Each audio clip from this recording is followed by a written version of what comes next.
I thought we had been doing about the children.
I could use one of them myself.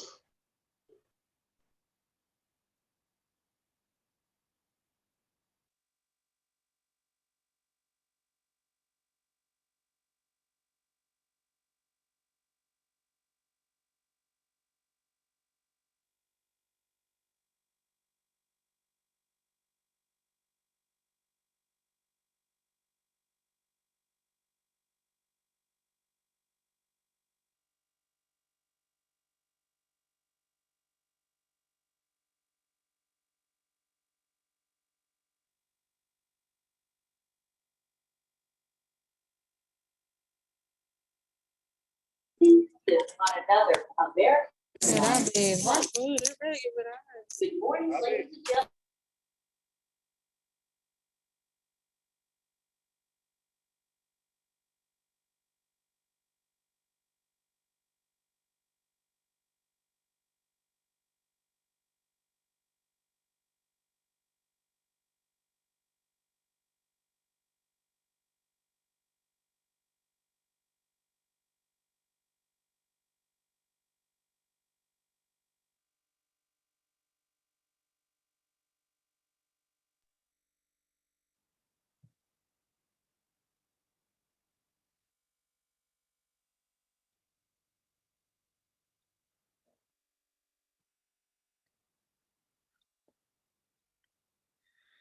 Hello.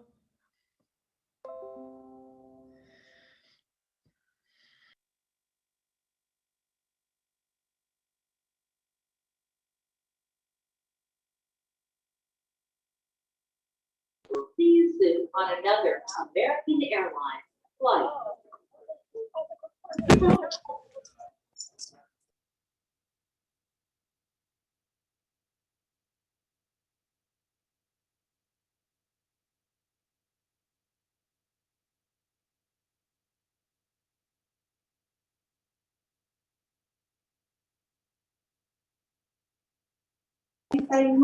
Procedente de Houston, Aeropuerto George Bush Intercontinental. Estará listo para reclamar en el.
Can anybody else hear anything?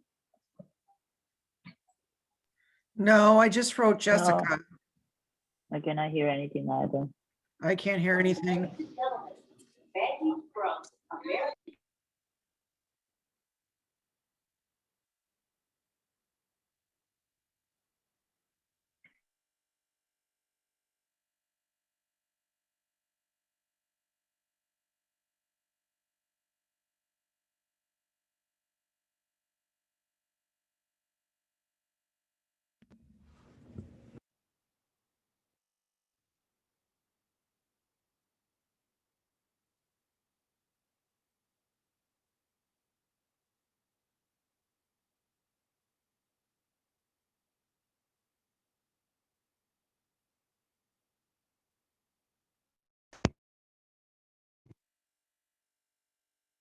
You also get buyer calls. And the first year, I had 35 listings and only 9 buyer controlled sales. I learned early on that it really tied me up.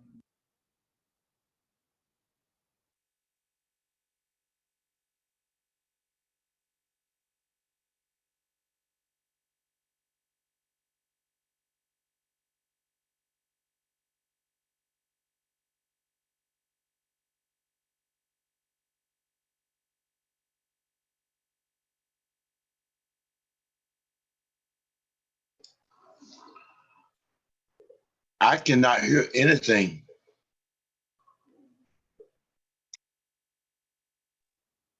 We were able to listen a little bit on there, but then stop.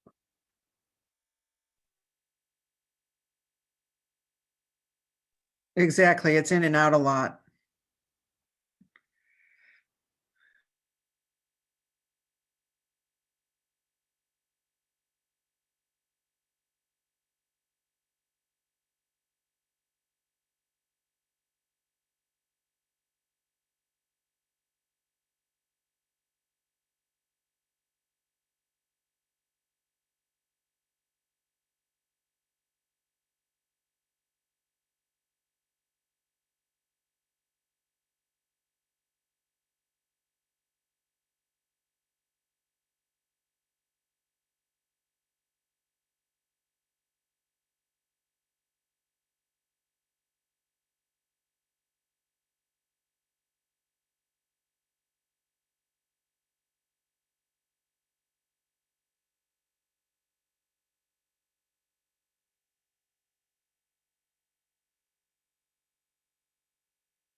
I started it about, gosh, probably 5 years ago.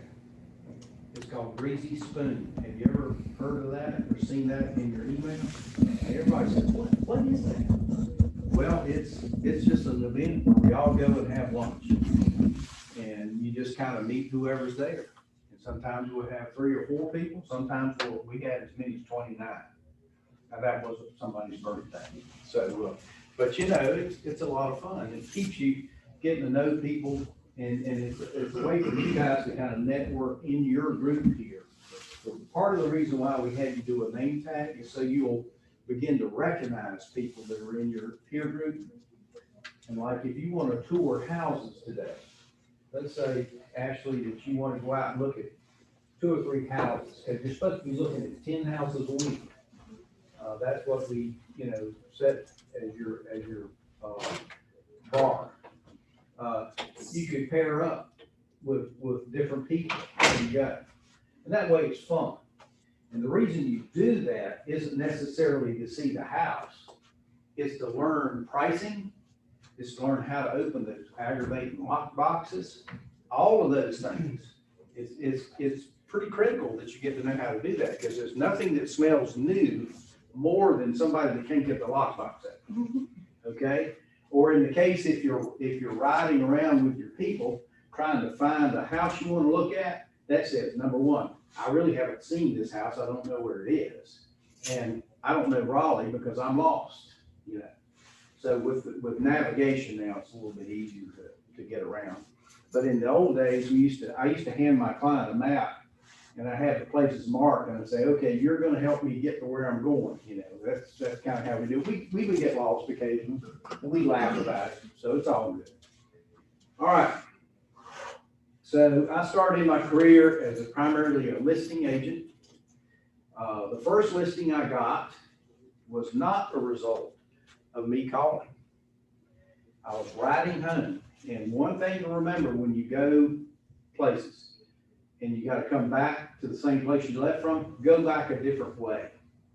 You see twice as much, and you bump into things you didn't know were there. So I was riding through a neighborhood on my way home. It was about 6 o'clock at night, and it was in August. It was the first month I was in real estate.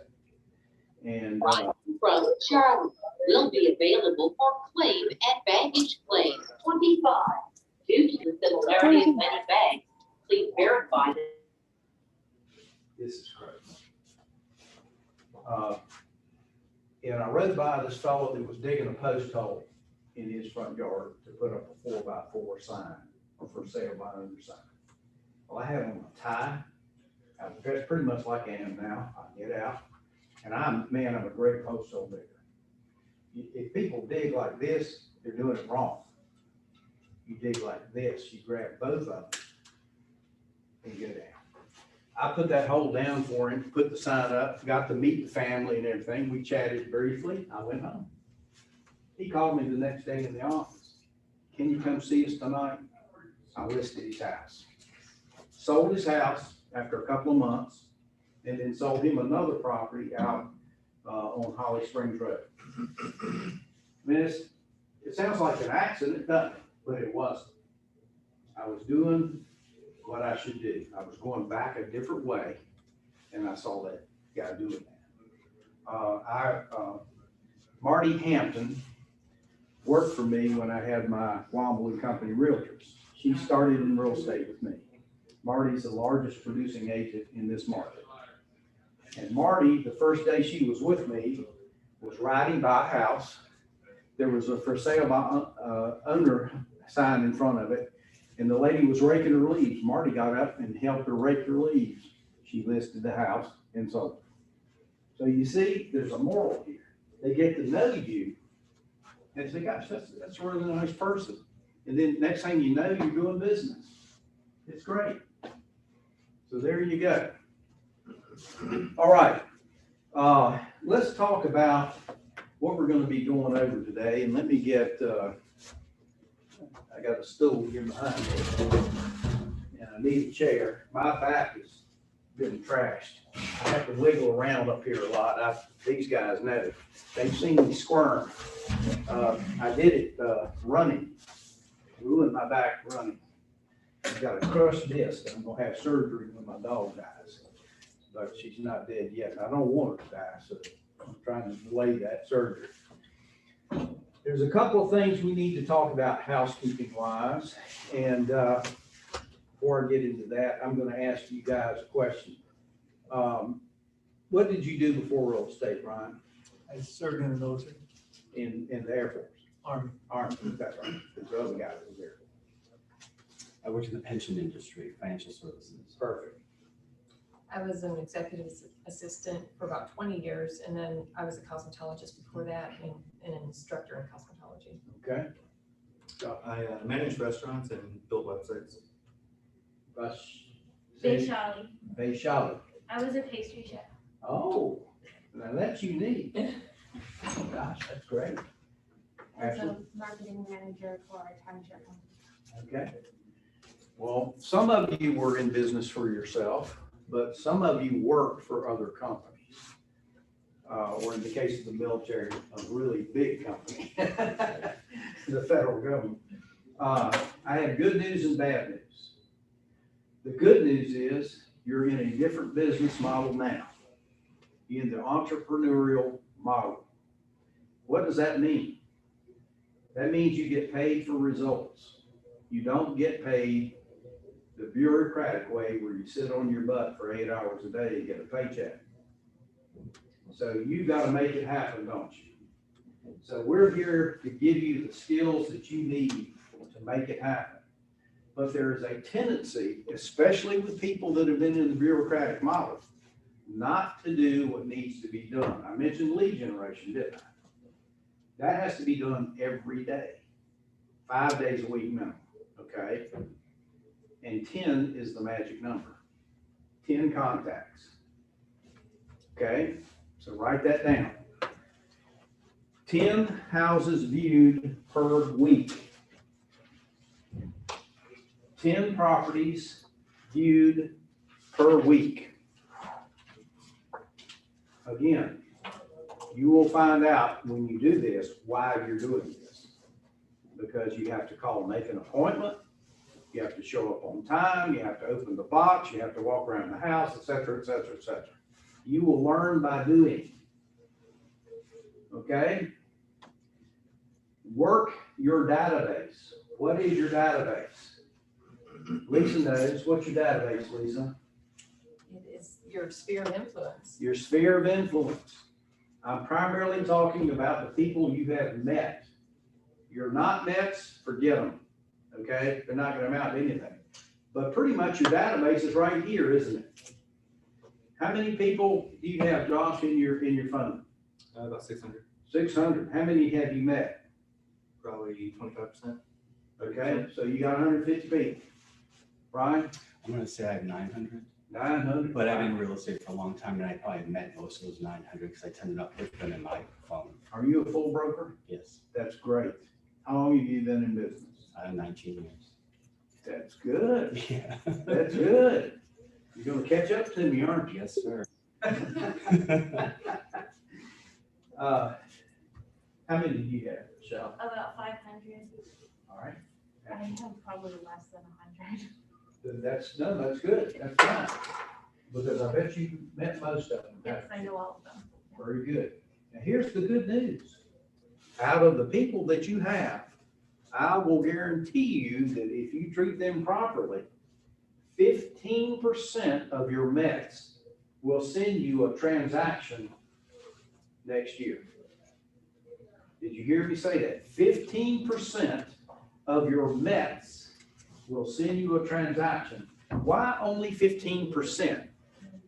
Lisa and Brian have been through this, so they're hoping they don't go to sleep. But the reason is not everybody that you know is an influencer. An influencer is somebody that has the working Augusta, Aiken. Look how much gas is. Got to be turned off or something. Yeah. Hey, can you mute yourself? They must have heard me. 15% of your Mets, if they are properly watered and fertilized, will germinate into a referral. Okay? They don't necessarily have to buy themselves, but they can send you somebody. Now, how do we go about doing that? We go about doing that by giving our Mets, maybe you mail them something and include 4 or 5 of your business cards. Even people out of town. And say, hey, if you find anybody interested in buying or selling a home, how about giving them my name? Now, do not be deluded into thinking that a person that gets your business card is necessarily going to call you. If they are highly recommended by your friend that you have in your Mets category, only 20% of those people are going to call you. So you have to train that person in your Mets group to give you what you really want, which is give the card, give the pep talk to the people, and then call you or email you and say, hey, I just sent your information over to so-and-so that I know they're interested in buying something in Chicago. Can we sell in Chicago? No, not physically, but can we refer it? Yes, we can. I included in your paperwork that we're going to go over today a referral form. Back when I managed the home guarantee program for Send It Mobility in Raleigh, Send It Mobility was the largest relocation company in the world at the time. We had 384 corporate clients, IBM, Glaxo, Burroughs Wellcome, pretty big companies. They estimated that if you spent 1 hour prospecting for outbound referrals, meaning somebody moving out of Raleigh, outbound referrals, you could make, and I think the number was like $300 per hour that you could make just prospecting for outbounds. Now, when you do that, that puts you in a different category than somebody calling on a listing. Think about it. Somebody calling on a listing is it focused on the listing. But somebody that's calling to say, hey, are you moving in town or out of town? They say out of town. That's bingo. Would you like to have information on the schools, the cultural activities, the restaurants, the nightlife, da-da-da-da-da? Everybody's gonna say yes. Well, I tell you what, I know some people in Chicago, and I'm gonna handpick somebody that will send you information on that city and you know, next thing you know, if that person does a good job, you may be getting the listing too. Okay? Because you've been helpful. Now that's a foreign concept, isn't it? You hadn't thought about that when you came in here today. So can that happen? Absolutely. You know. Yep. It's just a very underserved population. Yeah, speak up so they can. Oh, sorry, it's underserved population. Yeah. Yep. Nobody does it. I do it. You've got to learn how to work this system. Okay? All right. Let's talk about bad things that go bump in the night. We all live in that zone where things happen. You get up in the morning and you have a flat tire, or you break your pinky finger or something, you know, whatever. But how about you do a real estate transaction and everything goes along smoothly, and then all of a sudden you get a brown manila envelope that says North Carolina Real Estate Commission on it. What does that mean? That means there's probably a complaint inside that brown envelope. And part of what we do is keep you in compliance with all of your necessary paperwork. And even so, you do it perfectly, you could still have a complaint.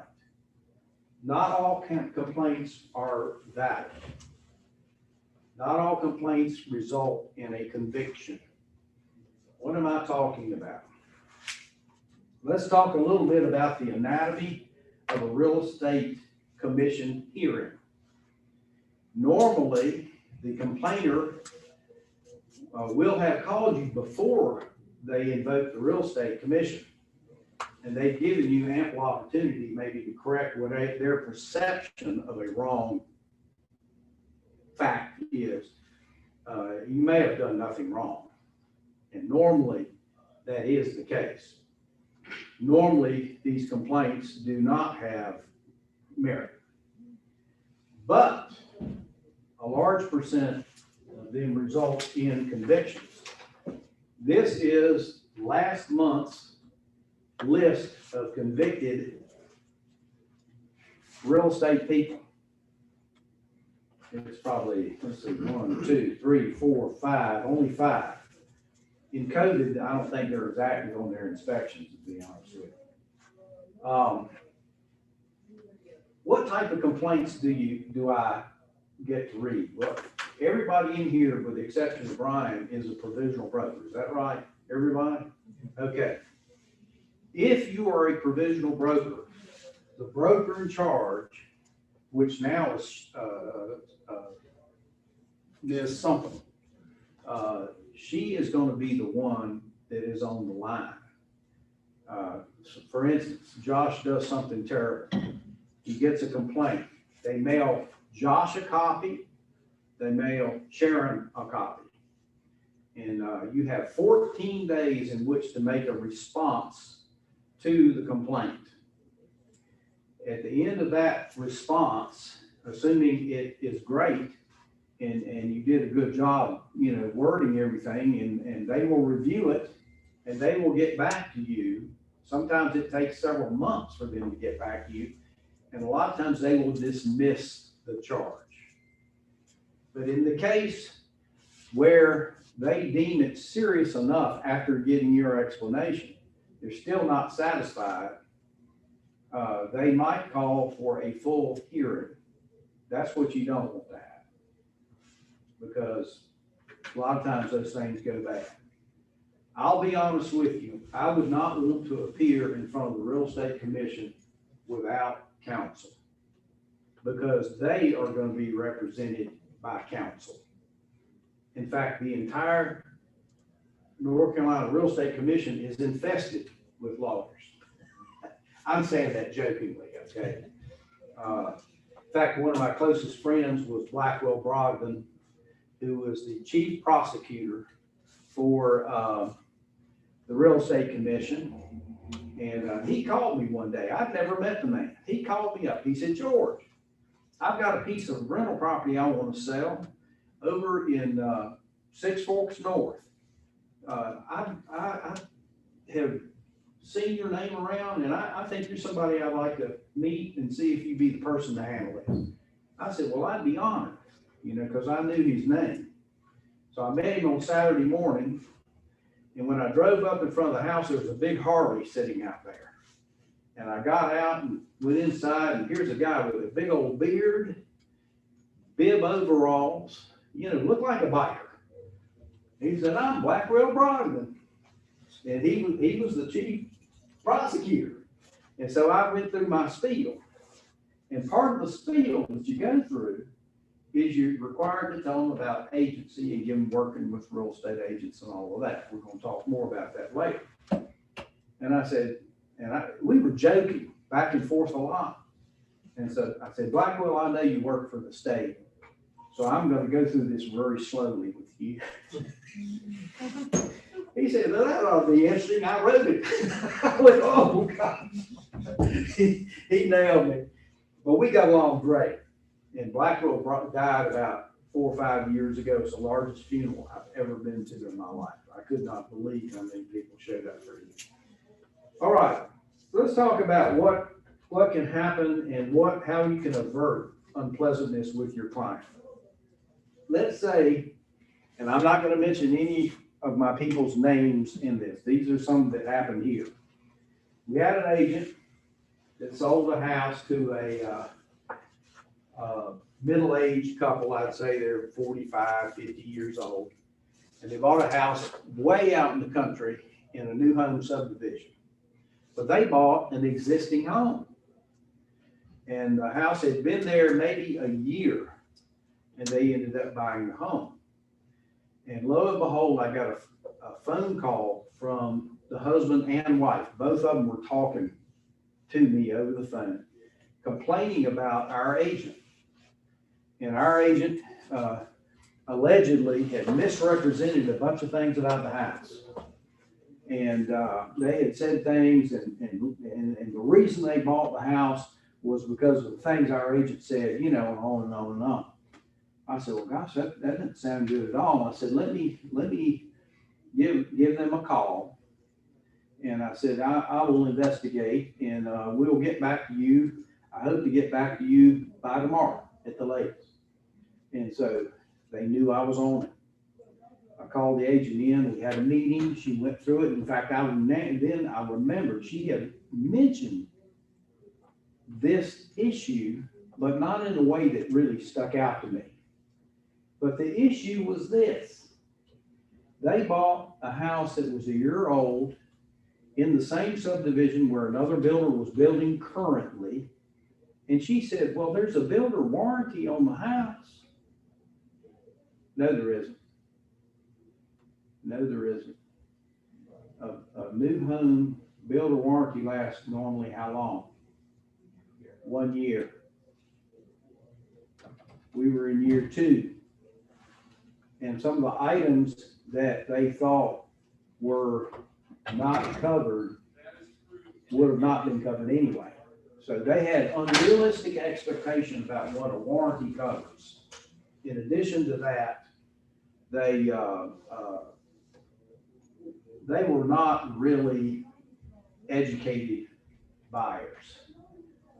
They showed me a wall that had a little curvature in it. I mean, minute, you had to really stare at it. Nail pops, builder warranties don't cover all this stuff for 5 years, which is what they had been led to believe by the agent. So I told the agent after reviewing all this information, I said, look, problems are our time to shine. That's when we earn our pay. And you need to cross this off to the price of education. You don't ever say something when you don't know it to be a fact. I always say, I don't know the answer to that, but I'll get back to you with the answer, which would have given her ample opportunity to find out that the builder warranty does not still cover all the things they wanted it to cover and for the period of time they wanted to cover. So she ended up having to buy them a warranty. She bought them 2 years worth of coverage, which included their septic tank system, which had been giving them some trouble, and some of the squeaking floors and this and that. You know, she got that. And then I went down there with her in person and we had a meeting with the people and I showed them where we had the septic tank inspected, you know, and we had the write-up on it. We had all the documents. That never got to be a complaint. We're okay. And the people felt good about it. And they felt like we had really, you know, gone above and beyond. That's the key with a complaint. Normally, you can stop a complaint with your demeanor, the way you're treating the other side. Don't ever develop one of these relationships with the other side, meaning the other agent, because they're going to contaminate the transaction. If you are nice, if you are helpful, if you bend over backwards to give them what they need to complete the transaction, then they're forever happy. And be yourself, be a good person. Don't ever do what another agent in this office did. And they're no longer with us, okay? They had this going on with the other side, and the other agent must have said something like, and I was listening in the hallway. The other agent said something, well, we're just gonna make a real estate commission complaint. Our agent said, bring it on. Now, is that a way to diffuse a potential volatile situation? No, that says, come on, let's fight. Anyway. All right, let me get on the important stuff that we're supposed to be doing. Who's my timekeeper today? I want you to tell me when it's 11 o'clock. Can you do that, Brian? Okay. All right. So we've been over the brown manila envelopes and we've been over what happens. How many of you here gave your home address as the address where you're to receive your mail, official mail from the Real Estate Commission? Did you put the company mailbox at 4700 Homewood Court? If you did, you need to correct that. Because how often do you get by here to check your mailbox? 14 days might go by and you never see the brown manila envelope. That's why they mail another one to the broker in charge, who will see it. In the case of several of these complaints, I have actually had to call our agent and tell them that they had a complaint. I don't like that. So let's not get Sharon in trouble, okay? Let's keep her out of real estate prison with you. We don't want your agreement with you. All right.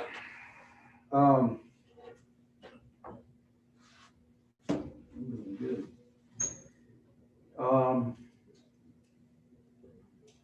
Let's talk about the 5 kinds of people that we work with in the real estate business. And I bet Brian and Lisa have committed this to memory. We only want to work with 2 out of 5 people. The reason I'm telling you this is so you can conserve the amount of wasted time you will have in people that will never do anything. And there's a lot of those time wasters out there. Okay, we have good people. We want to work with them. Good people. We have sometimes good people. Sometimes good people, we want to work with those too. Why are they sometimes good? They're good up until something goes wrong and then they try to blame you. So be careful. We have people that are fun but hopeless. Fun but hopeless. What does that mean? That means they can't complete this purchase if they wanted to.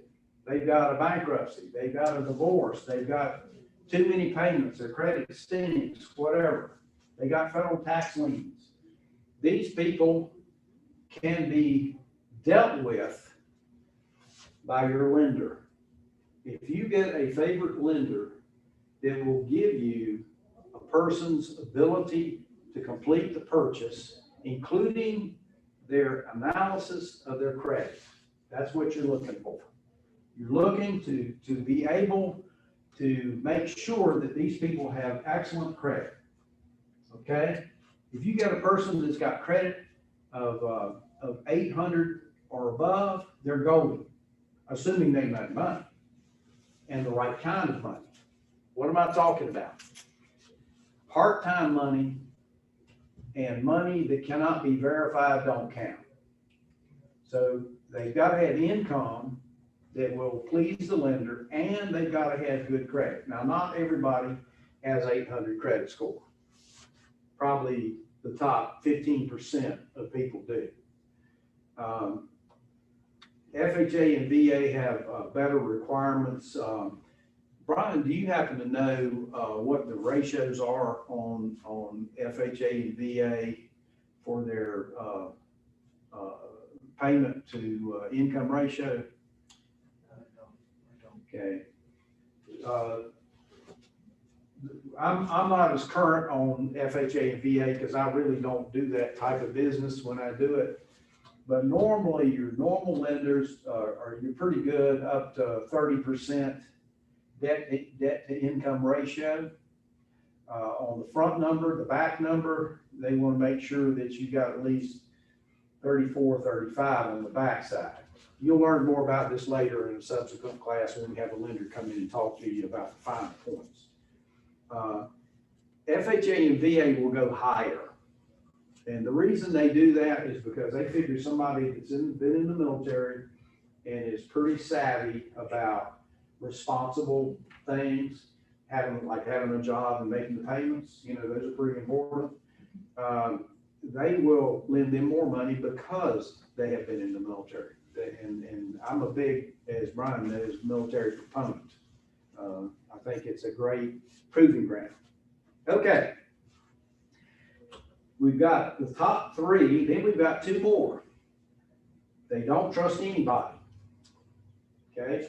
You tell them something, they don't believe you. Either that or they have a parent or advisor that will contaminate them and tell them that you don't need to do that. So we got good, sometimes good, fun but hopeless, don't trust anybody. And the last one is what? Bad. The last one is bad. The last three are bad. Let me see if I can remember. I'm having a mental blank. You ever do that? Use you for information only. That's it. Use you for information only. They will call and tie you up for hours asking you questions. And what do you think about this? What do you think about Apex? What do you think about Creedmoor? When you got people jumping around like that, it's pretty plain they don't really know what they want. A good example of that would be somebody moving in from another market. They want to buy inside the city of Raleigh with a large lot. What's a large lot? Half acre.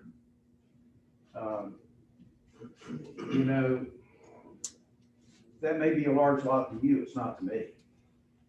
I mean, a couple acres might be a large lot to me. Or a piece of land. I hear that a lot. I want a piece of land. How large do you want? 1 acre?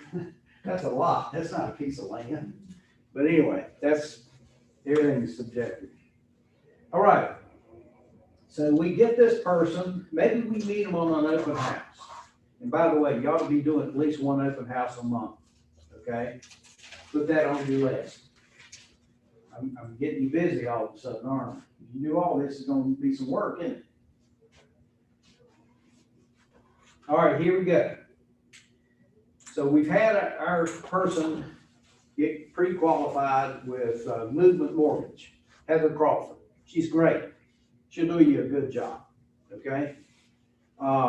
Heather pre-qualifies them and she pre-approves them for a loan. When you get pre-qualification is different from pre-approval.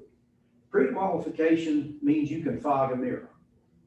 And you say you make $100,000 a year, and you say you've got good credit.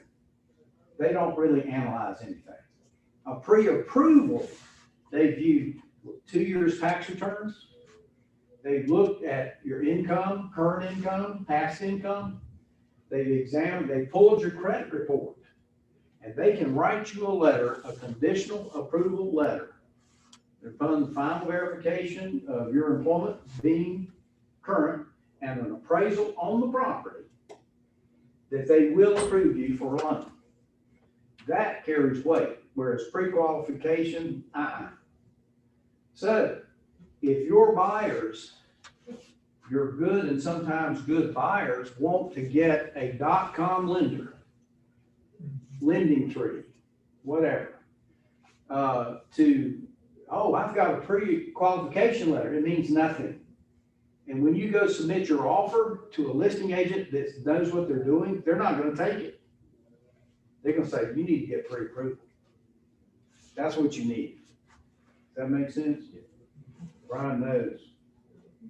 See, he's got the scars, I can see by looking at him, he's stressed out.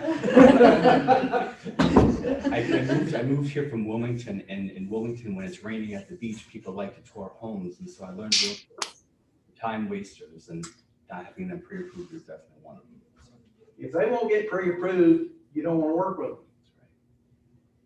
They're telling you something. I'm not compliant. I'm not serious. If you put them in your down list of people you're currently working with, they need to have pre-approval. Okay? Simple as that. You know C.B. Johnson? Yes. C.B. and I are good friends. Okay. Yeah, good guy. Yeah, actually, when I moved from DC, he was the realtor on the home I bought in downtown. Is that right? Yep. Small world, isn't it? Okay. So we got this person, let's call him John Smith, and his wife, Mary B. Smith. Okay? They're sitting right there. We say, okay. First thing I want you to do is review this form. What does that say, Brian? Working with real estate agents. What is that? Everybody in our commission. It informs everyone of how realtors work, because it talks about what a seller's agent is, what a dual agent is, you know, all that stuff. And that's what I went over with Blackwell Brogdon that day. And he put me down, man. He did. He put me down hard. I wrote it. Now, if you'll look at these two exhibits, they're the same exhibit. Does everybody see that on the camera? You've got two forms that are required. These are required forms to have in your file.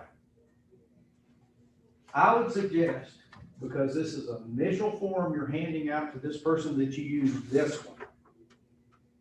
And why do you think I might say that? It's less intimidating. This looks like a contract. And they're immediately gonna, whoa, I don't even know Brian that well. I don't know if I want to sign up. But this one is friendly. And the way you present it is important, because I'm going to give you some magic words that will help you with subsequent documents. First thing you're going to do is you're going to point out, you put it down between you, like so, and you go through each item briefly. Don't spend a lot of time. Say, look, you see right over here that this is not a contract. You see where it says that? But this is a North Carolina Real Estate Commission form. It's the same one as that. What I want you to do is sign this. It says it's not a contract. And I just have to put this in my file. It's required by the Real Estate Commission. Would you mind signing it? They'll sign it. And then you give them this to take with them, okay? All the forms that you sign with me, if you decide to go with me as your buyer agent, will be North Carolina real estate forms. They're not going to be written by Keller Williams. They're going to be North Carolina Real Estate Commission forms. I'm segueing into what we're going to do with the next form when they decide they like me or Brian or whoever the agent is, and they want to do business with you because you are a straight shooter.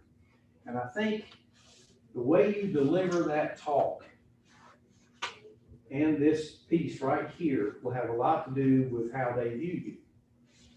Where can you get those? We don't have them here to give out. Let me tell you where the address is to get those. If you get on Atlantic Avenue, riding in town, you go across the Crabtree Creek Bridge, little dinky bridge, heading in town. The fourth office building, and it looks like a warehouse, the fourth business on the right, as soon as you cross that bridge, is going to be Communications Incorporated. They have every single form and flyer that I'm using today that you're going to see in my buyer package. I'm moving right along. This is a buyer presentation package. And what I would do is I would have Vasali, what you may want to do is have a nice picture of yourself, maybe with a sold sign or something like that, Jimmy. And then tell a little bit about you as a person, your background. In my case, it's pretty easy because I've been in real estate so long. I can put down that I was a director at the Raleigh Regional Association for 3 years. I was a state director for 2 years, et cetera, et cetera. I put things like that down there. I put my professional designations down.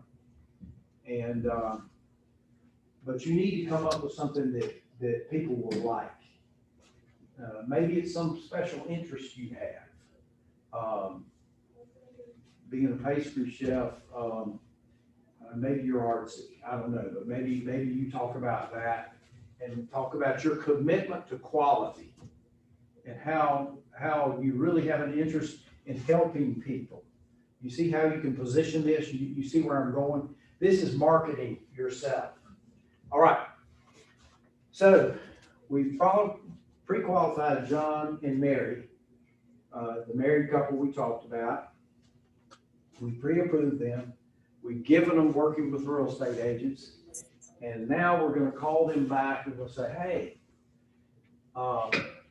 would y'all like to get together this weekend and go ride and take a look at some houses? And that's your pitch, Now, if you can do that in person, it's better. But let's say, yes, we would like to do that. Well, let me just double check the criteria you gave me the other day of what you want. And they may rattle off, we want at least a 3-bedroom, 2-bathroom, they've got a little dog, they've like a fenced yard, the normal. You get all these things written out, you kind of regurgitate it back to them over the phone, and they want to go. So that once they start giving you personal information, that you need to be their agent, don't you? Because they are giving you personal things about their needs, wants, desires. They've got to be within a certain driving time of the fire department where the man's going to work or something like that because he's an EMS worker or whatever. They give you personal information. So you have your bio information in this folder. And then I'm going to unpack this folder for you very carefully so you will see exactly what's in here. And I have included in this some required documents. They need to have a sample copy of the offer to purchase and contract. That's in there. Okay? It's in the buyer's agency agreement as well. You need to have a copy of all about questions and answers on home inspections. This isn't really a great copy. This comes also in a brochure form, which I suggest you get. And that's all the info back here. It tells them why a home inspection is important. And you are remiss unless you give them this information. This is required for you to give them this. A professional services disclosure. So they can be thinking about who they want to examine the title on and on. Now, most people, when they're confronted with this form, their eyes glaze over. But at least you've given it to them. It's a required form that you give it to them in blank. Then I always include another one, all about earnest money deposits. And, you know, they really, if they can withdraw at any time in a contract, as long as they're within due diligence, can't they? And they'll get their earnest money back. We'll talk more about that in a minute. Keep in mind, that is not a required form. What are you doing in there?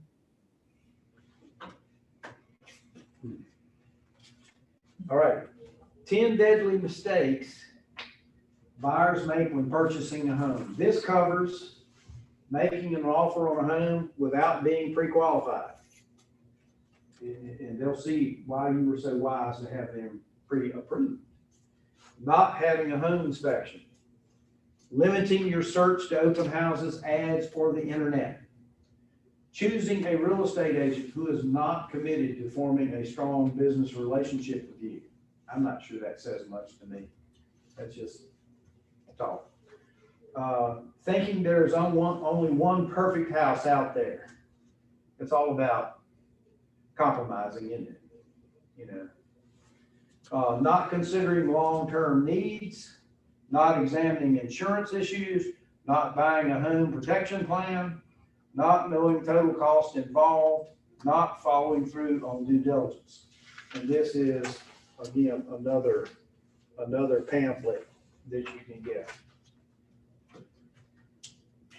This I don't normally do, but this agent does this, and so I included it. This shows the way a transaction progresses. It gives you the various steps. And it's good in one respect because it shows the buyer that there's a lot for the agent to orchestrate. There is a lot going on, and you know that.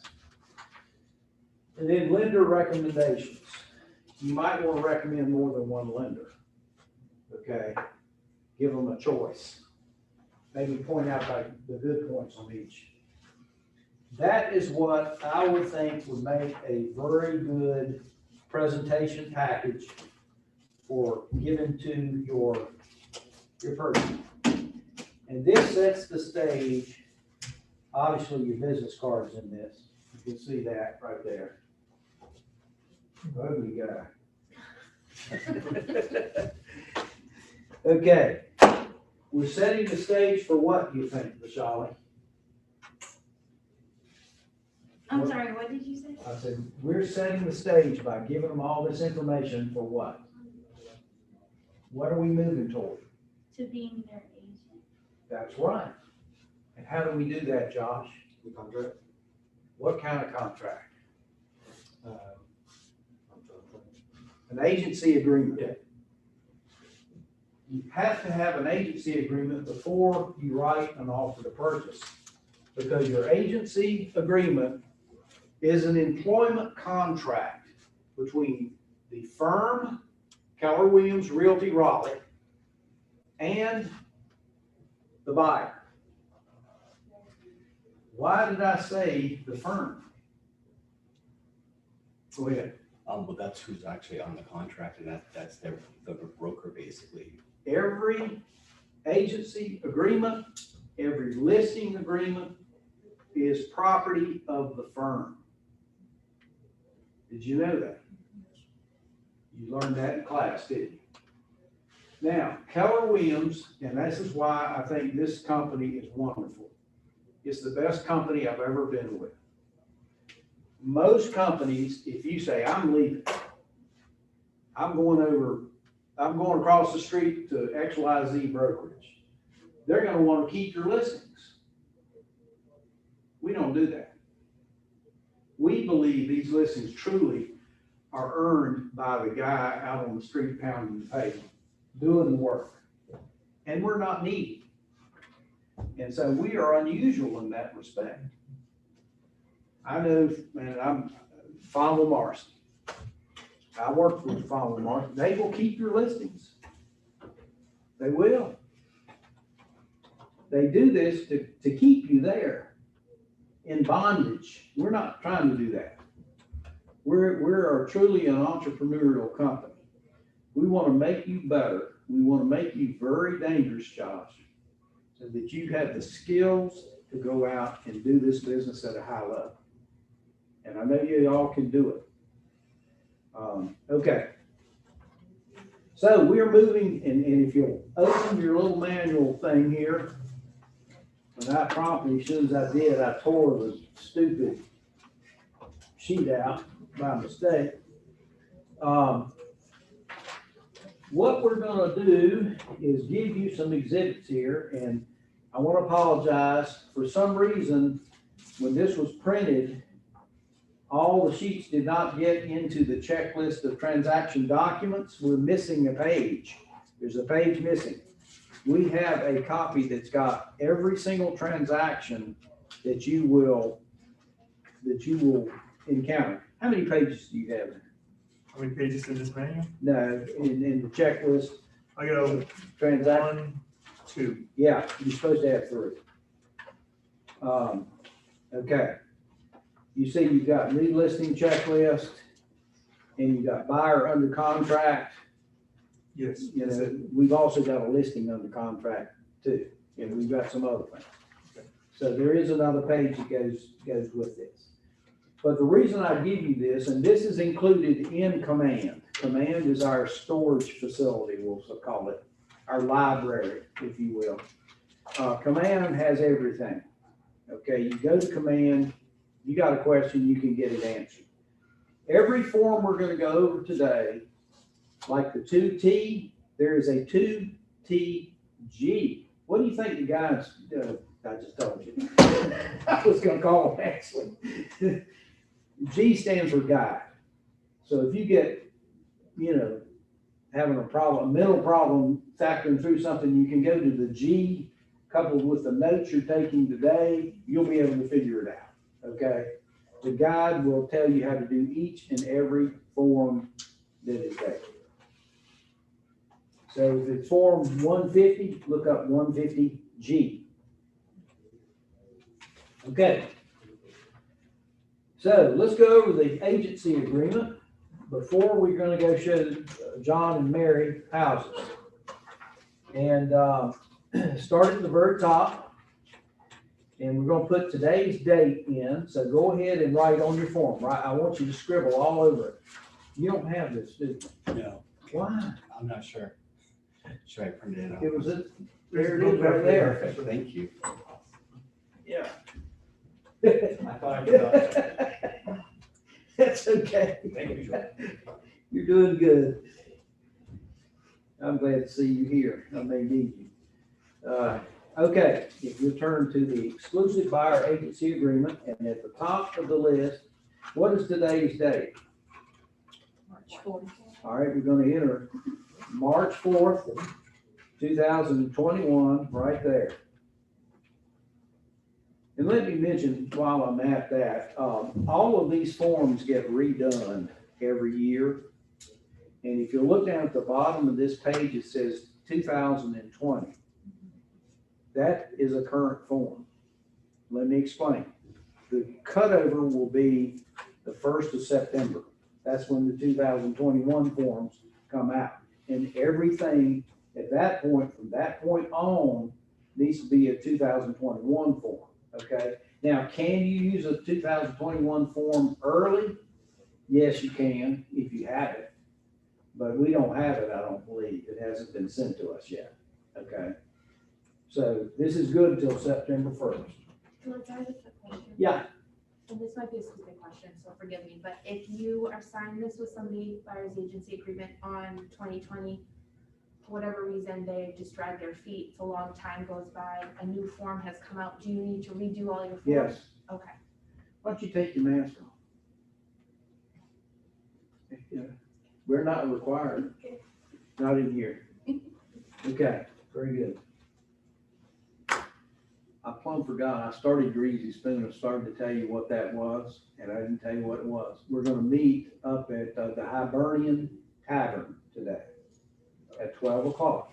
If you'd like to come, you might get a kick out of it. I no longer organize that. Robert Joins does that. Robert is our, how can I say this, the grand poobah of internet here. He is unbelievable. He really is. Just had a new child. We brought him in here yesterday. Cutest kid. He's big. I couldn't believe how big that kid was. All right. So we got our date on our exclusive buyer agency. And then this agreement is between, who is the buyer? Is John, middle initial, let's say John A. Adams, or we said Smith, didn't we? John A. Smith and spouse Mary B. Smith. Now, why am I writing it that way? Because that's the correct way to write it. The old way of teaching it was John A. Smith and wife Mary B. Smith. Now it's and spouse. It's more accepted. Now, why are we doing that? It's so that any of these ladies, you get in the habit of doing it on this one, which is not as important. But the subsequent offer to purchases and other addendums, it is important because it's going to go to the attorney, and the attorney needs to know if this couple is married or not. Now, be on alert. A lot of times, ladies today are not taking their the last name as their husband's name. They sticking with their maiden name. Is it legal? Yes, it is. So Mary B might not be Smith, it might be Jones, but you need to identify and spouse. That tells the attorney that this is a married couple. Okay. Same thing with couples of the same sex. If they have an official marriage decree or whatever you call it, it's an and spouse. Okay. It would be awkward to put and wife, you see, for two men being married. You might get it backwards, or, whatever. Would you put partner? Partner, that's not a legal owner of, I don't believe that's a. Okay, so if two people are buying a property together, whether they're male, female, or male, male. I'm gonna go into that, okay, in a minute. In the case of a brother and sister buying a piece of investment property, that's what you're talking about. And they are business partners on this transaction. You would still write down partner. That tells the attorney what the relationship is. It's a business relationship, not a personal relationship. Why is that important? Brian knows the answer. Do you other people know why that's important? If it gets accepted, maybe it's going to be on the deed, the correct spelling. I don't know. It will. It will. And what happens if the husband dies in North Carolina? It's a big hint. We're a right of survivorship state. It automatically transfers to the surviving spouse. Okay? In the case of a brother and sister as partners, not so. There needs to be a reconciliation, and then the proceeds would be paid to the beneficiaries, or Mary, in that case, if she was surviving, would get her share, 50%. The other 50% would go to the heirs of John, who died or was killed in a car wreck or whatever. Okay. Now, let me alert you, and I'm getting ahead of myself. I'm going too far. I need to finish this. Maybe we can get to the alternate purchase. You can tell I get sidetracked easily, can't you? I start talking and I don't know where I am. Okay. So, and then right down here in the second long blank there, it says firm. What's the firm name? So Keller Williams Realty Raleigh. Keller Williams Realty, comma, Raleigh. Very good. Keller Williams Realty, comma, Raleigh. That's our legal name. What type of property is this? They're looking for residential, improved or unimproved property. Okay. So what other category under other could there be? There could be land, there could be lots, there could be whatever,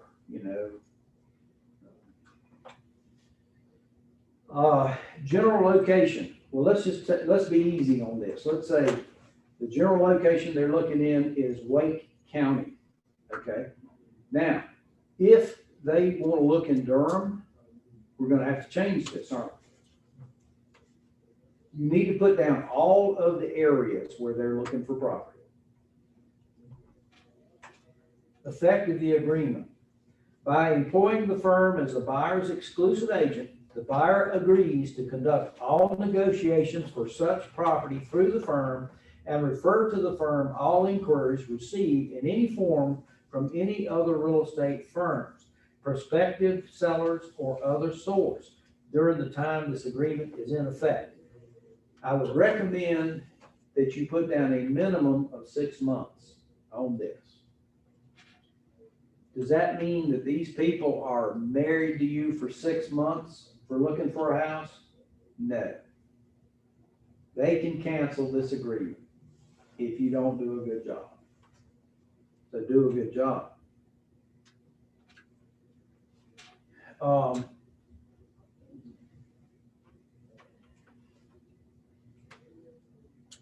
I might mention this on all of these forms, and this is good to know. There's a tendency, especially with new people, that they're getting overwhelmed by all the legal jargon, not to read everything. They focus on the blanks, the open blank which needs to be filled out. You need to be familiar with these forms. You need to read the documents, but we can't do that in class. We don't have enough time to read all this stuff. So we're focusing on blanks here, but in your privacy of your own day, read these forms. And I'm going to submit you need to be doing one other thing. You need to pick a house out of Triangle Multiple Listing Service that you like. And you say, gosh, that's a cute house. I want to buy that house. And write up a practice 2T in conjunction with all of the attached exhibits that go with it. And we're going to go over them here in a minute. And you submit that to Sharon Sunkel. In fact, you can email it to her, and then she will read over it, scratch it all up, tell you what you did wrong, whatever. And it might be good to meet in person and go over it. Do it now before you get busy. And I'm going to tell you a war story. I had a young agent come to me. I was getting ready to head out of town. It was on a Friday, about 4:30. I was getting ready to get in my car. I got to write an offer on a house. Can you do it for me? Guess what my answer was? No. But I'll tell you what, I'll wait here until you get it finished and I'll go over it with you. Why did I do that? I'll tell you why. There's a dead silence in here. It's because you will not learn it if you just read it. The physical act of writing down, not typing, writing it down, will commit it to memory. She came in here in this room and sat on the back row and started filling this out. And I don't know, there's something about her demeanor. I didn't like the way she, went off in a huff. And I came around behind her and she's sitting in here with another agent. The other agent was writing the offer. I said, time out. And I broke it up and I made her do it. She had all her notes from class. She had them with her. And she kind of, and then she did it. And I waited. It took her about 30 minutes. I reviewed it, and it was pretty good. Because she had her notes, and she apologized. She said, you were right. She said, if I'd let the other agent do it, and the other agent was doing it wrong. She said, I see why you made me do that. I said, and I'm not gonna say her name, I almost did. You need to do this when you can think. Because when you're hyper and you got a deadline, that's not the time to be writing an offer for the first time. Practice now, and then thoughtfully go over it with Sharon, and you'll be the better for it. All right, jumping back to this. Effective agreement. Buyer intends to acquire real property of the type described in paragraph 1. By employing the firm as buyer's exclusive agent, the buyer agrees to conduct all negotiations and so on and so forth. We've done the term compensation of the firm. Firm acknowledges receipt of a non-refundable retainer fee in the amount of. I'm going to recommend as brand new agents here that you not put down a number there, okay? I never charge people up front for services. I think you're risking maybe having bad feelings with this brand new client that you're just going with. Put a 0 there. In fact, all of the blanks that we are filling out need to have something in them, especially the offer to purchase and things like that. Do not have a blank empty. Put NA or 0, okay? Buyer agrees that firm's fee for services hereunder shall be in the amount of. Let's talk about this, because this is a problem. In Wake County, in the Raleigh Regional Association of Realtors, pretty much in Wake County, the agreed upon buyer agency success fee is 2.4%. Every firm has an agreement signed and recorded at 2.4%, pretty much. But what happens if this buyer wants to go to Durham or to Burlington and Mebane or Wilson, where the commission split is 3%? Will we not cover ourselves a little bit more comprehensively if we put that down that way?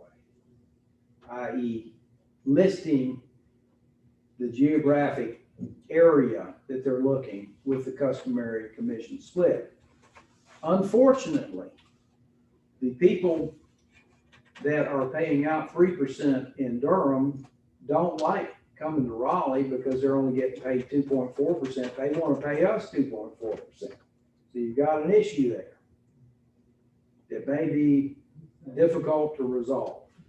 But pretty much my interpretation of that is if you advertise a commission split, that is the split that needs to be paid.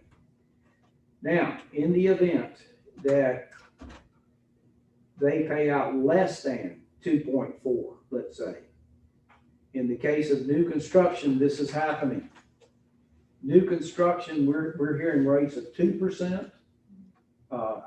Somebody told me, and I find this hard to believe, they said that they were sitting there with the buyer, with the representative from the building company and say, look, we're only paying you $150 for bringing this buyer in to our sales center. To me, that is a problem, but there's nothing you can do. What goes around comes around. The market's really good right now for everybody selling property. But what's going to happen when things tighten up? You may not go back to that person that wouldn't pay you. You see, that could come back to bite then. So you might want to enter in here under how much the firm will be paid. You may have to put a different dollar amount for a different geographic region. So Wake County, you could have 2.4%. Alamance County, you might have 3%. New construction, you might put in $2,000. What happens if the commission is different when you, let's say the customary, new construction fee is $2,000 and they're not gonna pay you but $1,000. Then you can use an amendment form to change that dollar amount. Our goal is we don't want our buyer to have to pay our fee. Okay, that is what I'm after. I view a client, buyer or seller, as being multiple transactions. And if you conduct yourself that way, they will become an advocate for you. So you want to make sure that you do everything you can to not look like a piker and try to solicit them for money because your seller won't pay the fee. And are you following me on that pretty much? Okay. Is it making sense? It is. Okay. Very good. All right. Moving right along, let's skip over to page 2, which is pretty boilerplate stuff.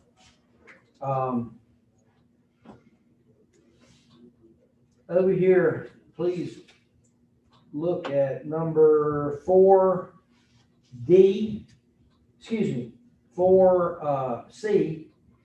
at the top of page 2. If within blank days after expiration of this agreement, buyer enters into a contract to acquire property introduced to buyer during the term of this agreement. If you show this buyer a house and they don't do anything, don't want to do anything, whatever, but then you discover 2 weeks later that they've written an agreement on that house and gotten it accepted, they still owe your fee. Okay? Now there's an exception to that. There is an exception. If they get, let's say your agreement expired and they renewed with another company, at that point that voids that. Okay? That new person would be the procuring cause on that transaction. It's not right, but that's the way it is. Okay? All right. How many days would you put in? I put a minimum of 30, but I like 60 better.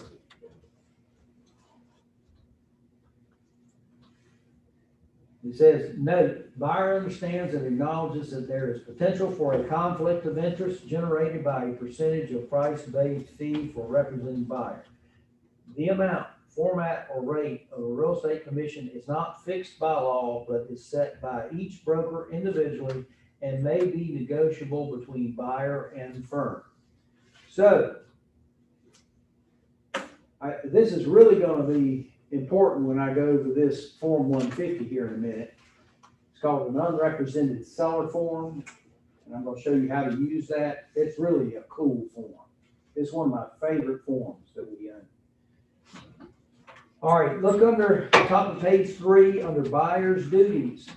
It spells out exactly what is expected of the buyer. He has to work exclusively with the firm, in particular you, immediately referring to firm information about any properties that they want to see, complying with any reasonable requests like get pre-approved, being available for reasonable periods, examining properties only by appointments made through the firm. Why is that important? Well, one way you can go wrong with this particular buyer is they're out moving around. They have houses on the brain. And they're going to go out and go to new construction sites and look at houses on the weekend without you. You make sure you read your expectations to them. And you give them a stack of cards. Give them 5 or 10 cards. And say, if you happen to go out on a riding around weekend thing, how about letting me know so I can call in advance and say you're coming? and then you present them with my card, say, this is my agent that represents me. That still may not save you. Because the people working in these models are, a lot of them are not realtors. They are employees of the builders. So like a mega builder, like a Drees Homes or Pulte or somebody like that. They have probably 20 people that act as tour guides for these subdivisions. And they work different shifts during the week. And half of them, or more than half of them, might not even have a real estate license. They don't have to. They're employees, okay? That's how they get by the law. Anybody that's a real estate agent has to have a certain type of conduct. And respecting agency is one of the expected things. If you have an agency agreement in place, guess what? You're the agent, not them. So if hypothetically they did go out on a weekend, they went to new construction, they toured around and did up some paperwork because they found a house that they liked, and you already have this signed and in place. Might not save you. Okay, I'm saying you need to be there. okay. You need to be there with them. And if you read through the buyer's duties up here, it pretty much spells out that they're not to do that. If they do that, they're me type people at that point. They're telling you, you're not that important to me. I'm gonna buy this new home with or without you. If they pay you, great. Okay? What happens when you fill this paperwork out is you need to be asking this particular buyer, have you executed a buyer agency agreement with another realtor? And they'll say no. If they say no, and you're pretty sure that's on you, the straight poop, well then go ahead. You fill it out. But you don't want to deal with somebody that they're already under agency. The only way we can work with somebody that's already under agency is if that agency is terminated. Okay? And we can't tell them that. I mean, we can't tell them to terminate. That's a fact. But if they voluntarily terminate the agency, then we can work with them. All right. Notice down here, these 3 check blanks in number 10. It says buyer acknowledges receipt of a sample copy of offer to purchase and contract. Remember this? We went over that, didn't we? Buyer acknowledges receipt of the brochure or questions and answers on home inspections. We had one of those in that package. Buyer acknowledges receipt of a sample copy of professional services disclosure. You already covered that with them, didn't you? So they'll check that off. Coming on down. Let's move over to page number 4, which we always have fun with this page. This is not as complicated as people make it. The page 4 you see down here under D, authorization, initial only 1. It says buyer authorizes the firm as act as a dual agent, or buyer desires exclusive representation at all times. What do you think the buyer initially thinks when they read that? They initially want to have exclusive representation, but that's not in their best interest. And why is that? Because if they sign that, it means they can't look at Keller Williams property. Because if they buy another Keller Williams listing, they're going to be in dual agency. And we can't do dual agency if they initial that second line. You see? Got it? Everybody got that? So I would recommend that they initial the top one, dual agent representing both buyer and seller, and the bottom one, designated agent option.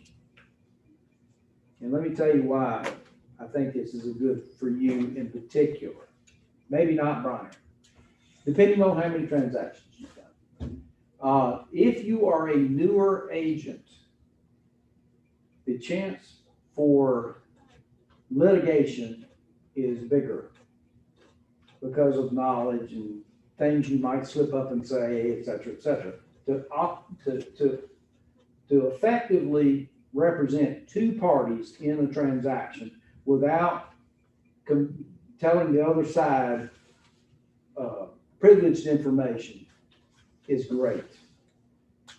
As a provisional broker, I would like you to have the broker in charge designate another agent to handle the other side. You will get paid a referral fee. Don't worry. You're not going to be doing everything for free. But let's say Ruby, you want to sell a Ruby Henderson listing. Okay, Ruby has a lot of listings. And so you found one that your buyer likes. In that case, that's fine. You can represent your buyer. You're in dual agency in that situation. But the situation you got to look for is you list a house. You're the listing agent and represent the buyer? No. You see, you got it? I don't want you doing both sides as the sole representative at your stage of development, okay? You're fine if you sell one of Ruby's houses because they're being represented by somebody there. We're in dual agency there. Everybody got it? Okay. Just want to be sure. A lot of people get confused. Believe it or not, we get some agents that have all three of these blanks filled out. Happens all the time. Now what happens, how do we safeguard that? We have a very talented man in our compliance department called Art Poling. Art Poling. He is a continuing education teacher. He's been with the firm probably 10 years. He and his wife Linda are both in business. Art is an incredible resource for us. He's the smartest man in this office by far. I'm serious. He knows the guy has instant recall. He can remember form numbers. He can remember I can't do it. I just can't remember all these numbers. I know what the form does and I can find it, but I have to hunt and peck around, you know. But let's say you submit something and something's wrong. He's going to bounce it back to you and he's going to say, hey, you forgot to fill out blank number this or that. Or you maybe need to redo this. And he'll tell you why.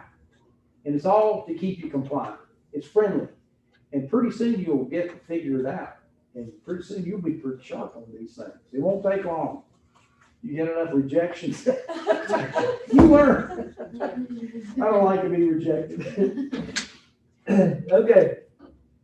Now we're coming over here. Anytime the real estate commission wants you to know something, they put it in one of these boxes. You see how the buyer acknowledges and understands that there are risks associated with wire transfers. You see all that? They're trying to draw the buyer's attention to that. That's why they put it there like that. So you're going to get the buyer to put down their full name there and their signature and the date, and put down the address where they live, all that too. There's a separate blank down at the bottom for LLCs and corporations. Now, if you're dealing with a big company, typically there is one or two people that can sign documents. They're on the approved signer list. I'm still on the buyer agency thing. But in a closely held corporation, that is a small corporation, pretty much any corporate officer can sign. Okay. All right. So we've gone through that. These guys are now our client. We're married to them for 6 months, aren't we? John and Mary. And so we're going to go out and show them houses. And how do we do that? Well, what we're going to do is go through multiple listings in the areas that they're looking for and find them the best houses we can that match their criteria. And let's assume we find 4 or 5 of them. And so you call them up. Can you get together this weekend? They say yes. And so you're going to go out and look at these houses. That's no problem for you. You've been practicing looking at the 10 houses a week, haven't you? You know how to do all this stuff. So you're going to call and get an appointment with showing time. You're going to get the time that you're going to go, and everything's great. with one exception. You probably need to ride your route first. And let me tell you why. I can wing it. You can't. Okay? I can look at a house and pretty much tell if there's something wrong. You might not be able to do that. There's one other reason. One other reason, and I've got it in my hot little hand right here. As you ride this route, going to look at this house that you're gonna show next Sunday, you're gonna see a for sale by owner sign. Whoa, you didn't know it was there. It wasn't in multiple listing. There's no way you could have known it was there. And guess what you're gonna do? You're gonna go on the door. And Mr. Seller of the for sale by owner comes to the door and you say, hey, I'm gonna be showing your subdivision Saturday. If my people are interested in your house, if they like it from the outside, would you allow us to come in? Well, how much are you gonna charge me? Kind of gruff, you know.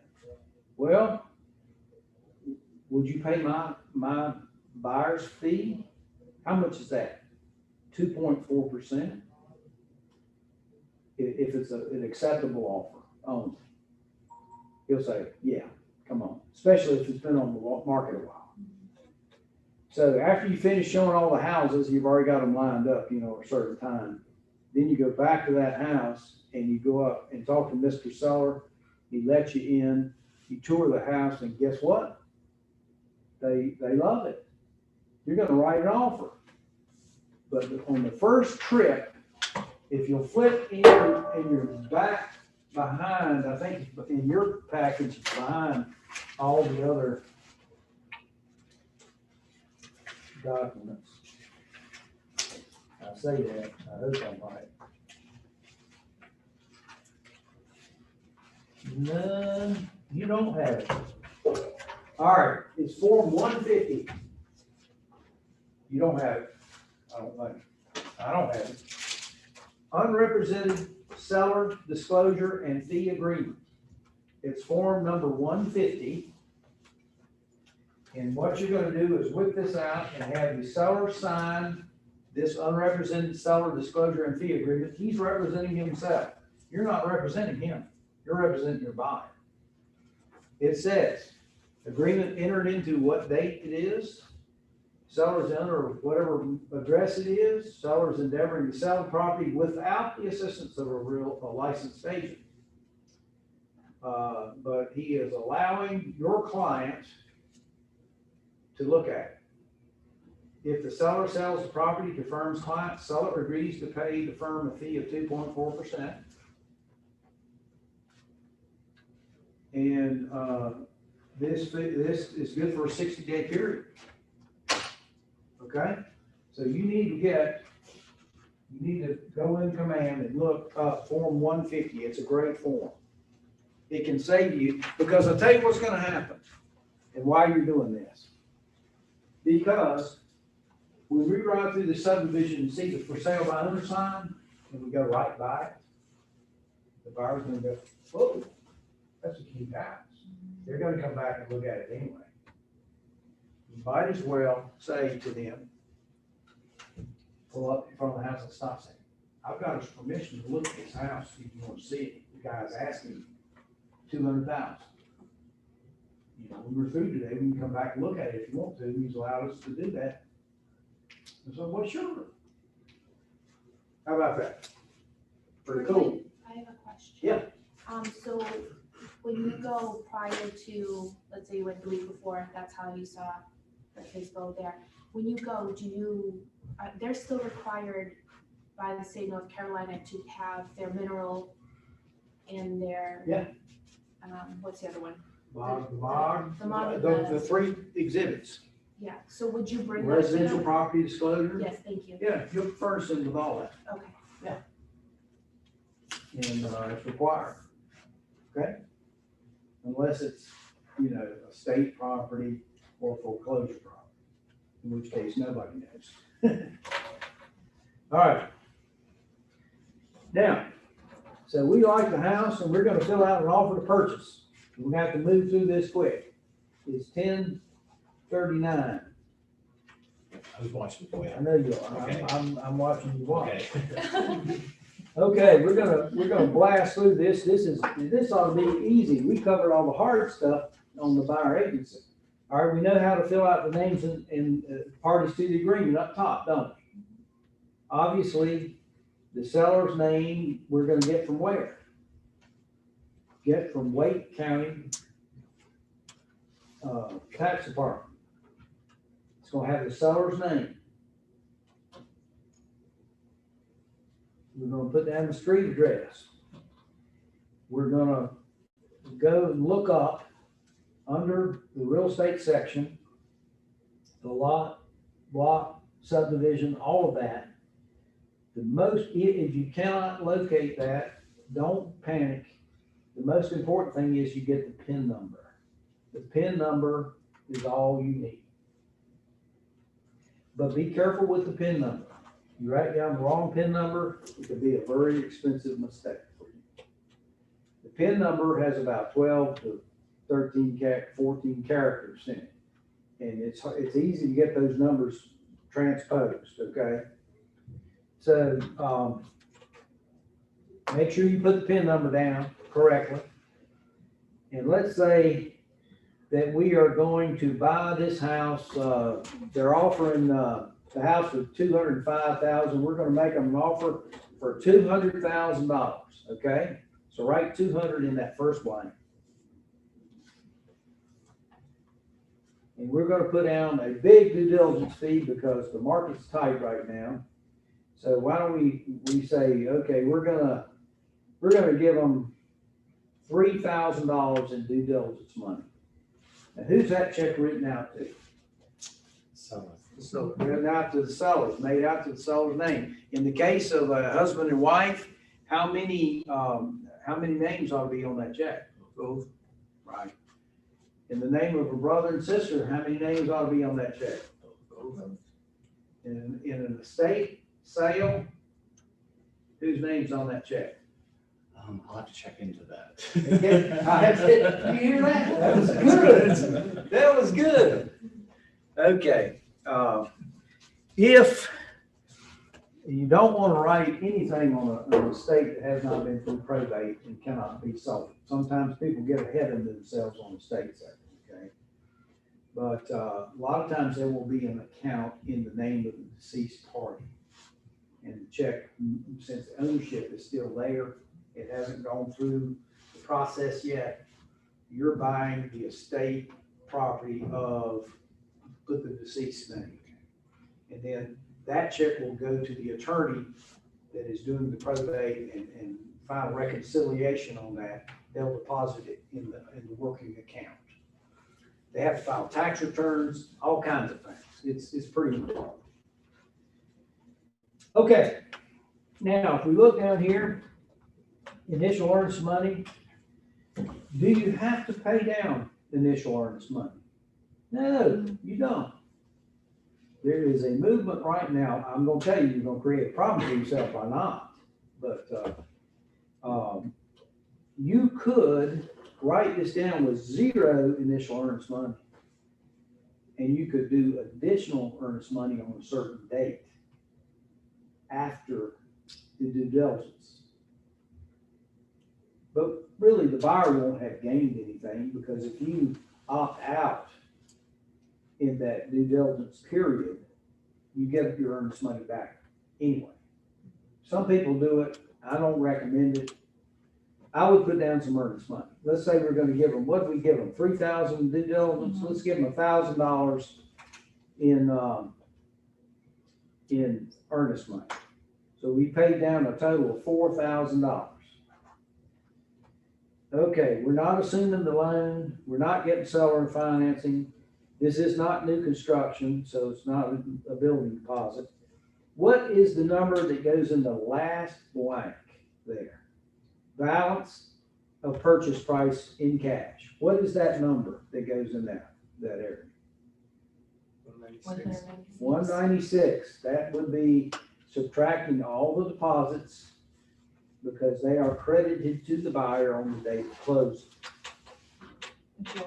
Yeah. Excuse me, do we need to put NA, in the blanks? that we Yes, have? I was just gonna do that. Okay. When you put an NA or a 0 Okay. in those other blanks to let people know that you consciously did not put anything there. You looked at that blank and you say, nothing goes there.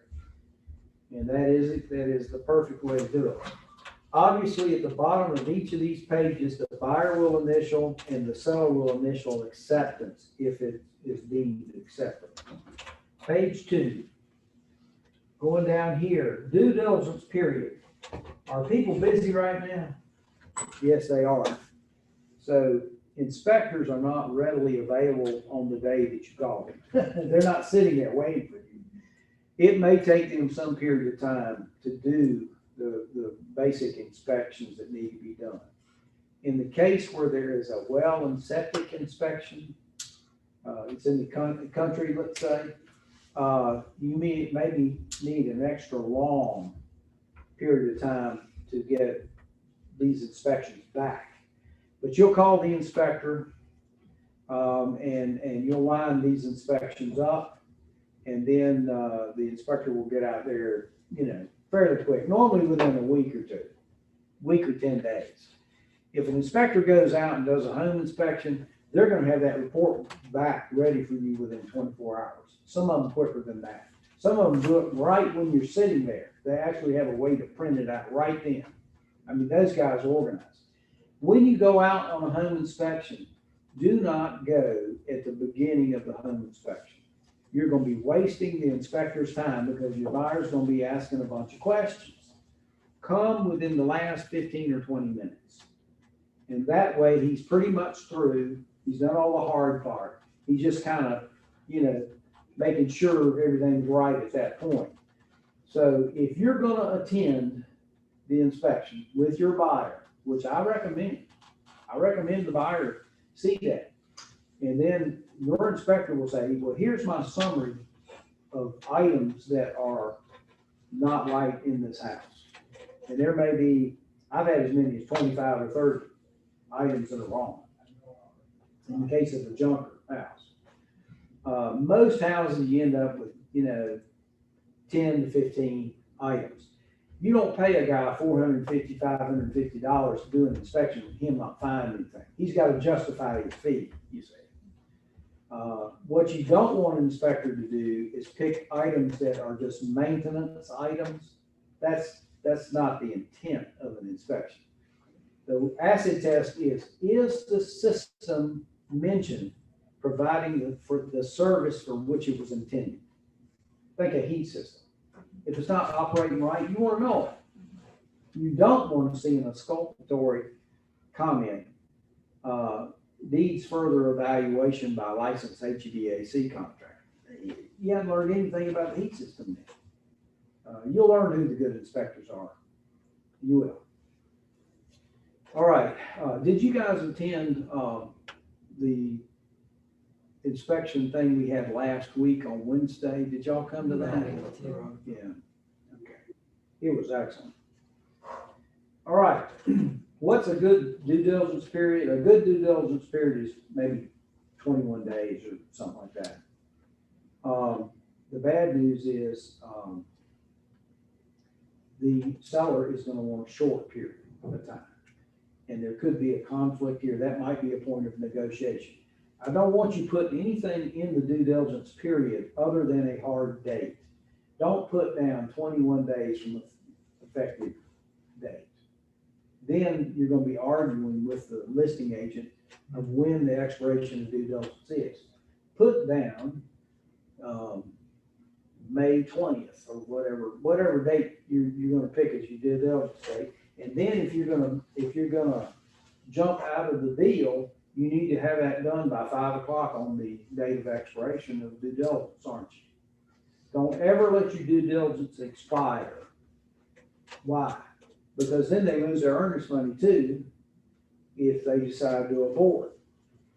So the time to know is before due diligence expires.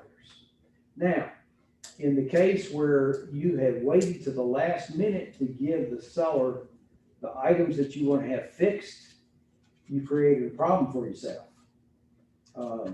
keep in mind, they've got $3,000 that's already gone here.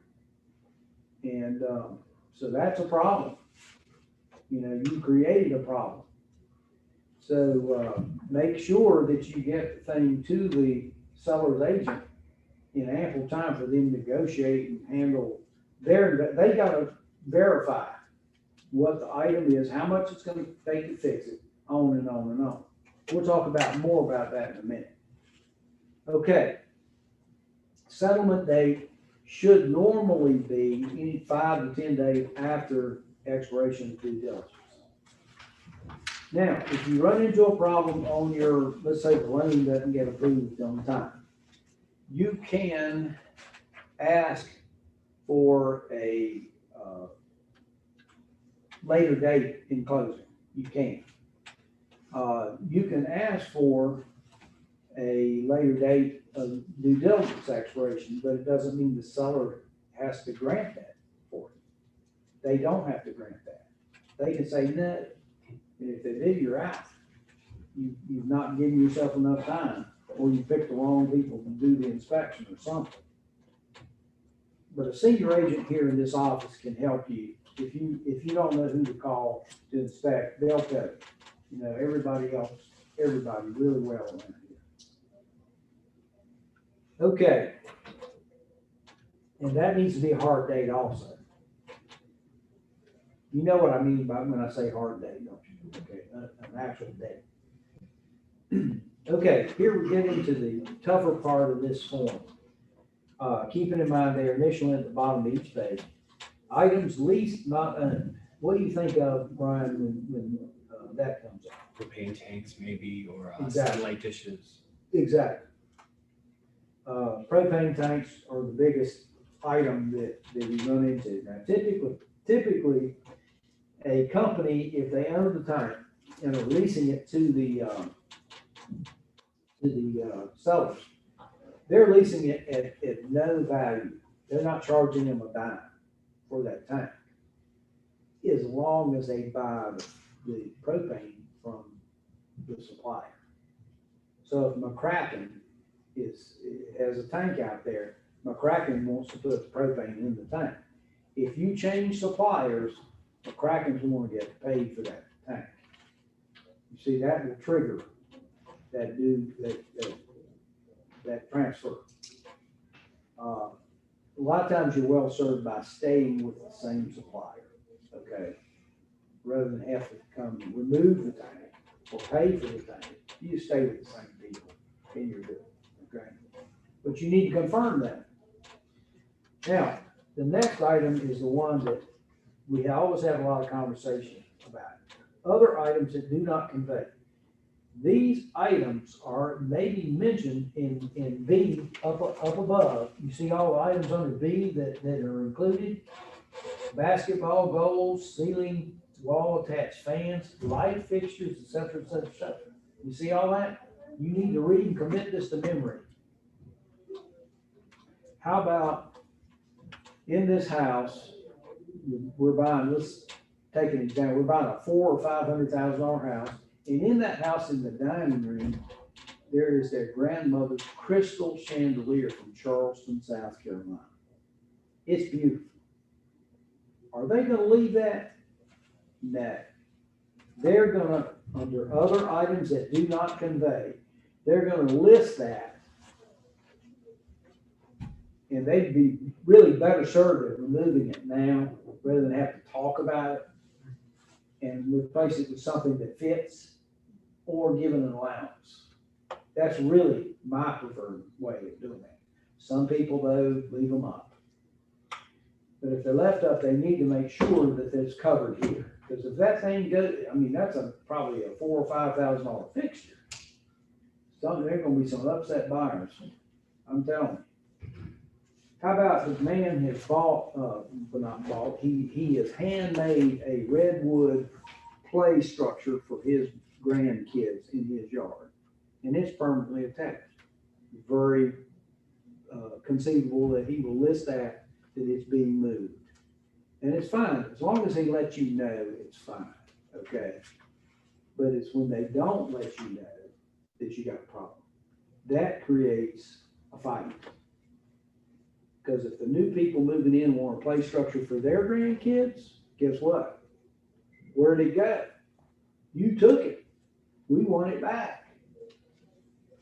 It's gonna be a mess. That's why we do a walkthrough prior to closing. We do a walkthrough, we want to do it when all their stuff's out. And we do a walkthrough maybe the day of closing. And to make sure the house is reasonably clean, that all the debris has been removed, that everything is there. And we discover something that's not right, we're gonna go to the closing. And we're gonna have to have a chance to talk about it. Okay. Page 6. Here's a note right here. It says buyer is advised to consult with the owner of any leased fuel tank regarding the terms under which the buyer may lease the tank and obtain fuel. There you go. I told you right. That's amazing. Buyer representations. Over here, you need to be correct on this item. I have seen people lie about this. I have seen people write down that the buyer does not need to sell their existing home in order to qualify for a loan, when they really did. That is called, that's called a foul. Because the seller's taking their house off the market on the strength of this offer that's been made to them. And these buyers don't need to sell their house. And if it doesn't sell, they're still gonna close. And guess what's gonna happen? That house doesn't sell, that buyer doesn't close. These sellers are gonna be irate. And you've done a party to misleading them. That's called an unwritten contingency. It's illegal. You can lose your license. Okay? Enough said.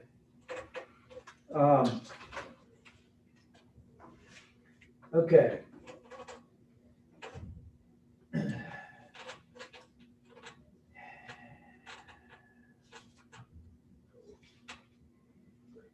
Down here, it's got Residential Property Owners Association disclosure statement. If this is in a homeowners association,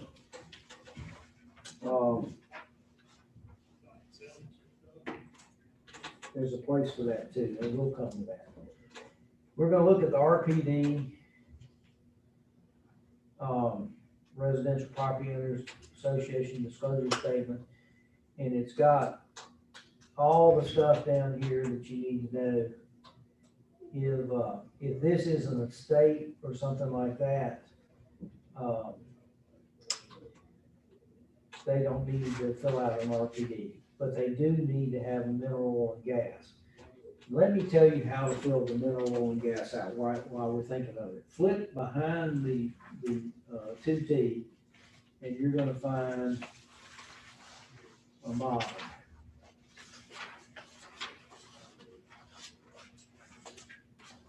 You have, yeah, it's on about the four or five pages from the end. The MOG, which is what a mineral oil and gas rights is, it's kind of a weird form. Not many people really know why this is being done. You got it? It's in, yeah, okay. When you come to this form, it's all about fracking, okay? And any valuable minerals that might be underneath the house. Do you think people would be upset if they found out that the bottom below their house is going to be fracked? They could be. I mean, you know, there's a lot of hysteria out there. The proper way to fill this out, if you're looking at the form, mineral rights were severed from the property by a previous owner. You have no way of knowing that. And so the seller has checked no representations. This form is already filled out, okay? This form has been filled out by the seller, so you're reviewing. Seller has severed the mineral rights. No, they haven't. They know they haven't. Seller intends to sever. No, they're not going to do that. Oil and gas rights were severed from the property by a previous owner. No representations. Seller has severed the oil and gas rights from the property. No. They don't intend to sever them either. No. The owner signs it and the purchaser signs it, and that form goes into the landfill. All right. Let's go back to where we were. We're moving right along. Just to let you know, it's 11 o'clock. Got it. I'm gonna wrap this up in no more than 30 minutes from now. We're gonna be out of here. Okay, so don't panic. I know your family's getting tired, and you know the mind can only absorb what the family can endure. You heard that? So okay. Hey, I'm there with you. Okay, we're on page number 8, I believe. Yes, 8. Okay, seller representations. The seller has in MLS already put down how long they've owned the property. What you want to see is that they've owned it for at least a year. And let me tell you why we want to see that. Is because their tax situation will be much better for them if they've owned it for more than a year. If it's owned for less than a year, what do you think is going to happen on their profit out of this house? It's going to be taxed at a higher rate because it's considered investment property at that point. It's probably a flip, okay? If the property was built prior to 1978, what do we need to include in our little package of goodies with this offer? The paying disclosure. Lead page disclosure.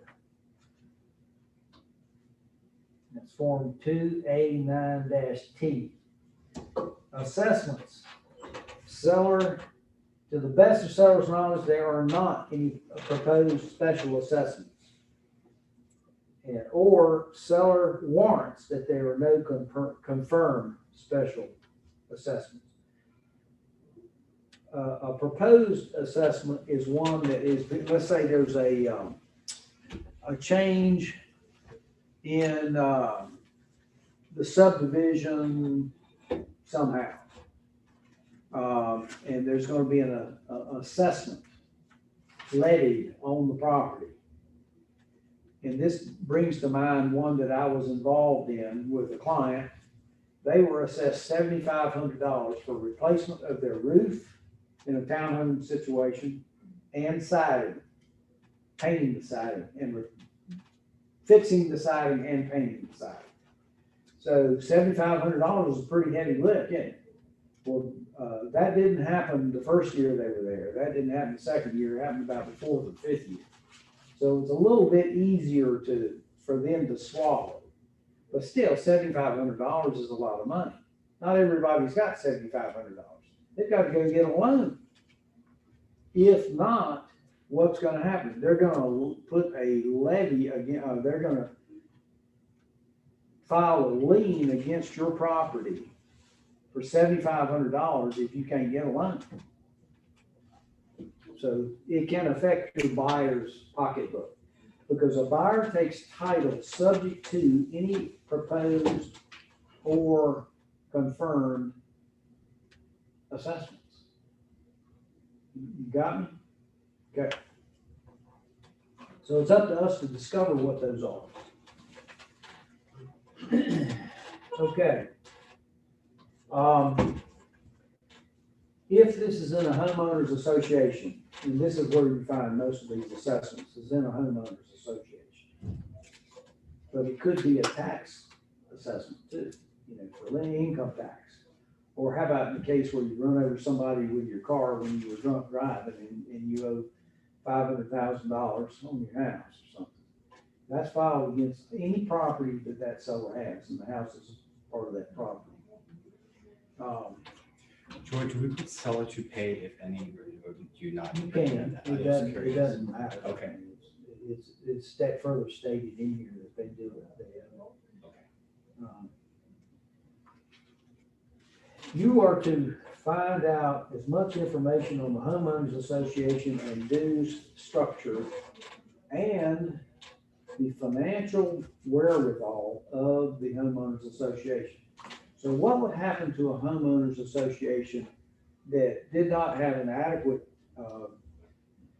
bank account to cover roof replacement and siding?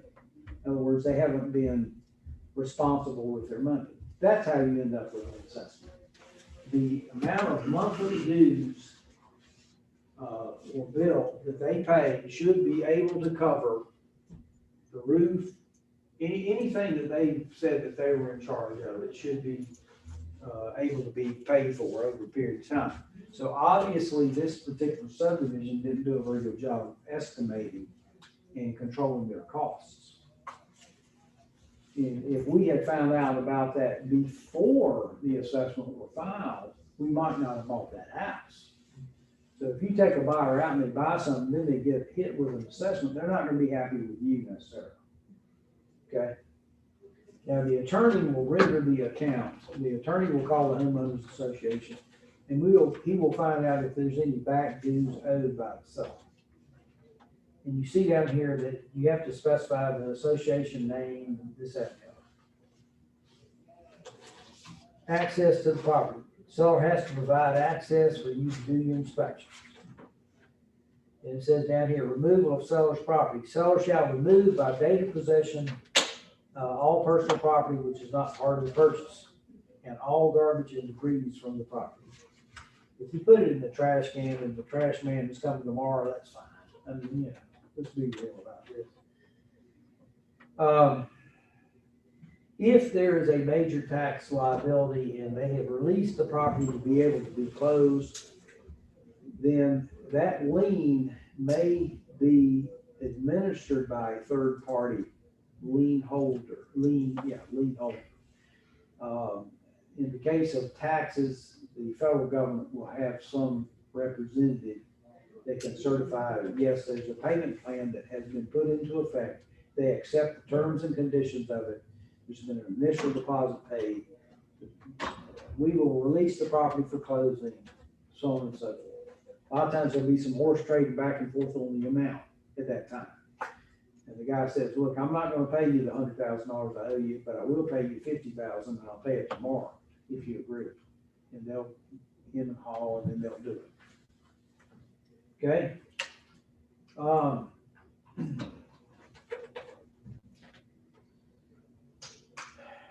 Agreement to pay buyer expenses. A lot of times you'll negotiate a transaction and you'll have a big fat zero in this line, but then after the home inspection, in lieu of doing the repairs on the items that are defective, they may say, okay, we'll give you $3,000 and you do it yourself. In the case of elderly people or people moving out of town, we find that that's done most of the time. They don't actually coordinate the repairs and everything. Be on notice though that a seller can do their own repairs. They are by law able to do that, but you have the ability and should check behind them to make sure they've done it properly, which may mean that you have to call the prior inspector back, or at least have some competent person that can evaluate the billing that they show you, or the things they did, were they done right. If there's a plumbing problem, it's pretty easy to find out, but you don't know necessarily about wiring and things like that. Okay, so the seller may be giving them a cash concession at that point. Home warranty. We are required to explain what home warranties are all about and tell the benefits and pitfalls on home warranties. This is on page 14, 11, excuse me, I apologize. And so you need to do that, and we have cards in the workroom in there where the mailboxes are with people's names there that are you know, with various home warranty companies. You can get information from them.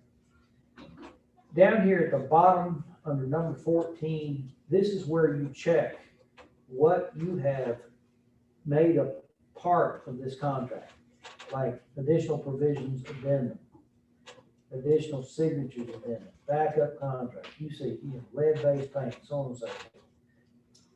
Okay, and then, if there is a necessity for you to have some special language prepared to cover an item that is not covered by an addendum, an attorney must prepare that. You cannot prepare that. Okay, I'm trying to think of an instance that might apply here. Gosh, George.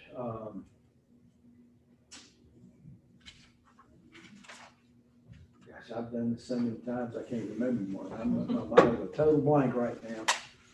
But it will come up where you will need a special addendum. Now, a principal in the transaction can write their own addendum. It is not advised because they'll do it wrong almost 90% of the time. But in the case of an escalation clause, that's one. Do you know what an escalation clause is? An escalation clause is a clause that is attached to your contract and it says, in a multiple offer situation, we will pay $2,000 more than your best priced offer. But we want the ability to review that offer after the fact to be sure it was legit. You know what I mean? Now they have to redact the names, redact, a lot of stuff that's on that offer. But an attorney needs to prepare that. I do not recommend that you do that. I have a question. Yes. So last night I was on a showing and this couple wanted to make an offer right there on the house. They went 25 over. So when the agent called the other agent for the seller, her concern was making sure that they filled out an addendum to. On the appraisal. Yes. So is that something that we have standard? No. Or, okay. That would be attorney prepared language. Okay. Now, that might be something a buyer could do if they were a knowledgeable buyer, educated person, say, look, any overage that must be paid out of the buyer's pocket. Right. So if the house is a $200,000 house and then the appraised book for $198, well then, the buyer's gonna have to come up with that extra $2,000 on their own and add it to the down payment that they're already paying. And so in the case of a buyer that's got some money, yeah, that would be appropriate. But we cannot do that. Okay? Agents cannot write addendums. Right. I know that. So if he had, let's say he already had one that the attorney had drafted, can we use that going forward? Is it, or do we have to have a new one? You want the real answer and then the do you know, is the attorney's name on it? I have no idea. Okay, if it is an attorney prepared document, Yeah. if it's being used exactly the same way, I would say you're pretty safe in using that. Okay. However, you might get called on the carpet for it because you're using somebody else's work without retaining it. Okay. Now, if you have a closing attorney that you use customarily, they'll only do it for free. Okay. And what you can do is just write up yourself bullet points. I want you to address these items. Send it to that attorney. He'll bounce it right back to you. Not charge you because you're bringing the closing to him. So it's a price of doing business. Some of them will charge you a little bit. Some of them will charge you a lot. Okay. If you don't have a relationship, it's going to be a lot. And it won't be fast either. All right. Page 15, my favorite page, and I'm going to rant and rave here a minute. If you'll look at page 15, we've gone through this whole document, and we've got page 15 here. We've got how much in due diligence on the Smith? $3,000, right? And that's made out to the seller who is Joe Blow or whatever. And we've got $1,000 in earnest money, right? Okay, let me show you how this goes down. You, after you get this accepted, we're not there yet, but let's assume for the moment. I want to explain this page to you. You get this thing accepted by all parties. Then you have 24 hours in which to get that due diligence check over to the list agent. Do not let the list agent talk you into mailing it. It'll be some foul up. It's not acceptable. They need to do their job. And you need their signature. Let me show you. Right at the very top, you've got listing agent acknowledgement of receipt of due diligence fee. If you mail it directly to the seller, guess what? He doesn't sign that. It's a required entry. And then the seller has to acknowledge. So this page goes with you and the checks, because there's two checks, aren't there? The check goes to the list agent, and the list agent isn't in the office. But guess what? Any broker in the office can sign acknowledging receipt of that money. Okay? So you show up here at the front desk. Natasha's up there. You walk in, you've got the page off the back of the form, number 15. You got it right there with you. And you say, I'd like to, deliver this check to Ruby Henderson, who's on the other end. I'm sorry, Ruby's not in. It's got to be a full broker, can't be a provisional broker. Let me get a full broker acknowledged receipt. I'll make you a copy of the check. Oh, I've already got a copy. You already have run a copy of the check and kept it in your file in the office, your working file. Okay. They're going to sign this, the first blanks. Let's say George Womble accepts it. I date it for Ruby Henderson. It's put in her mailbox out here. She gets a phone call, Anna email. You have a check in your box for due diligence and whatever address it is. Same thing with the seller. It's a listing agent's responsibility to get the seller signature for you, for all of you. They need it too. It's a required blank. Then the earnest money deposit. We recommend that the earnest money goes to the closing attorney. And since you're the buyer agent, that's good. You get to pick most of the time who that closing attorney is. Most of the time. They're going to sign. So you see, we've got all kinds of signatures on this thing, don't we? But you're required to get that all done. It doesn't have to be on the same sheet. It can be, you can photocopy this thing a lot. I cannot stand it when an agent will show up in this office asking for an agent who doesn't even office here. And they've got a due diligence check for some person. I don't know who they are. I don't know the property. I don't have any file, and they don't have page 15 with them. Talking about unprofessional, that is unprofessional. Or what's worse, sending their buyer here with the check. And then somebody has to stop, look up the transaction. The agent hadn't filed the documents yet. There's nothing but problems. So do your job. Take this thing with you. All right. I'm beating that to death. Apologize. All right. Professional services disclosure. Wow, we're going to hurry. What we're going to do here is put the buyer or seller's name there, whoever we're representing.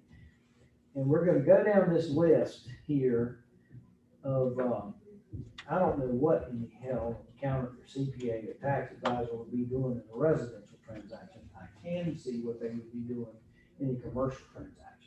That's why it's there. So if it doesn't apply, put NA. Appraisal is being paid for by the buyer. See, name of service provider. The appraisal, we don't know who the appraisal is being done by. Lender is providing that. Attorney. The buyer agent is doing that. And sometimes the buyer will have an attorney. that is a real estate attorney. Rarely, though. Most of the time, it's us picking the attorney. And you put down the name Craig McCall over here as a closing attorney. Inspections. You know who's doing, you know who's ordering that. Normally you are, as a buyer. And on and on and on, okay? You got that? And you have to fill this out and have an initial, and all blanks need to have something in there. A 0 or NA will be fine. And then buyer signs it on the back. In the case of the seller signs it. I've already told you how to fill out the mineral oil and gas. Okay. Let's look over here on almost at the end called response to buyer's offer.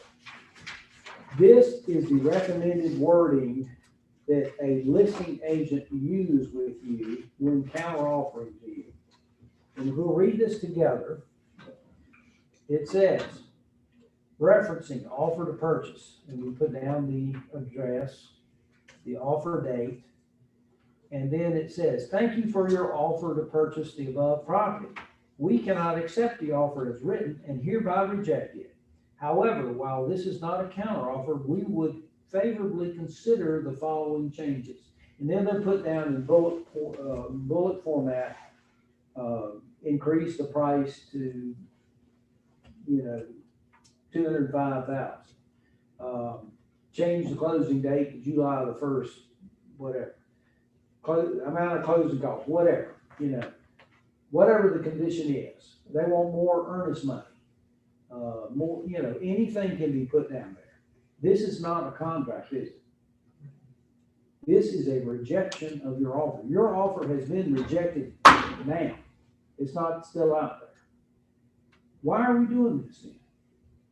Well, I'll tell you why. These nitwits that send you an email that says, if you change the price to this and that and the other, we'll take it. It's done all the time. And who does? Experienced agents. They forget they're in a hurry. They have a big team. And what happens? An offer has been made, a counter offer has been made. And so you meet all those conditions, what's your expectation? You see? What happens if they send you a counter and you accept it, and then another offer comes in that's better? You got two. You got a mess. That's why this wording is wonderful. But nobody does it. But this is right. I'm telling you. So you need to look at this thing and see the beauty in it. Okay. Let's say we change it to whatever they say on this form and we get it accepted. It has to be communicated. It has to be communicated back to you by the list agent, straight to you in email format. We have accepted your offer that you submitted today. Then that's communication. You got to be. Okay? You don't have the paperwork. I see the question marks. That's communication. Their agent is a conduit of information to you. Now, the seller needs to have signed it. Okay? They need to have signed the stuff. The fact that you might be in Wilmington laying out in the sun and this email comes across and you got a deal. Fine, you got a deal. You are considered the same as the seller of, the buyer of the property. Okay? You are the representative for that buyer. You're a fiduciary for that buyer. You've got a contract, an agency agreement that says you are. Okay? There you go. You okay, Ashley? All right. Got that brow all wrinkled up. Okay. Let's say we got one or two little nitpicky changes to make. I love this Swiss Army knife form of agreement to amend contract. You can do any amendment on this thing And let's say this is done after you've gone through the home inspection and you've got this seller that's moving out of town and he can't fix the items, but he's gonna give you money. Here's how you memorialize what's discussed between the agents. If you go through this, it says buyer and seller hereby agree to amend the contract as set forth below. Purchase price. Purchase price is hereby changed from 200,000 to 197 in lieu of doing the repairs. See how that can be done? Additional earnest money.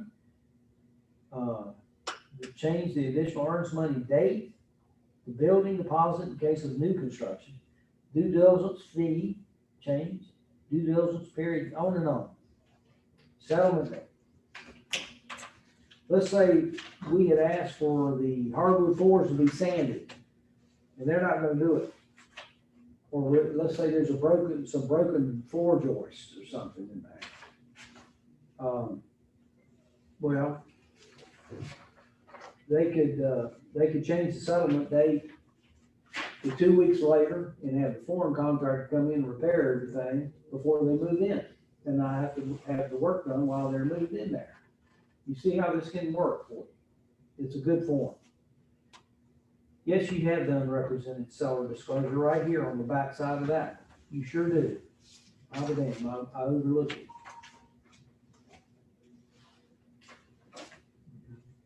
All right, and here's your referral agreement that we discussed at the beginning of the class. The people moving to Chicago or whatever, out of the market area. And so what you will do is find a Keller Williams rep close by that can handle that buyer, and you line up the right agent, not a newbie. You want somebody that's proven. How do you do that? You can check with the team leader, check with broker in charge, check with somebody that knows. Say, I need an experienced agent to handle this, somebody that'll do a bang up job. And that's how you get the right person. Their chance of making the deal happen for you will be great. What is customarily paid? 25% is what's normally paid. So let's say it's a big time house. Let's say it's a $500,000 house. What's a 3% of 500,000? 15,000 then. Okay. What's 25% of 15,000? 2750. Correct. This is what happens when you use computers and ad machines and stuff. I'm just like, I just know my commission.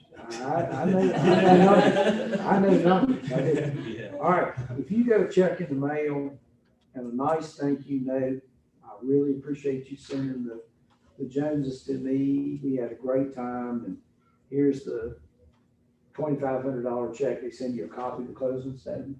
You know everything's legit. That's a pretty good day's work, isn't it? It was worth making that phone call. That's how it can happen. Okay? All right. That is pretty much what I wanted to cover today and get you a big jump on things. But there is a tendency with human beings, the imperfect creatures that we are, to do something that is really bad. And I'm going to give you an analogy. Write this statement down, okay? Write it down. And I'm going to see if anybody in this room can tell me what I'm talking about. And Lisa and Brian heard this before, don't say, okay? All right. The easy days are hard, and the hard days are easy. The easy days are hard, the hard days are easy. What in the hell is George talking about? He lost his mind. It's a riddle. It's real. Can anybody tell me what that is describing? All right. I'm going to tell you right now.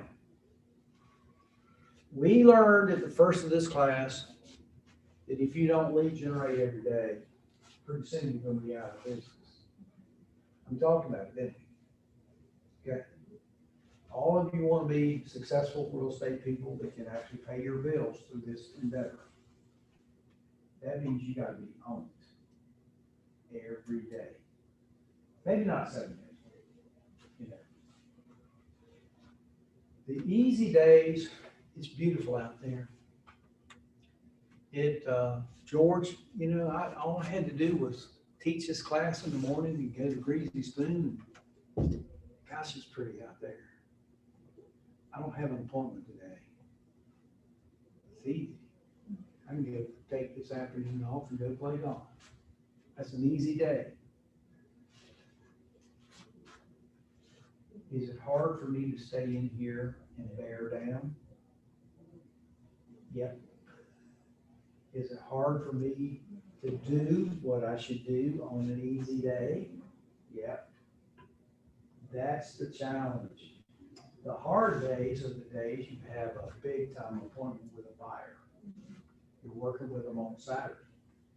You might buy it all. You did. You hit that, you're a little intimidated by an appointment, but you hit that, you're excited. You blast through it and you win. That was a hard day. It was easy. The easy days are the ones that get you. What was it that Odysseus said when the harpies were singing and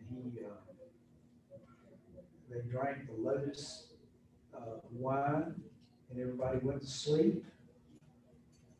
That's what an easy day is. An easy day is out there saying, take the day off, it's pretty outside. Go goof off. Lead generate, go to the houses, get it done now, because I'll tell you what's coming. And if I had my blackboard up here, well, I might do it anyway. I have done this. Just don't go to sleep. This is you. You remember that? All right, you tell me what this is. Don't look at it. No. This is D1. The honeymoon period. You're in this class, man. George is great. He knows everything. No, he doesn't. And I'm listening to George because he's my manager. And George is being directive with you. He's saying, you need to do open houses. You need to lead generate. You need to stand in the corner with a pointed hat. But George knows all. He's been in business 49 years. He knows it. I'm going to do what he says. So you go stand in the corner with a pointed hat, Josh. And what happens? Nothing. Nothing happens. So you go down to D2. This is honeymoon. You go down here to dissatisfaction, disillusionment. And you think this guy over here is an idiot. He told me wrong. I stood with a pointed hat on over there. Instead of being directive in M2, we have to be empathetic. We have to listen.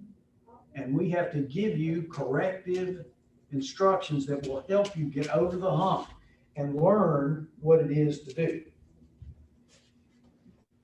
Where we want you to go is here. Unfortunately, most people go here, out of business or to a different firm. Am I right, Brian? Yes. How many go? I mean, it's like 90% within the first few years. Listen to Brian. Yep. Brian's been around. You don't meet anybody like me, do you, Brian? No. You don't. There's one thing I've got. I am disciplined. I don't have to work. I work because I want to work. Plus, I'm used to it. I want you to go here to competence. Everybody goes to D2 in some form. How long does it take you to get to D2?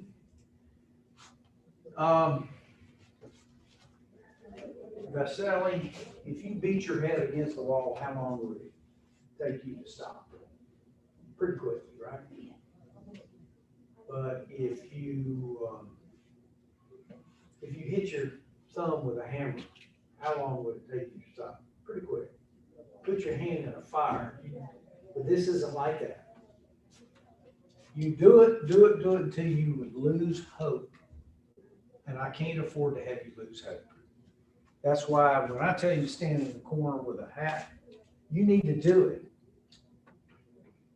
When it's a pretty day, you need to work. Because you want to go over here to competence where you're capping out. You're making $70, $80, $90, $100,000 a year over here. You got to learn the skills, pay your dues. The first year, you'll make all the mistakes. And then if you're really something,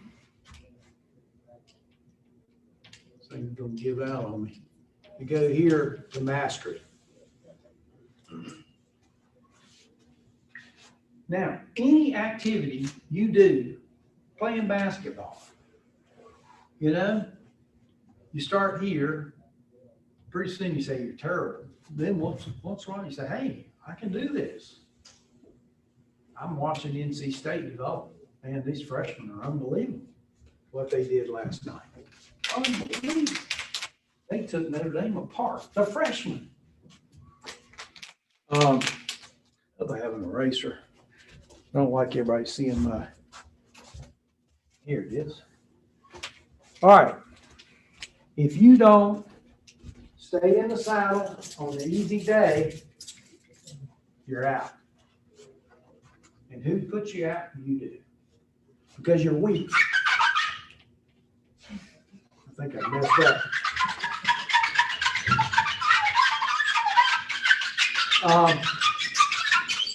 So does it really make any sense? It's kind of strange, isn't it? The hell marker is this?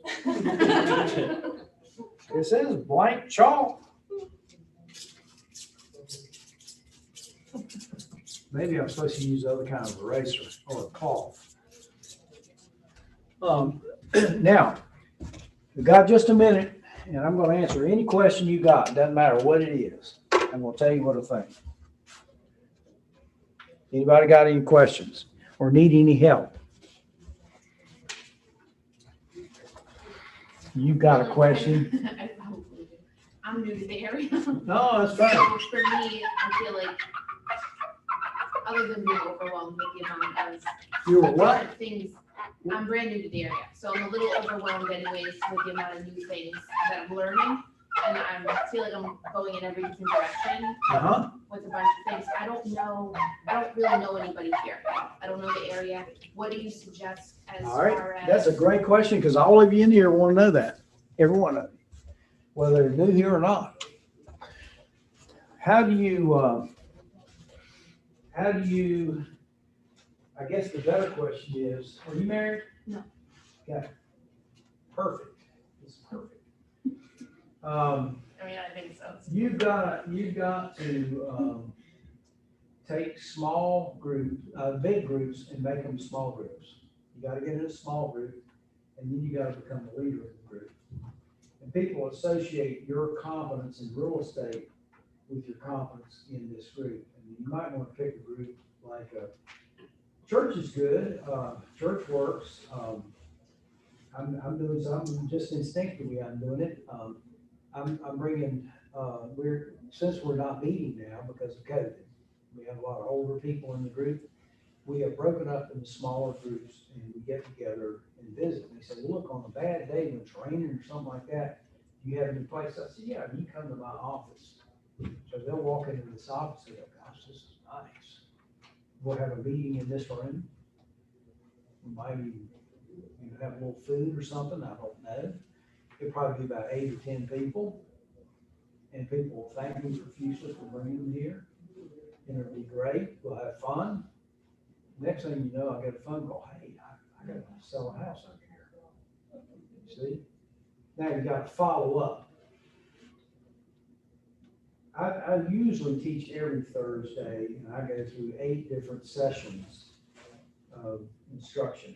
And today, the material is too much material for today. I don't like doing it like this. I feel like I like to take my time and explain why. What does that have to do with what your question was? I was talking to myself too. I guess what I'm saying is you have got to educate your sphere that you're confident in real estate. And you do that by doing a send, call, see. And let's write that down. Send, write it at the top. Underneath it, put call. Underneath, put see. What's the most time consuming one of those 3? See. C is. Let's put a 1 beside C. Call is probably the next labor intensive. Let's put a 3 beside call. And the easiest is send. Let's put a 9 by that. That's your formula. Actually, that's your formula. So, you meet Mary Sue. So, you might send Mary Sue some strategic information on finance. Hey, Mary Sue, I ran across this article about rates are really good right now. I don't know, you mentioned your interest rate is 5%. Here's some comparative rates on stuff. Maybe you know if you, I'll hook you up with my loan officer or something like that. Or in the case of somebody that is living in a subdivision, doing a CMA form and send it to them. 9 drifts, 3 calls, and it's a forward call. Family, occupation, recreation, dreams, and desires. It's all about them. You call and say, hey, how's your dog doing? Molly. Isn't that their name? Yeah, it's Molly. You said that she had some kind of fungal infection or whatever. She's doing all right? Yeah. Yeah. You're a first name with this person. And people like to be talked to in a friendly, knowledgeable way. So you're going to prove your competency on the sends. That's what the sends are for. I recommend that you not do all email. It's too cold. Use snail mail, maybe a text, Mike Bender has bought 7 properties from me. I sent him a thing last night. Hey man, the Wolfpack is playing at 7 o'clock. They're playing Notre Dame. He said, thanks, man. So we'll follow up with a phone call, you talk about how good you played and all that. But the fact that I am his friend, he won't buy anything or sell anything without me being involved. He's an advocate for me. And so see, I called him up the other day because it's a long story. I probably shouldn't say too much, but his wife did something really bad. He's kicked her out. The second time it happened. And so I called him just to check on him. And he knew I was calling to check on him. I didn't really ask anything about her, but he knew I was calling. This is the way you're showing your love for him. All right. This is my closing. You do this, if you do a send call see on that formula with people you have met, you watch what happens. And you have to keep score monthly on how many referrals you get. So when you focus on referrals, you'll get referrals. All right. What is North Carolina's motto, Brian? I'm not sure. Sorry, else too. All right. You know? I might not phrase it right, but not to seem but to be. Close. Pretty good. Pretty good. All right, here it is. To be rather than to sing. To be, esse quam verde. To be rather than to sing. Now, why am I telling you that? Because my story's gonna back that up. The first sale I made in the real estate business was to Fred Tolson. He was 10 years older than me. I was 24 years old. And he had a wife and 2 kids. Linda was her name. And Devon and can't remember.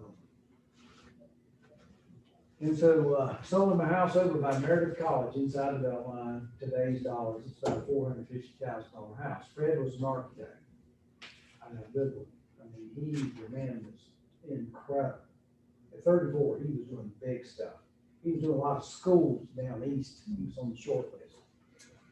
So he bought that house from me and fixed it all up. It was beautiful. And he and I would get together for lunch about every other month. And we just, 2 guys, and we really liked each other. He had the most dry sense of humor. I mean, this guy, he would say something just deadpan, and it'd be probably the most offensive thing you'd ever heard, but he'd laugh. He didn't mean harm by it. He was being funny. All right, so fast forward. After about 6 months or so, he said, I noticed you've been buying some houses, little junky house. What are you doing with that? I said, well, I'm going to run them out. I'm fixing them up. I'm going to run them out. And then when I get old and decrepit, I'm going to sell them. He said, are they paying for themselves? I said, yeah, I'm making a little bit of money on each one of them. Not much, but a little bit. I only buy a single family detached, and we discussed all that. Couple of lunches later, he said, do you think I ought to be doing that? I said, yeah. He said, you're talented. I've never seen anybody work on a house like you can. I mean, the guy had taste. So he started buying houses. I started selling them. I sold him over 30 houses and an office building. Did I do it because I wanted his money? No. I do it because I cared for my client. You enjoyed and my spending time friend. with them. Oh, we having a ball. Well, Fred died about 5.5, well, it'll be 6 years now, 6 years ago. And I knew he was going down. He had prostate cancer. And he was always on me about going to the doctor and this and that. I didn't do it. So the last week he was alive, he called me. And his voice sounded good. I mean, it was surprising. He said, George. I said, Fred. He said, have you been to see your prostate doctor yet? I said, no, I lied to you. I didn't do it. I said, but as soon as I hang up, I promise you right now, I will do it. And I did. He said, that's not why I called you. Now, put yourself in this situation. Here's a guy you've known for 44 years. He's on his deathbed. I know he's on his deathbed. Yeah, there were 37 surgeries and procedures and all this and that. It just, nothing worked. So he said, George, the reason I'm calling you is I've got 2 people in my life that I've got regrets with, and you're one of them. And he said, just like that. And I'm like, what have I done? Mm-hmm. That's the first thing that crossed my mind. Yeah. And you always think something negative, No. That was Fred. He was being funny.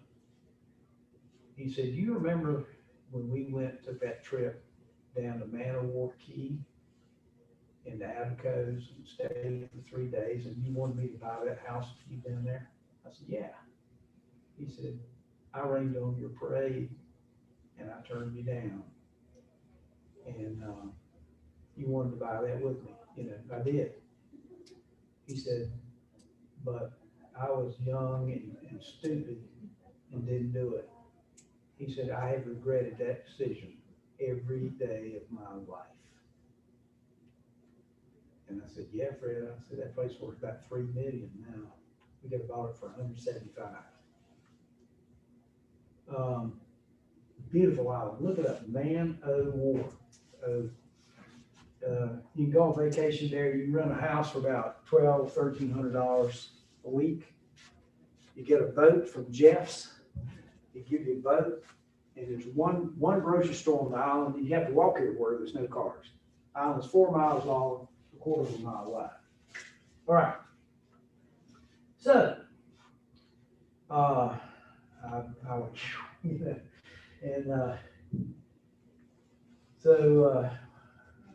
knew he was dying. He knew he was dying. And he died the next week. And I went, did I tell you this in class before? I thought I had. I'm gonna do good today, watch me. And I went to all 3 services. And he was buried in Pine Tops down east, about an hour and 15, 20 minutes away. Freezing cold day. I was standing in the water that deep with brand new shoes on.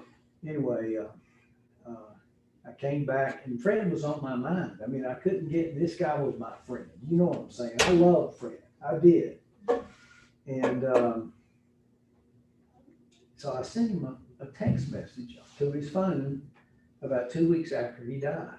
And it's something like, hey man, I really miss you. You know, we had great conversations. You're one of my best friends. So, you know, I'll see you soon. That's what I said. I did not get a text message back right then. 2 weeks later, I did. His wife texted me. George, what a wonderful tribute to your friendship with Fred. And I'm doing better. A lot of times I'll crack up. But North Carolina's motto is describing this event. Okay? You got to live this stuff and believe it. And you got to, even though it's nice out there, you got to get with it now. You ain't got that much time. You got to pay your bills. You got to make it happen. This is a tough market we're in.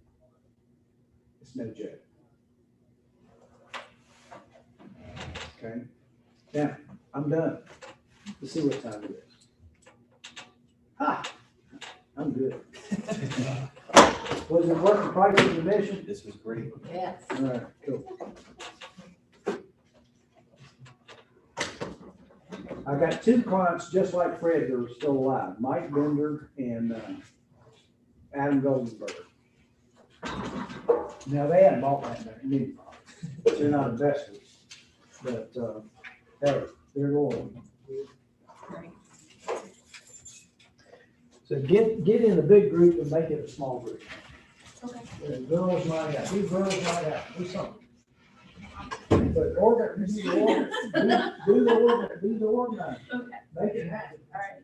You know, don't hide your white under the bushel or whatever. I'm out of here. Thank All right, you. George, thank you. Appreciate it. Yeah, you're welcome. I had fun. I'm not convinced that anybody stayed on the call, did they? Yeah, looks like they're still there. Yeah, we're here. Thanks, George. Thank you. Appreciate it. Thank you. Thank you. Were there or not, man, y'all got quiet. We had a few interruptions there, didn't we? That was a sad story. Yeah, you need to come to Greasy Spoon. We're gonna see y'all there in about 10 minutes. Take care. So we're gonna break for like an hour and then Sharon will be back in to do the listing process. So Sounds good. time for lunch. All right. Thank you. Yeah. Oh.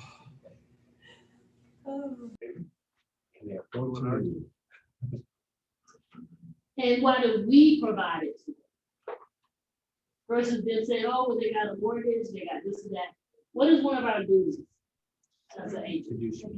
Fiduciary. So if your fiduciary duty is to provide them with fiduciary things, this is one of them. So if they have a mortgage, and then they have all these other fees, then how much they're supposed to take away from the table?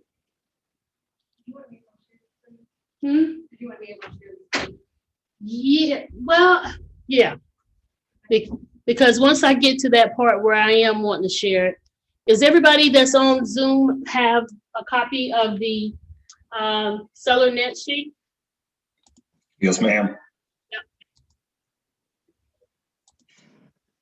Yes, ma'am. Okay. Where was that at? The seller net sheet? Was it in the email? Very first one. You got it. Oh, So perfect. You should be good to go. So I Okay. can bring it. Awesome.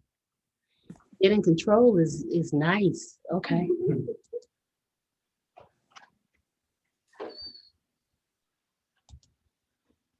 I don't know how this is gonna work. I don't ever have to be on this end.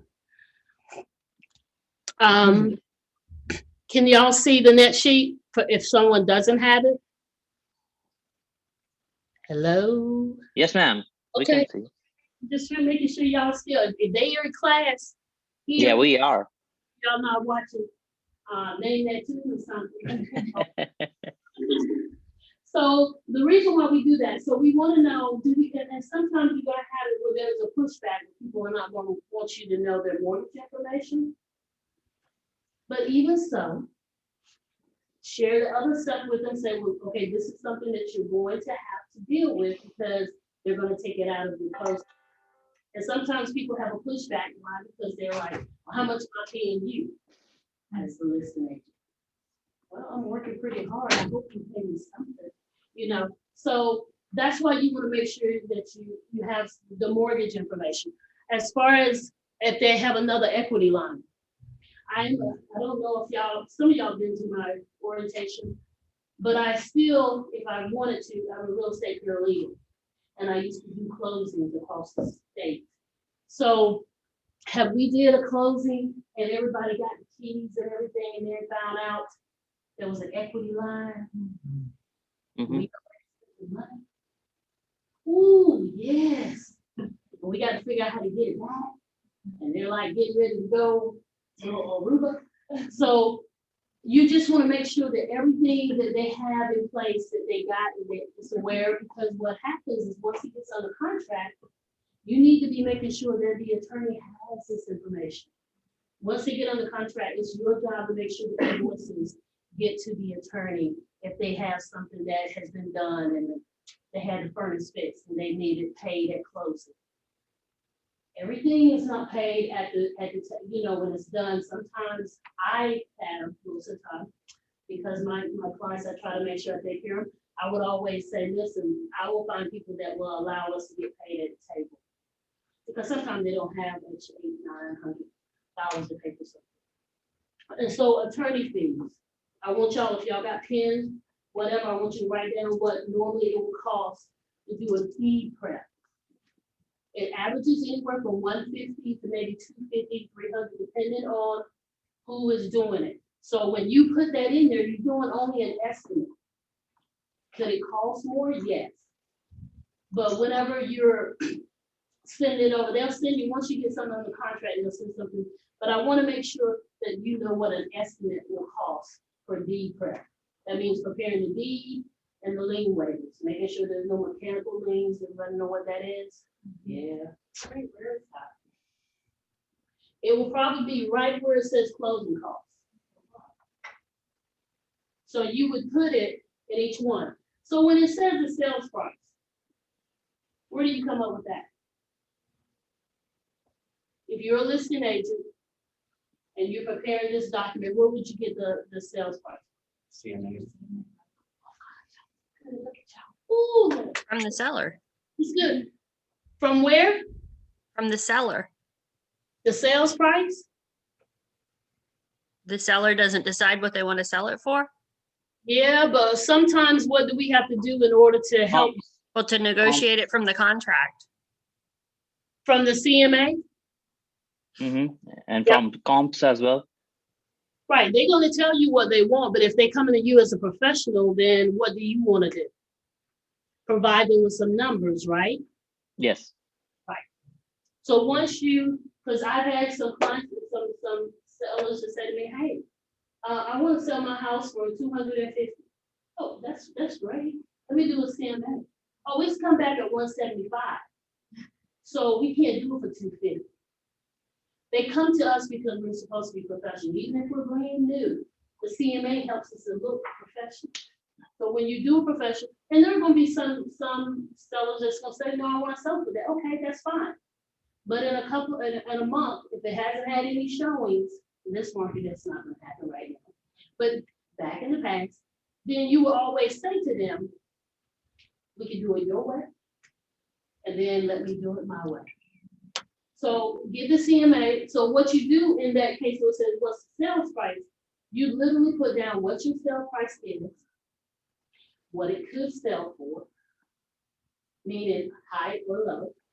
So if I said it's set 175, then I'm gonna probably put down 170. I'm gonna put 165, 165, 175, and then 180. If it sells for more than that, that's great.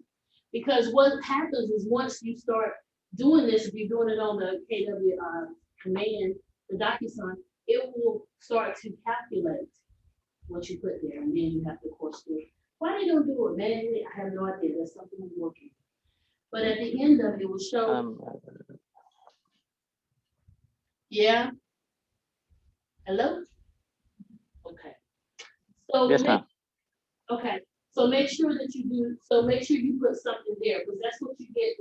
This is how you say. This is how much you can get if we sold your house for this amount. This is how much you can get if we sell it for this amount. And each time is calculating the commission. But the only thing that stays the same will be the attorney's fees, unless they, vary. But it's an estimate.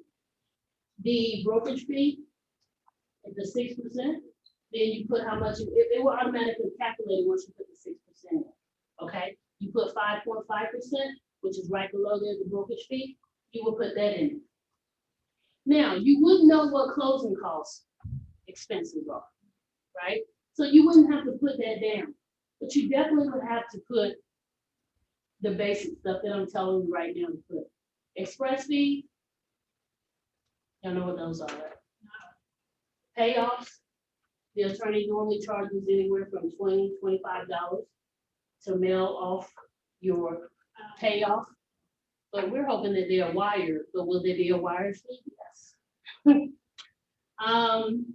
Home warranty, if the seller is planning to offer a home warranty, most of the time the average cost is $375 to $500, $600. I've never seen one over $600. And you put those in. The rest of those, the prorated HOA dues, I really wouldn't worry about that. I mean, you'll know what it is because they're supposed to tell you what the HOA are, but there may be other fees that come with that. HOA likes to add a transfer fee that the seller has to pay to transfer from one to the other, not the buyer, but the seller. Make sure that, I see the prorated taxes, can you do that? Yeah. You pull the taxes because you gotta put it on the MLS. So you would pull the taxes, divided by 12. I hated that when I was taking the exam. I hated it. It closed on the 27th and it's, I hated that. And now some of y'all they don't have to take it now. But you can average what that would be. If it's in March, it starts at the beginning of the year, it ends at the end of the year, 2 months, if it's $150, then it'll be $300 that the seller pays. And do y'all understand about the whole seller pay? Y'all understand that part when they're doing the closing? Okay, good. John's is like, why do you keep looking at me like that? So you will put the prorated thing, the recording fees, estimate what that is. It's only an estimate, so don't bog yourself down with trying to figure out exactly how much it is. Just do an estimate of what it would cost to record. And you can always look that up on the MLS. I mean, I'm sorry, on the register of deeds. Repairs for home inspection. You won't know that initially. Now, this form needs to be filled out and submitted within how many hours of signing a contract? An agency agreement? Within 3 days. How long? 3 days. 72 hours. 72 hours, we need this here to be uploaded with your listing agreement and all your other stuff. So you probably need to ask that question when you're meeting with them about a couple of things. Okay? Let's see. Revenue stamps.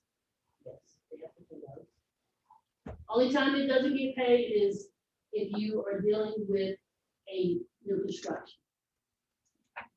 New construction, I don't know why they feel necessary to tell everybody that buys a new home that they have to pay the excise tax.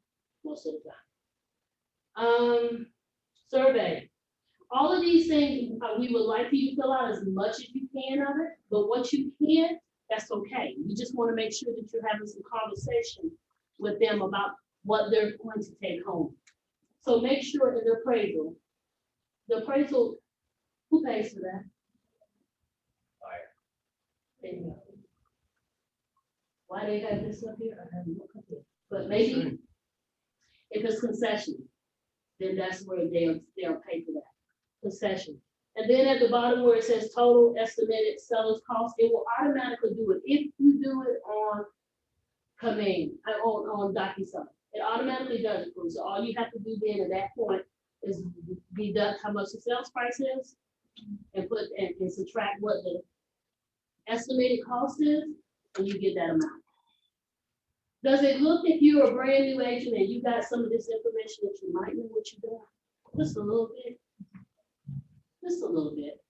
So make sure, and if you don't have this in here, our compliance person will send it back to you every single time. And then you have to go back to the seller and ask them to sign it. And then you're like, I hate that. I can't remember everybody that's up here. Okay. Any questions from my online peeps? Zoom. Can y'all hear me? Yes. I see Yep. Ann. Okay, all right. I can't see y'all. I'm trying to make sure. Yes, so this is when you're presenting the listing to them or pre-listing appointment and they sign something, you have this already made up already. Well, What I would do with the CM, the CMA, I like to have something to show them. And of course, you may have more than one of these, but I take one just so I can work the numbers, write it in pencil and saying, you know, these are the things that's going to happen.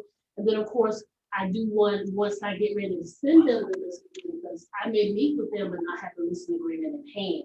So I then go and do a nice, pretty one and put all the information in there and send it with the listing agreement and the MOG and all that other stuff. Because when I go to meet with someone, I bring a lot of stuff that I'm gonna do again, but I'm writing it up while I'm talking to them. Because you haven't come up with a price yet. Because you haven't come up with a price, but you wanna know the details. Unless you're doing a Zoom or something like that, but you know, before COVID, we were all meeting people. So, and I mean, I still have some sellers that I will meet with, but I bring this stuff with me. Because the more they see that I'm prepared, I haven't yet to have someone to ask me to list their house that I didn't list it. If you're scrambling and say, let me get back to you about a lot of stuff, then they don't think you're well prepared. Okay, so that's why. In listings, you know, y'all right now probably going to deal with buyers, but you're going to get someone that says, when you list my property, and you want to make sure that even if it's your first one, that you give the impression that you know a little bit about what you're doing. And by doing so, you say, well, I know I need these documents. Have I had some agents call me and say, I have no idea what I'm doing. And I'm saying, okay, can we meet somewhere? Because I want you to make sure you seem like you know what you're doing because you represent Keller Williams and I'm your broker in charge. So yes. So any questions about the seller net sheet? Why we need to have it prepared? And it only needs to be done, of course, if you have a listing. Don't have a listing, you don't have to worry about it. But definitely if you have a listing.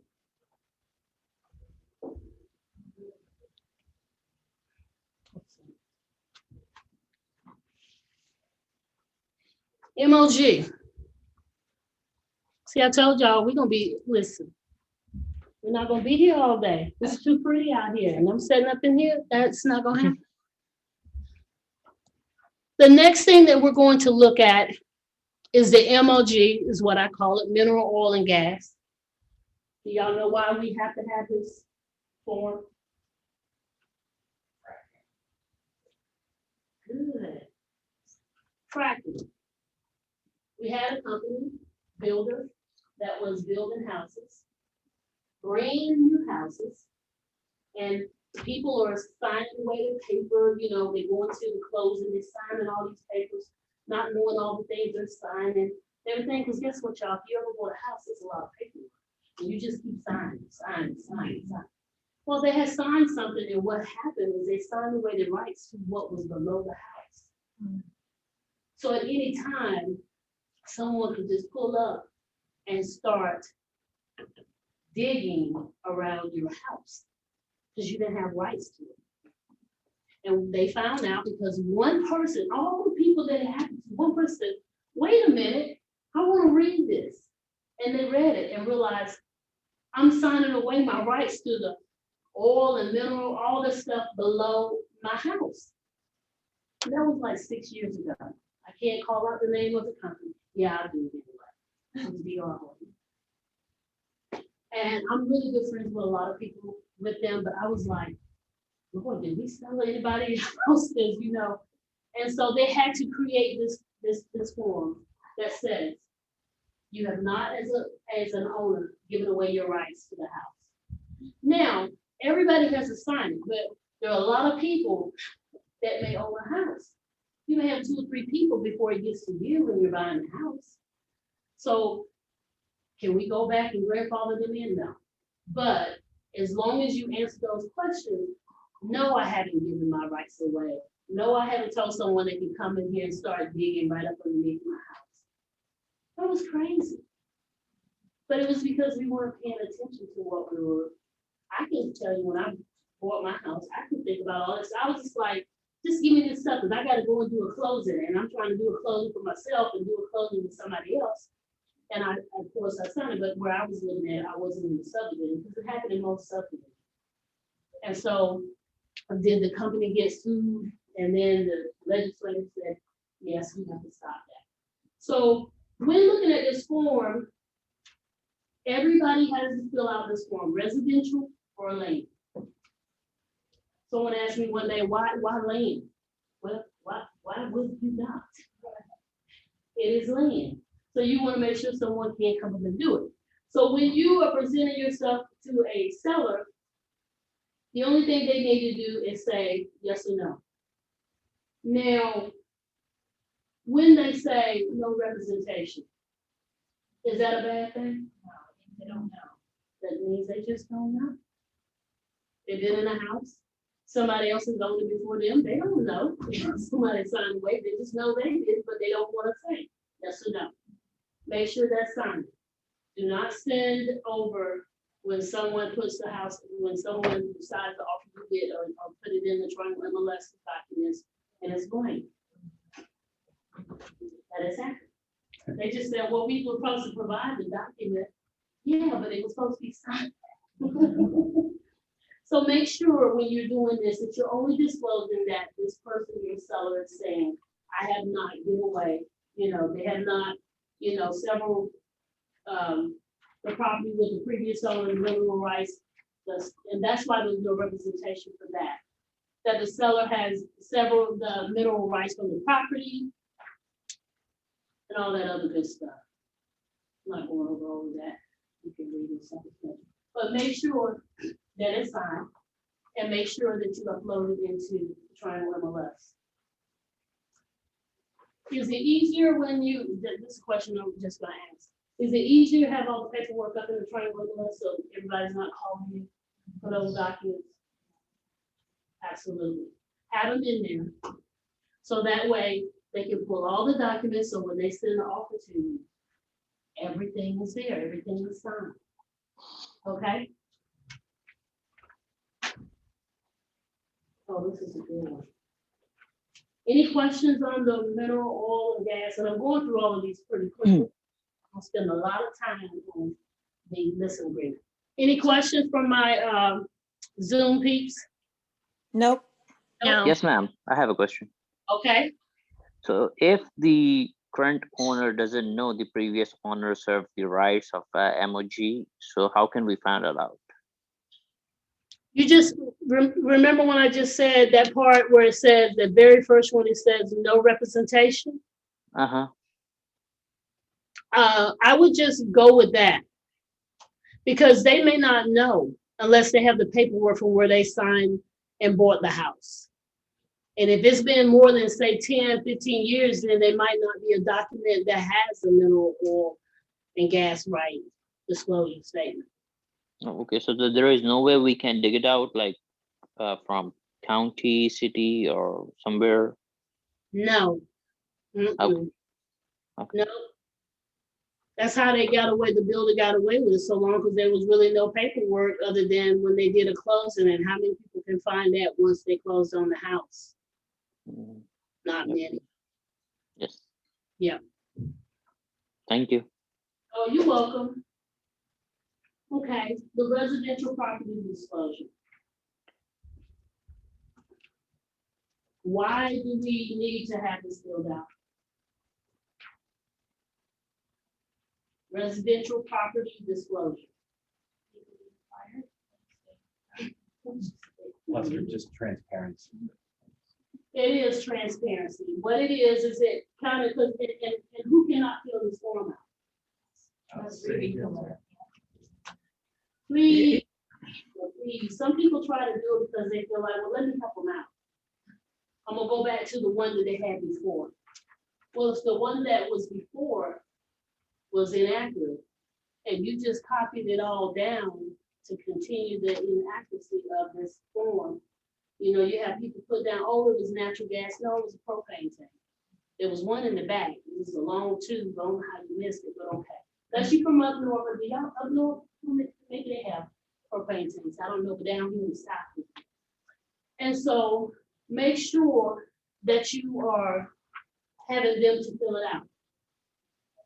Here now if they're sitting there and you're looking and you're there with them and you're trying to help them out, understand, yes, you need to go through that with them.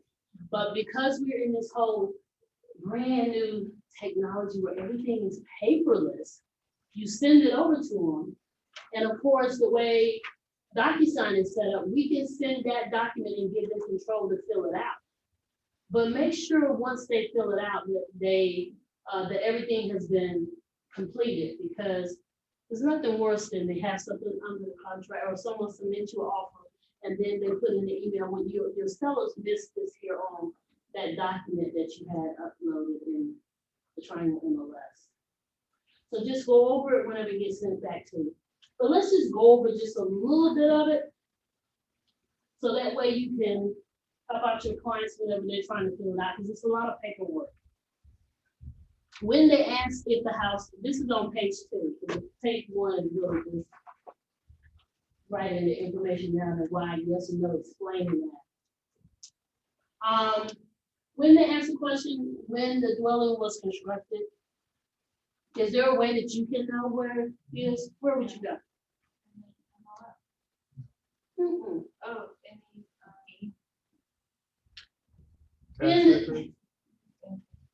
Those some good answers, but most of the time, what you would do is you would go to the tax website, the GIS. Have y'all heard of the GIS? Maybe sometimes. Geographical Information Services. Yes, yeah. You can definitely go there. Why do you need it? When you're listing something, you got to put what year was constructed. Does GIS have the flood maps? Flood maps, you go to NC Flood, or you can go to FEMA, and they will have it. Will they have the details about that? Probably not. They will have only about the flood and all that good stuff. But that's a good thing to go to, Brian, because should you be going to the flood? Yeah, you should know if there's a river running in the backyard, because there's a couple of things that ask that question. We'll go over that on the listing agreement, but definitely go to FEMA. So you would have to put that in there. On like number 2, when you're going to look at someone's house, because when you're out there and you're talking to them and you're trying to get their business, here's the one thing I would suggest that you do when you go to a listing.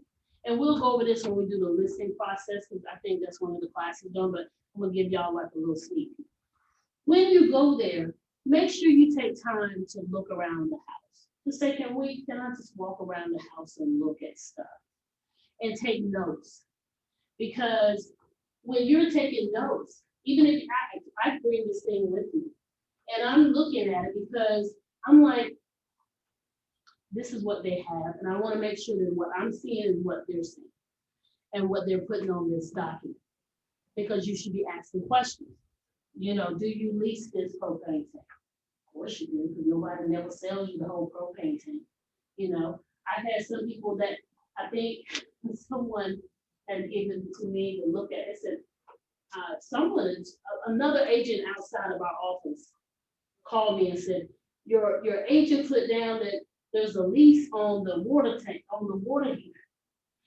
And they said, is this accurate? And I was like, well, let me check. I've never heard of someone leasing out the water heater, but maybe they did. Maybe that was just the way they said. And sure enough, it was right. But that was one, and been doing this for like close to 20 years of looking at stuff. That was the first time I've seen where someone had leased one. But I didn't know errands and rent a center like dude, No. I've never heard it. So I was like, yeah, sure. But I went and showed someone a house where they had the furnace, the tran. When they sold the house, they took the tran back. I was like, wait a minute. I'm like, yes, they had just bought it, was brand new, and there were like 7 or 8 people waiting to get in the house. I guess it was a great deal, and it was somewhere in Durham. And I had went to go show someone. He said, please show us his house. And I was like, okay, there's so many people here. And on the back is this brand new Tran. Is it called Tran? Yeah. The HVAC system. That's right. And when it sold, they were taking it back. I was like, oh man. It was just there for show. It was just there for show. What they had to get a new HVAC then? Yes. Is that why it was such a good deal? I don't know. But I was like, you leasing this? And they were like, that's what the seller said. So, but I knew that because I had pulled off when I got to do the showing.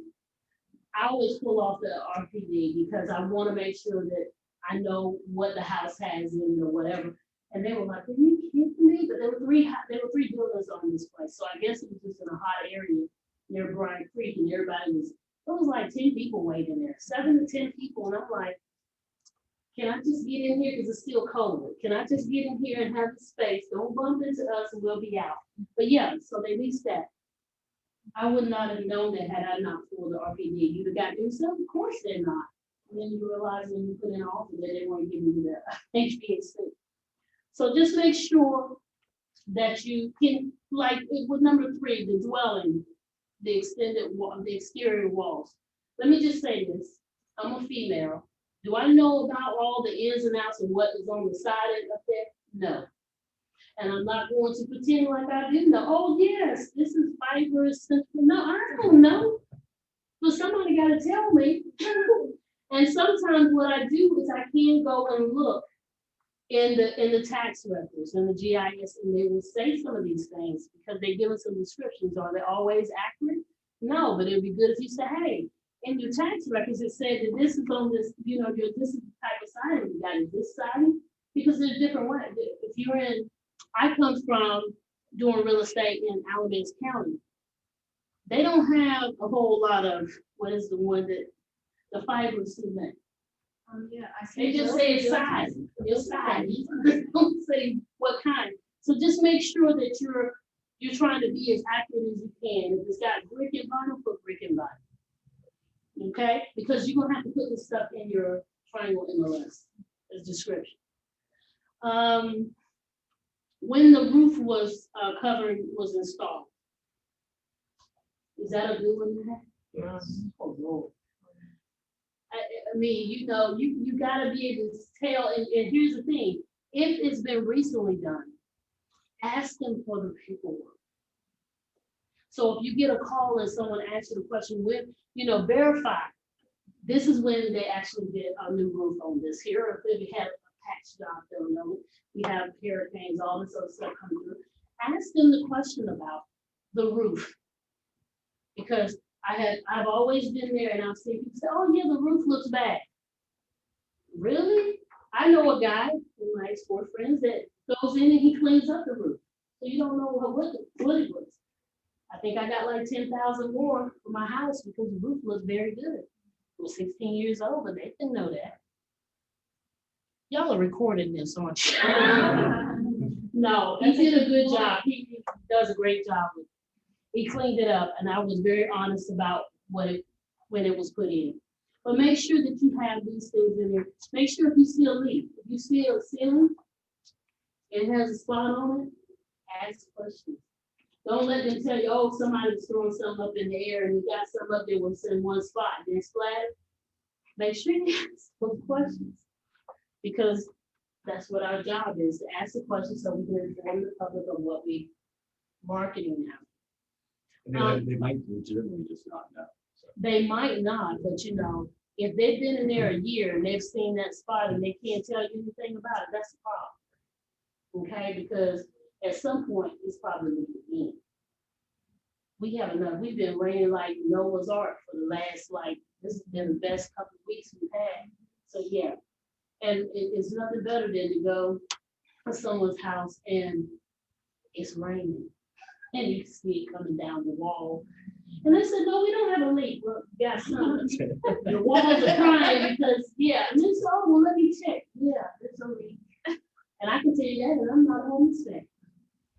So make sure you do it. If you go in a crawl space and you get sweat from the moisture that's coming out, is that an issue? Yes, that means that's a sign something is going wrong. I sold a guy a house and I helped him buy it, and we went up underneath the crawl space, and the guy took a screwdriver and he hit it and it went right through the wood. It was a brand new house, and never did. It was a model home, a log cabin. And the guy said, well, nobody's ever used it. Okay, yeah, but when you did the deck, you put the wrong type of wood up. So now it's leaking through. That deck was about maybe 20 feet up in the air. They had to pull that whole deck away from the house and replace it with the right type of wood. And unfortunately for that guy, my ex-husband and I had business with building decks, so I knew exactly what was wrong. He just thought because I was a chick, I didn't know, but I knew. When he had to fix it, he was like, I don't know what fix this. Oh, you gonna fix this. Because if he falls and hurt himself, that's gonna be an issue. So yeah. So make sure you do that. But just go through each one of these. I don't want to go through all of them. But make sure that when you're going through that you just ask them the question. And there's nothing wrong with you to ask them the question, let them fill it out while you sit right. That's not a problem. And let's see on page 3. It's still the same thing. Once you get to the part where there are no HOAs, you don't have to fill out any more of that. If there are HOAs, make sure that they fill all of that out. And why would you want to know about the HOA? The buyer. It's Right. what they're responsible for and what you'd be responsible for. If any. Right, and you want to know how much you pay in a month. Why? Because the lender will want to know how much that potential buyer is going to have to pay, because they include that in their mortgage costs each month. So I took a guy last year, we got a house, and one of the things we would do, we'd be setting the house with it. Everyone had HOA because we wanted to be in Raleigh, and I would call his lender and say, listen, we want to put an offer on this house. This is the address, this. And she said, how much is the HOA? Because that would determine whether he can afford to get this house or not. So we were always looking, I was like, okay, it's 120. Okay, he can get 120, he can get 150. But yeah, make sure you get that information. I just got an email from someone yesterday where the HOAs was not included because someone hadn't did their due diligence. And so now they're finding out that this lot that they had, actually, there was an error in the deed. They listed this subdivision, which it wasn't, as one of the lots. And so now HOA is getting ready to put a lien on that person's house because they're behind on HOA that they were told they didn't have. And then the attorney has retired, so he don't want to deal with it. But he made the error and put in the subdivision. Y'all hear that, Zoom people? Mm-hmm. And I'm saying to myself, and they were like, what can I do? I said, call another attorney because I can't help you. But they have, he had accidentally put the subdivision down in the description. And so HOA, who have nothing better to do, found it and included it. And they're across the street. They don't get none of the benefits, the pool, none of that stuff. But they're charging them from the time that they purchased the house, which was like a year ago. And told them if they didn't pay it, and then charged them another fee and told them if they didn't pay it, they put the lien on the house. Is that a problem? Would have been nice to get more clarity about that HOA. Yeah. That's why I moved in the house. I was in the woods. There was nobody next to me, so only the deers could tell me you were in my neighborhood. That was it. So now we're gonna go to the nice. What time do we have? 1:40. Oh, I'm good. Ooh. Now y'all don't look. Don't go tell Jessica y'all didn't learn nothing. Because I look, because I went through here like a blaze of glory. The exclusive right to sell. It has been modified so many times. There's so many different days been added since I started with Keller Williams to now, because there's just so many different issues come up on a regular basis. If we get a new one come July, and in July we get new forms. And if we get a new form, it's because somebody has been, any of y'all, or y'all in the class, y'all check y'all Facebook whenever y'all were out for lunch. And I posted some nice disciplinary things that happened. Did you see it? Yes, right. Not good. Well, I just want to make sure that nobody's name in my too off between this one and wait for us. So want to make sure that we're doing it. So with the listing agreement, who is the listing agreement with besides the seller? The firm. Thank you. Thank you. Not with Josh. You know I'm gonna kill your name. I'll call you B. It's not with, it's with the firm. You're a sub-agent of the firm. That means that from time to time, you will need to actually have me to step in for some. If someone asks you about terminating a listing agreement, guess what Sharon's gonna do? Terminate a listing agreement. Why? Because if a person does not want you to represent them, are they gonna catch, you gonna catch some massive stuff, pushback from every single thing that you try to do that person. And it's just like being in a relationship with them. God don't want you, then you better get out. There's no need to hang it on if he ain't want to hang with you, and vice versa. So it's a marriage. And if I have to divorce y'all, I'll divorce you in a second. I did it. So always understand, and the same with the buyer's agency. I have some agents come to me and say, oh no, I'm not terminating. I said, oh, you don't have to, I can get into your file and I'll terminate it for you. Put my name up there and say site. Because it's important for you to understand that this is a business and your reputation is everything. Everything. Y'all see me in here, this camera? Everything. So because of that, it is so much better to walk away from a situation. I got someone suing somebody right now for one, but he has a legitimate reason. But yeah, you don't want to have that. And remember, they're not going to say, Lisa, I had a bad deal with her. They're going to say, I had a bad deal with Keller Williams. So they take the whole picture and this is Keller Williams. And which one? The one in Raleigh. Oh, with the big Sharon Sunkel. Okay, I got to call her. So just make sure that when you're filling out this form, you explain to them it's with the firm, whatever. So what I'm going to do, because I want to get some interaction, I don't like talking all the time unless I'm watching a sporting event.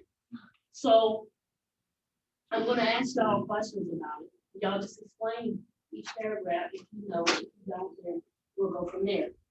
But in the first paragraph, that first area where they're talking about who the sellers are and the firm, which is Keller Williams Raleigh, or it can be Keller Williams Realty, okay, because we do have that. But let me ask you a question. You have the sellers. Hello? You have the sellers. And in there, in the seller, can just one seller sign for a listing agreement? That's it. So if he went and signed something with girlfriend and then he decides he got to sell it and he think girlfriend gonna sign for the wife, no. The wife has to sign. The husband has to sign. If there are three, daddy and mommy bought for the daughter, all three have to sign. Okay? They all have to sign it. And please, oh please understand, if we know that there's more than three people to sign it, we have ways to include the third person to sign. Although there are two sections, two spots where you can sign, there's another form that you can sign that says it's called additional signatures addendum. That one allows that person to sign off as well. But make sure everybody, and you know what's the worst thing that can happen to a person's listing a house? If they're listing a house and it's from the mama, they got 8 kids and they are married, or one's passed away and they have people who are beneficiaries to it. Do all of those people have to sign? Yes. And with the additional signature addendum, which I have, and I didn't include it in here, you can list every single document that needs to be signed by a seller by the first two, that signs it. And they can say the listing agreement, the working with. You can list every document they need to sign and you only have to sign it once. So, but that's something y'all can ask me later. But for now, just know that everybody has to sign to sell. So when it gets to the part where it's asking what our duties are, and that's in the first paragraph, where it's talking about the firm's duties here under are fulfilled, and however it is understood and agreed that other agents of the firm may be assigned or fulfill such duties if deemed appropriate by the firm. What does that say? What do you think that means? Essentially, if maybe the person, the agent who's helping becomes incapacitated in some way or something happens, someone can jump in who's also part of the firm. So this is the firm's listing. Exactly what it means. It means that if you can't fulfill the duties, then we can assign, we can still maintain that listing, and we can assign it to someone else, or I can do it. And y'all have to give me some, I don't know, something, like maybe a plane trip. My trip was only like $41 round trip. Give me something to close, because I don't get no commission. But we have the ability to go in and assign someone else to fulfill it, because it's the firm. We wanted to stay with y'all, and will y'all be compensated for it? Yeah, of course. But we have to work something out, because if someone has to come in and help you close, or help you maintain a listing, you got to give them something. Maybe if y'all know each other, y'all can help each other out and do it. But yes, so that's exactly what that means. That means that we have the ability, if it's with the firm, to make sure that the firm maintains that listing. If it's $1 million listing, then yeah, we will probably book you over to make sure that happens. But even if it's a $60,000 listing, we want to make sure they are getting the best service from the agent. What can constitute them not liking their listing agent? Just personality. Maybe every time they call them, they never answer. Maybe they tell them, say, listen, I don't want you to have this open house this weekend. And they say, well, I've already scheduled it. Well, something happens to my family. I can't do it. Can you do it modified? No. There's certain, you are right, they just don't want. But if it's because of the color of your skin, if it's because you're a woman or you're a female from another country, you're gay, I'm not releasing that. Listen, because that's a sign, that's something whole entirely different. Have I had people that have actually said, I only want to work with this type of person? Yes. And I have to explain to them, do we really want to be in business with someone that asks questions like that? Does it happen? More often than not. So yes, I will terminate one, and I will explain to you why if they ask that question.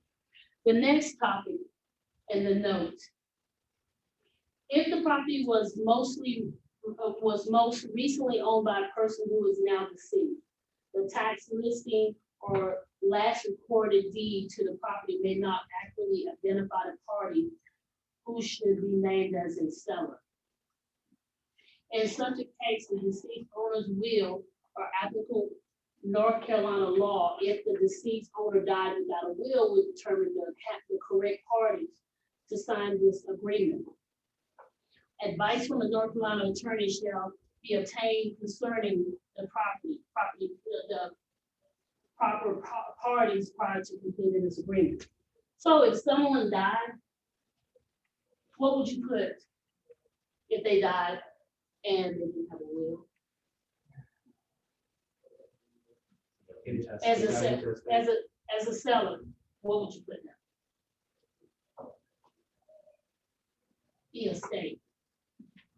I'm not gonna say my name. I'll say my ex. No, he's still living. But it's the estate.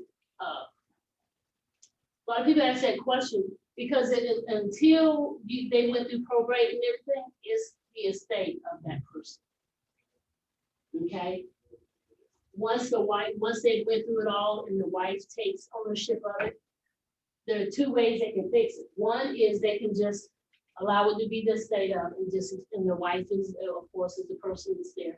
Or there could be a quit claim deed that will show where it went from husband and wife to just wife. And that can be done with the attorney. But you have to have an attorney to do that. So make sure if they have died, that you ask your questions. It's still in probate. It's still in probate, you might want to wait. I was just gonna ask, so we want to make sure that's all cleared up before we make the listing agreement, because otherwise we just waste our time. You're gonna be wasting it may take a long time for it to get through that. Because if they own a lot of money for credit cards and whatever, and those people have said, if this person died and we still want to get paid something, then those are things that an attorney will have to make sure is satisfied. And so most of the time, if they have passed away, ask that seller, that daughter or son that's eager to sell the house, who is handling the estate? And then you start to have that conversation with them. Can we sell this house? Because some people have put houses on the market and couldn't sell them because they weren't the right people, they weren't the actual sellers or could sign for something. So just make sure that you know who the seller is, and that's what that note is about, basically. If it's a corporation, if it's a LLC, that is a seller. But who signs for it if it's an LLC? That goes to the operating agreement, something like some instrument. Will they have to provide for you an operating agreement that shows who's the managing member? Yes, absolutely. So if they have purchased it as an entity, meaning it's a trust or whatever the case may be, that is the person who signs for it. Not all the other members, just the person who's managing, who is allowed to sign off on those types of things. I cringe when people call me and say, what did I do? I say, what information do you got? Because I'm riding in the car and I have no clue what you're talking about. But just make sure this is why you go to, you have that meeting with the seller that asks these questions. Make sure, because you can look at the deed can be wrong. If I could tell you when I was working 2 years ago up in Charlotte, how many deeds we had to go and fix because it was wrong, they put the wrong lot number, they did whatever? A lot. So tax records don't mean it's accurate. So you have to ask questions. Once you've asked questions, then at least you did your due diligence with trying to make sure you get all the information that you possibly can about something before you list it. Because like I say, y'all, it's nothing worse than for someone to come up and show a house and then they call you and tell you, oh, I saw where this house here, it wasn't owned by this person. Who's gonna do your due diligence? You don't want someone to check you about what you've done. You want to make sure it's been accurate. So make sure you do that. And in there, of course, it will tell you, as you go further down, it will tell you the different scenarios with the trust. And of course, if it's in that box, it says a non-owner spouse shall be named as a seller because he or she will require in most cases to sign the deed or release certain marital rights. And so that's what we were saying. Takes one to buy, two to sell. Okay. It says if a married owner has signed and recorded a prenuptial agreement, post-nuptial agreement, or a free trader agreement. Do anybody know what a free trader agreement is? I know you know. I'm not gonna. How do you know I know? Because I can imagine that you probably had something done. Anybody else know what a free trader agreement is? You want to explain it to them, Kim? I can explain it as best as I understand. Basically, a free trader agreement would be Can like. you hold on one second? Can y'all hear her? That's on Zoom. No. Go ahead. So basically, a free trader agreement would be like, let's say a couple was getting a divorce and they were separated for a long time and they wanted to go and buy something before their divorce was final. Am I saying it right so far? That's right. The free trader agreement is going to protect them. So if they go and buy a house and not officially divorced, that house that they buy cannot be given to their heirs. It is their house, and that free trader agreement protects them from the home that they're buying going to somebody else's heirs if they don't want to. Right. Did y'all hear that or understand what she I just got the said? shivers when I spoke about that. Yes. Okay, right. Free trade agreement gives you the ability to actually purchase a home and not have anyone attached to it, even if you have a spouse. That's going to be X. So, and can that be drawn up? Yes. Go to an attorney, get them to draw it up. It doesn't take much to go and get it done. It's probably about the same as the deed prep, about $150, $200 to get them to do it. And then you can go and buy whatever you want.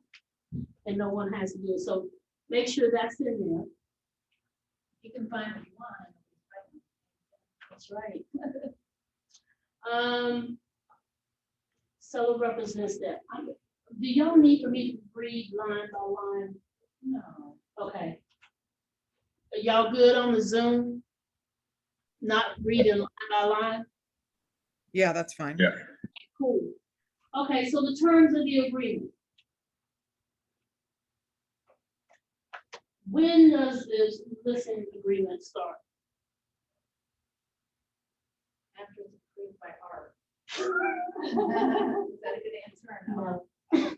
Is the listen agreement is executed the day they sign all the paperwork and you sign all the paperwork. Because it's still, this doesn't mean about going out and marketing. You can have the coming soon, which everybody do. I've never done the coming soon. I just feel like just put it on out there.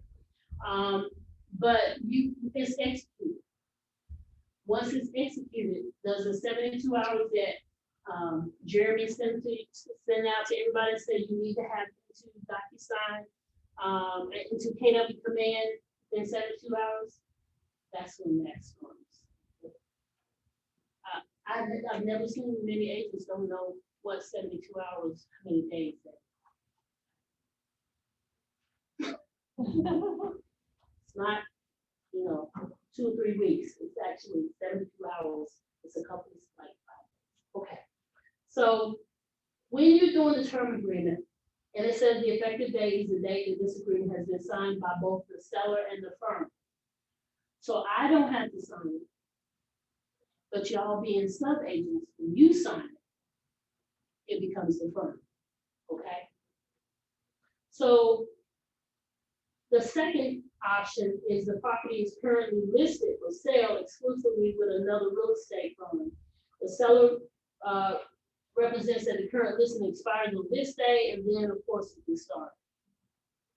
Now, when is a good time, or when should you feel like is a good time to actually be talking to someone about their listing if they already have it listed with someone else? What's the rule? If they come to you, it's okay. They have to come to you. You cannot go to them and persuade them to get out of the deal unless they have come to you. You cannot pursue them. You cannot solicit them. It's against the rules. And that's a big no-no. So make sure, so the only time that situation will happen is if they sign it. Most of the time what they'll do is they'll sign it and it'll be like 2 days and it's gonna expire. And then of course you do it, but if that's the case, most of the time I just say just wait. I don't know, I'm a little funny about that because I don't know how much you have propped them up and said, sign with me. So I just wait until it expires and then I would say, and you know, everybody that expires, if you have it on the TMLS, and so it comes up, expired. How many calls do you think that person gets the next day when it expires at night? We've had a guy come here and his name is Robbie Kevin, and he's come here and he's called expires and everything. And then I'll be like, you know how many people call me today? They literally just pick up, hang up, pick up, hang up, pick up, hang up, or just don't answer. Because everybody is doing expires, they're calling them because they're available. So the reason why they go for expires is because they feel like, well, they've already got in a relationship with a listing agent. So that's why they decide they trust the listing agent, or you know, agents. It's the fit blows that you worry about because they're like, I don't want nothing to do with y'all. So make sure that you do that. Expiration date. What's the norm for most listings? Before COVID. 4 days, just kidding. Before COVID, you always did a year. Because you were always like, you know, it takes a while to get people warmed up. With COVID, you can have it for 90 days. Or should you do 6 months maybe? I do a year. I always did a year because I just felt like I'm not changing it now. Even though COVID has got us so we all running to the bank, people paying like $20,000 over asking price. So make sure there's expiration date. If it's not in there and you submit it and you do all this stuff, you're not under contract because you haven't had it all filled out. It has to have a beginning and an end date. Always with contracts, beginning and date. So make sure you do that. When putting in the property address, make sure it's the right address. How can you verify that? Gotta get the deed, tax records. Hopefully they'll tell you, you drove to the house, it's on your GPS. But make sure you put the right information down. And make sure you put a county. Are there more than one street, the same street or M Street and one? Yes, so make sure you put that down. Now it comes to the fun part, the legal street. It says complete all applicable things, not some things. We have people that will submit a listing agreement with no deed. Look at page. How do you know it's the real property? You gotta make sure you have that, because guess where else they actually put it at? Triangle MLS. Yeah. If it's a subdivision, a lot, most of the time when you're looking at it, because I'm a real estate paralegal and I used to do title stuff, I know if it starts saying from this degree to this degree to this degree, it's not a subdivision. It's just a plot of land. So will they be a plat booking page? Maybe, maybe not. Because they may have not paid for the survey. They might have got it done and then the surveyor didn't do it or whatever the case may be. So they got this information. But if it says lot 12 in, I don't know, in Grove Park. Put everything down. The more stuff you got to identify something, the more that we know you did your due diligence. Whenever we don't see a lot of stuff, because I can see everybody's information, we know you didn't do it. And if you got it from the Triangle MLS, that's the wrong place to get it from. That's why we asked you to upload a deed, because that means you physically had to go and upload the deed, meaning you know exactly this is the right people that's in this house. Have people recorded and it was the wrong property and then had to go back and fix it? Yes. Yeah. So make sure you put in the plan with the page, PIN number, PID. Make sure you put that in. Even if you don't know which one, whether it's parcel or PIN, both are available depending on the county. Wayne County has it this way. Orange County has it a different way. I've sold houses, I've did closings, and all of the counties excluding Mecklenburg County and up towards Ashland. But everywhere else I went to a courthouse and I recorded a deed. And some ask for it and some don't. Some people have deeds and they have the parcel ID on the deed and some don't. So just make sure you're pulling that information up. You verify, this is how you verify who the owner is, the location, the subdivision. If it says subdivision, ding ding, that should register you. Do they have an HOA? If it's an older house and they got a subdivision, but there's never been anything collected from them, you still identify that there is a subdivision. You just put 0 down for HOA, okay? But make sure you identify all of that stuff. Other description can be sometimes they have a little other information in the tax bracket. You can put that in, but you don't need it. And the deed. And see, it used to be where when you did the deed book and page was on the same page. Now people are forgetting. So make sure you're doing that.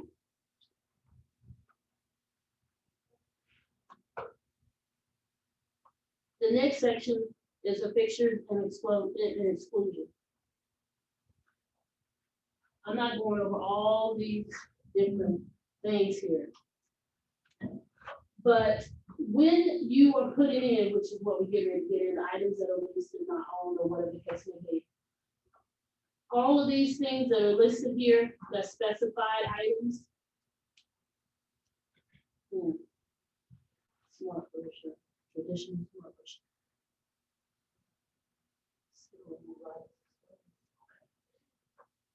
They are listing all of these here, but I'm gonna show you something different when we get to the part where it says personal property. I had to do this in my Saturday class, so I'll let y'all look and read over it. You can look over it and just see the different things that you can include. A basketball goal, that's a good one. Does it stay with the property? Yeah. Depends on what it is. If it's the one that I had for my kids, I put some water in it, and guess what? I can empty out the water and roll it right on down the street. If it's attached, it's in the ground, there's a pole beat down in it, it's staying. But can't you leave anything you want? I left everything I could. I wish I should have left the kids and her. I sold the last month in July. But all of those things you can leave, okay? Can you, satellite dish, left it. Who wants it though? Mine, they took it from off the top of my roof, what I thought was hideous, and put it in front of my yard in the driveway, and it's just sitting there. You know how hard it was to cut that, and you had to go around that little pole and sit in the corner of my yard. It was hideous. And people didn't ask us to remove it or nothing, so I was like, y'all got it. I did remove above ground pool because it was messed up. Kids have really messed it up. But yeah, most of the things in here, you're going to leave it with the house. Should you specify that? Yeah. I'm going to skip through, we saw B and C. I'm going to skip to D. Items listed or not owned. What would that be besides would there be anything else you can see besides the antenna that people take, satellite dish, receiver, appliances? We done talked about the leasing of the HVAC, which I thought was crazy. But if there's something that is leased, you need to put this down. Why? Because you need to inform whoever's buying it that they have an option to continue it and transfer it over, or that you're going to not use it. Like the security thing is a good thing to look at, because a lot of times it's just sitting there. Are you gonna remove it? No, you're just gonna deactivate your account at that location. But there's some people who I have seen where they have taken it and left a spot there and just said, well, I was just gonna take it, you know, they don't need it. What if they get it to my, you know, my house? I was like, aren't you selling the house that you're talking about? Okay, anyway. So just make sure that if there is anything that's in there that you listen. E, what would be some things that you would not want to convey with a house? You might have to take your refrigerator with you. No, Yeah, but you know, you're gonna keep your washer dryer. no, I wouldn't even look at it as Oh, that. chandelier. Well, that's odd. When I first listened, I had, she said, I want the chandelier. I'm like, she said, yes, and I'm like, okay. Most of the time, it'll be something like a swing set in the backyard. The portable sheds. The portable sheds, right. And you're like, I'm taking this shed with me. It's your shoe shed. Your shoe shed. Those would be kind of some of the things that would not, that you would not convey. Should you put that down in some of the remarks on the triangle MLS? If you don't, what's gonna happen? Zoom peeps, what's gonna happen? If you don't put something down, They're gonna want it. You don't get it. that's a good one, you can get it. Okay. Personal, go down to the next one, and it is personal property. What would you put in personal property? And this is gonna go back to some of the stuff you're calling out. My grandma's chandelier. That's right. Because whatever you put down here in this section, it has to be put into the triangle MLS. But I think really we should advise them, right, to take it out, put it before you list it, put in the chandelier they want. I went to one, I'm not gonna call out the competitor's name, but I thought it was very nice how they did it. They literally had a nice little index card, and they put up here, and they slapped it on the fridge. It does not convey. They slapped on something, it was, you know, can't remember what else it was. They would say, this goes with the house, if they don't want it. But it was throughout the entire, I was on the show, and it was throughout the entire house, they had put what stays, what goes. And I was like, that's a lot of work. Why didn't you just put the MLS? But I guess it was just so much stuff that they just did that. But I thought it was kind of cute how they kind of put the little things saying, okay, this is that, but they were explaining the different things. Like they had the smart heater thing, you know, temperature thing, thermometer thing, and they were like, this stays with the house, and we give you, they gave the information. I thought it was good. But if you go and my client would be like, well, what stays? I was like, can you not read? I mean, they got to do it this entire house. What's here? You know, I didn't say that, but I thought it. But those are what you put in there. So washer and dryer, okay? Because washer and dryer, refrigerator, even though refrigerator moves, you know, you have to put it in there because it's considered personal property when you put it in there. So you have to put it in a refrigerator. Some, when they put in an offer, they said what was available when we did the showing. That means if you got one of these nice smart refrigerators, you can't remove it and put one of these little rink-dink ones and be like, there's a refrigerator, because they getting pretty savvy now, the buyer's agents, which y'all are now. You like, oh no, I would actually take pictures. Because washer and dryer, nice little washer and dryer, probably 2,000-3,000. You get in, it's the 600-700 one. I mean, that's what the whole set. It's in the house. Make sure you list what they are taking and what they're leaving, or whatever the case may be. list every single thing in there, because when you do your triangle MLS, they're gonna ask you personal things or things interior of the house, you list all those things. Please make sure you do it, because I don't know how to explain it if I wasn't at the showing why the sellers took all the stuff, and I said, well, let me look, because the first thing I'm asking, can I see the listing agreement? Serial numbers. Some people have done that. They have taken. So I was like, who got that kind of time? Somebody do. When you get burned, you learn. You, yes. Have you been burned, Brian? That's why, yes. Wow. They actually kept the old refrigerator in the garage, just like a second refrigerator. And they put it And they in. counted that one as the refrigerator. And I was like, oh, no. So, Y'all hear that? Brian has been, he knows. So then, of course, so make sure you do that, okay? Make sure the personal property has been put in there and has been noted, okay? I've had someone where I was their buyer's agent, and they said, I do not want to wash and dry. And when you put in an offer, make sure you put down all the stuff. And I remember distinctly looking at my client who's a buyer, and I said to him, I said, do you want this wash and dry? It's on the second floor. He said, no, I got a new one. I don't want this, whatever. We get the closing. I give him a hug. I said, this is great. You got your house, first house. An hour later, he said, Sharon, I'm looking, and I noticed on the advertisement, it said wash and dry included. And I said, yes. He said, so why do I not have a wash and dryer in there? Now, his sister had came down from DC, so she decided, well, why come you didn't get a wash and dryer? He was like, I don't know.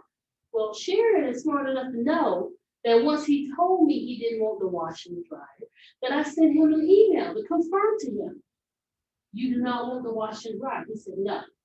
So I just politely just hit forward. And I said, remember we discussed this? He said, oh yeah. He said, you're taking care of me. I said, yeah, you said you had a better one. And he just forgot.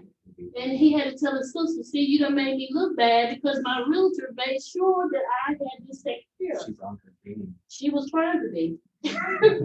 But I was one step ahead of her. So I was able to send, he said, yep. And he sent me a referral, so that's good. There you go. Yep. As long as it's not her. Well, yeah. She was nice, but she was, she was trying to protect her little brother. Home warranty. Here's one thing that we haven't been doing since I've been in Raleigh, but when I was at other location, we did a lot of, when you're listing a property, y'all probably don't know this, and I'm getting ready to tell you. You can have your clients, your seller, to get a home warranty that covers from the date that you signed the listing agreement. So if anything happens in that time frame, some of the stuff can be covered in the home warranty. And then when it closes, it transfers to the buyer. Some of the home warranties will do it for free. They don't have to pay anything. So if you get to a house, now if this house has been built in the last few years, then it's probably pretty good. You don't have any issues. But if you have you have a house that's maybe 7, 8, 10 years, and it's probably time for some things to start messing up. Would it be smart to ask them the question, bring a couple of the home warranty that offer it? We have a whole stack of them in this copy room that we're probably gonna have to get rid of because we just got so many of them. Where you can look at them and say, you can go ahead and put it, you can do a pre-listing warranty. I mean, not pre-listing. Before it gets under contract, you can have a warranty already in place that covers for you. Now, isn't that wonderful? But you know how many sellers will say, no, I'm not doing a warranty. Well, it may protect you. I was lucky for one time we had a seller, and we had put it, every single seller had one, and we had it, in place. And when the furnace started acting up during the home inspection, and they realized they needed to work on it, they were able to include it. They paid the deductible, which was like $100, $75, I can't remember which, and they came out and fixed it. And then had it transferred to the buyers whenever it closed. So you can do that. Ask the question and see. Bring the booklets. Just don't say it. Bring some booklets. Bring examples. I send them like the website, tell them to go look at it, see if it's something they want. Listing price. We don't talk about where you can get a listing price from the CMA. When you're putting in the listing price and you check cash, FHA, VA, USDA, conventional loan assumption, and seller's finance. Do y'all understand what all of those, I mean, of course, some of us, cash is easy. FHA, would you suggest to a person whose house is tore up from the floor up? FHA, Only if it's a 203K component. only time. But what are the odds that we gonna get one like that? If it's a FHA, they're gonna require that you fix some stuff. And if you have a seller that says to you, I'm not fixing nothing, house as is. Just because they tell you it's house as is, does not mean it's house as is. They want you to put that down there, you put it in there, but so what? If you need to fix a roof, it can be house as is, all it wants, we want the roof fixed. If you're gonna sell it to us, my clients. So just make sure that if they have issues with a house, that you explain to them about what an FHA offer will look like and what will be required. And all you have to do is go to FHA, look up, read up about the different requirements that they have for sellers, and make sure that you do it. We'll go in more details because y'all actually have a class about the different types of loans that you can get. That's coming like down the wire. VA, make sure you know about the VA loan. Because when you're just checking some boxes, say, yeah, we can take all of them. If you're in a rural area, can you do a USDA? Y'all know what a USDA loan is? It's for when you're in a rural area. They give you the benefit of using USDA that will give you a certain amount of money towards your deposit, what you need to quote to have a loan. And so you really will have it with two people, your primary and that USDA. There's some criteria you gotta have. You can't have an income over a certain amount. And it's really to help people who are in rural areas or who are looking in rural areas to be able to afford to get loans, like the down payment system. So make sure that it has to be in there. Is it an easy way to find out if this house is in USDA eligible? Yes. Just put in USDA. Yeah, sure. So we wouldn't necessarily be checking on all these, especially we'd be consulting our seller as far as what they want as well, because. And not so much, you know, it's not so much what they want, but you will be advising them on if you get an offer and it has an FHA on it, these are the things that you might have to do. So if you're telling me you don't want to fix a house and the issues on it, then FHA is going to require that you do some things in order for that loan to close. Okay. Same with VA. Right, I know that about VA. Mm-hmm. Right. So you want to make sure you're advising them, and then what's the best way to do is to know about those. So when they say, well, should I do a VA loan or FHA loan? You want to make sure. If it's a house and it needs a lot of work, then you might not want to have them accept an offer that says FHA. Well, here's the problem with that. If you on the Triangle MLS and you click in all the different ones they'll accept and you put FHA up there, but they don't want to do it. You got to make sure that you're matching what your clients want. So if you put FHA and then someone submit an offer and then you respond back and say, we're not accepting FHA, well, it's in the Triangle MLS situation. So you just need to make sure. Can he reject it? Can a seller, let me ask you a question. If an offer comes in, go ahead and ask the question before. Well, it's a little insider's question, but if I had a buyer who has a VA loan, I can only show them homes then that are.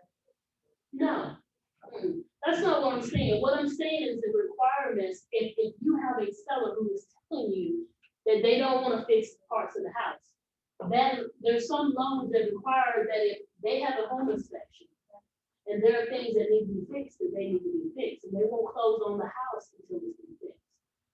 So certain, so if it's a conventional one, they're not gonna ask you about, well, they're not gonna ask you to show them, you know, what the home inspection report said. Because conventional is a lot, it's a lot different. Y'all gonna have this class and they're gonna break down, I'm gonna be in that class too, about the different things that are required for VA and FHA. So when people call me and they say, Sharon, should we accept this offer? I'm like, well, you know, is this a fairly new house? Yeah, it was built a couple of years ago. Sure, take the FHA. What happens if you have an FHA appraisal done to a house? Stays there for a while? Stays there for 6 months. So if it stays there for 6 months, what can that seller do or that buyer do? They can ask to see what the inspection said, because I mean the appraisal is going to look at it. So if you were trying to sell a house and say it was 200,000 and it appraised for 190,000, that 190 stays in the house. Can you pop up in 6 months, or well, less than 6 months, 4 months, and say, oh, we're gonna get 200,000 for this house? Well, you can put it in there, but that appraisal is known for all the lenders to use, and they can pull it and say, okay, this is the appraisal, this has been done. Is there a question on the FHA, on the offer of purchase that asks you if there has been a appraisal done, an FHA appraisal done? Yes.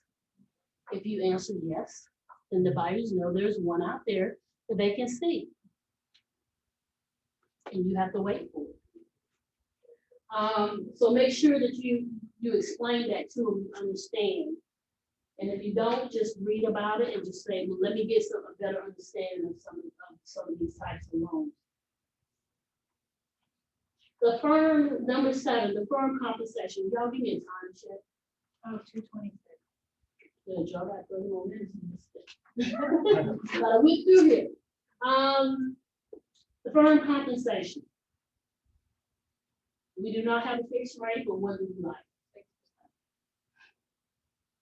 Did y'all hear that?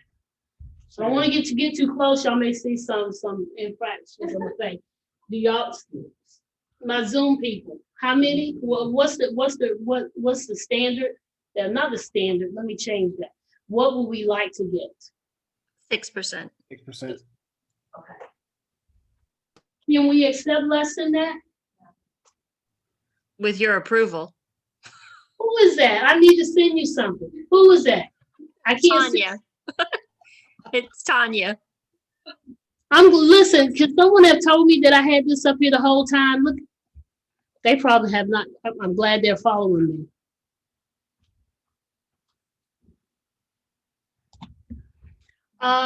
Yes, you can do less. How much less? If you're a PB, can you do less? No. That's a good answer. No, you can't. Unless I. So if it's your best friend, I probably will. If it's just anybody and you just trying to make, I've had one come and say, can we do 1%? I said, of what? 1% of what? And I said, no.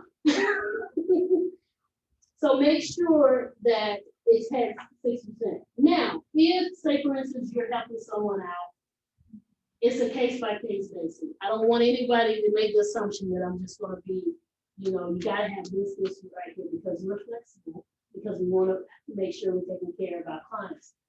But yes, I'm gonna skip through some of this. Y'all can read it as you leave your homework, read it. We'll skip through it, because I wanna make sure I get through most of this, and we're only on page 4. Skip down to number 8. Which one do we, this office, and I say this office means this office in Wake Forest, which one of those of the 3 on number 8, cooperation with compensation of the firms, which one do we need to choose?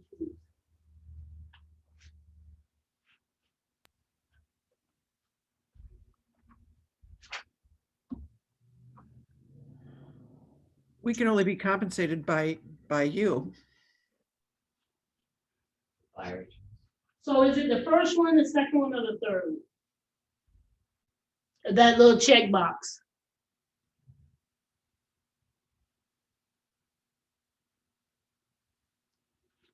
It's number 2. We can't put sub-agency down. We don't pay a different price, different rates for somebody and then and another rate for someone. It's all one. So if you put 2.4, which I think is crazy because I come from the west side of this and everybody's doing 3%, and over here they just got that, but 3% is not even on the radar over here. 2.4, 2.6, 2%. If it's a new construction now, they went from 2.5 to 0%. So the only one that ever should be checked will be the middle one, because we don't do sub-agency agreements. Like I said, with like they'll ask you if it's a fixed rate or if it's a variable. We never do a variable. Some people are trying to, but no. Okay. So usually 2.4 to 2.5%. Whatever you and your seller come up with, but most of the time, the less you do for the buyers, the more you do for yourself. And we want to make sure that, I mean, if they're doing 6%, they're doing 6%. If it's 5 or 5%, then what you doing? You're going to do 3%, 2.5? Would you do 3%? Most of us, that's all we ever did. It's just in this area. I think where all of a sudden, what goes around comes around. Right. Right. It's just here. And it's trickling down the Durham and all and over that way. Yeah. So just the middle one is the only one we need to be putting something in. We don't have anything extra for anybody else, okay? The firm duties. What do you think our duties are when we become a seller's agent? Y'all can read it, but I'm just asking so we can go past.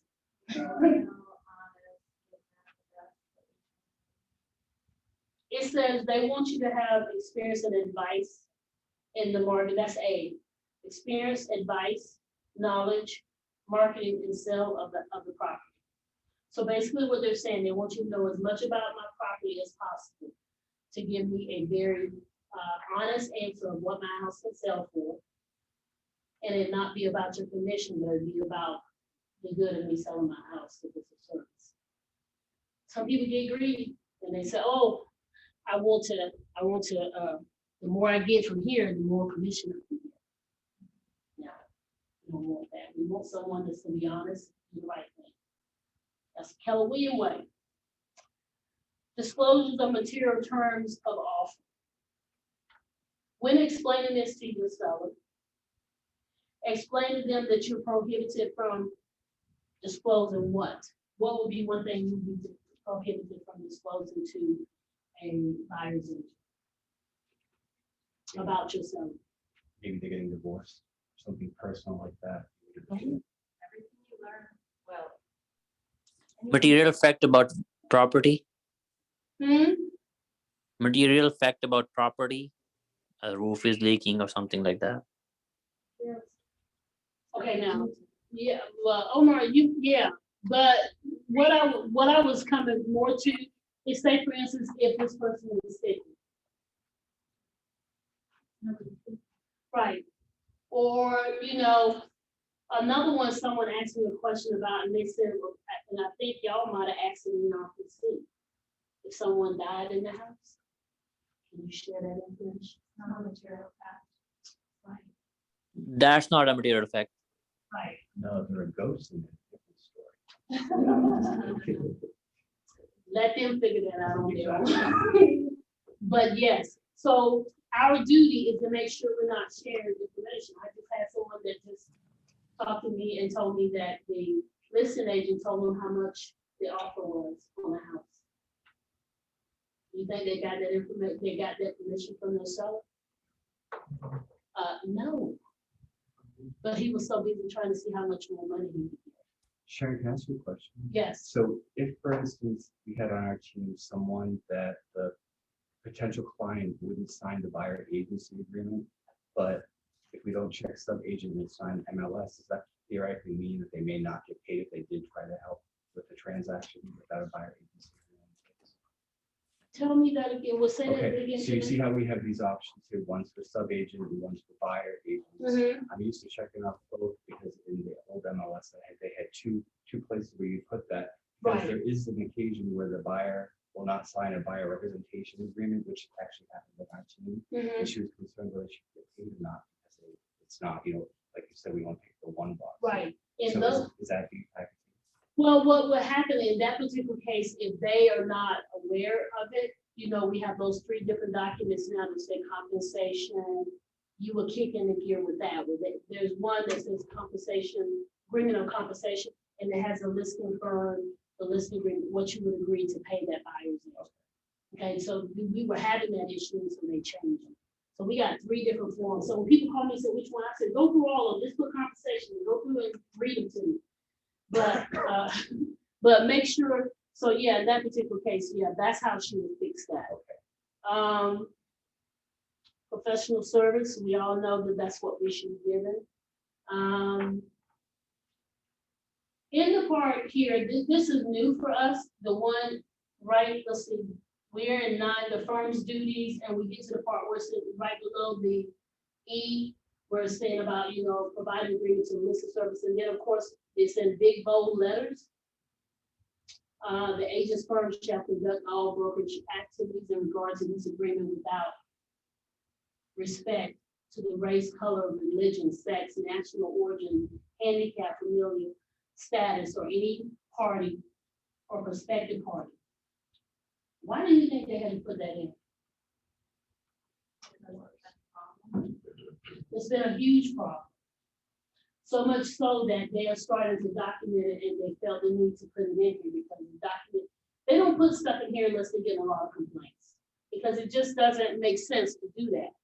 So they asked to initial that, so that person that said, I don't want to sell to this type of person or these type of people, that they're agreeing to say they're not going to do that. Nobody sends in an offer with a picture of themselves on it. Okay?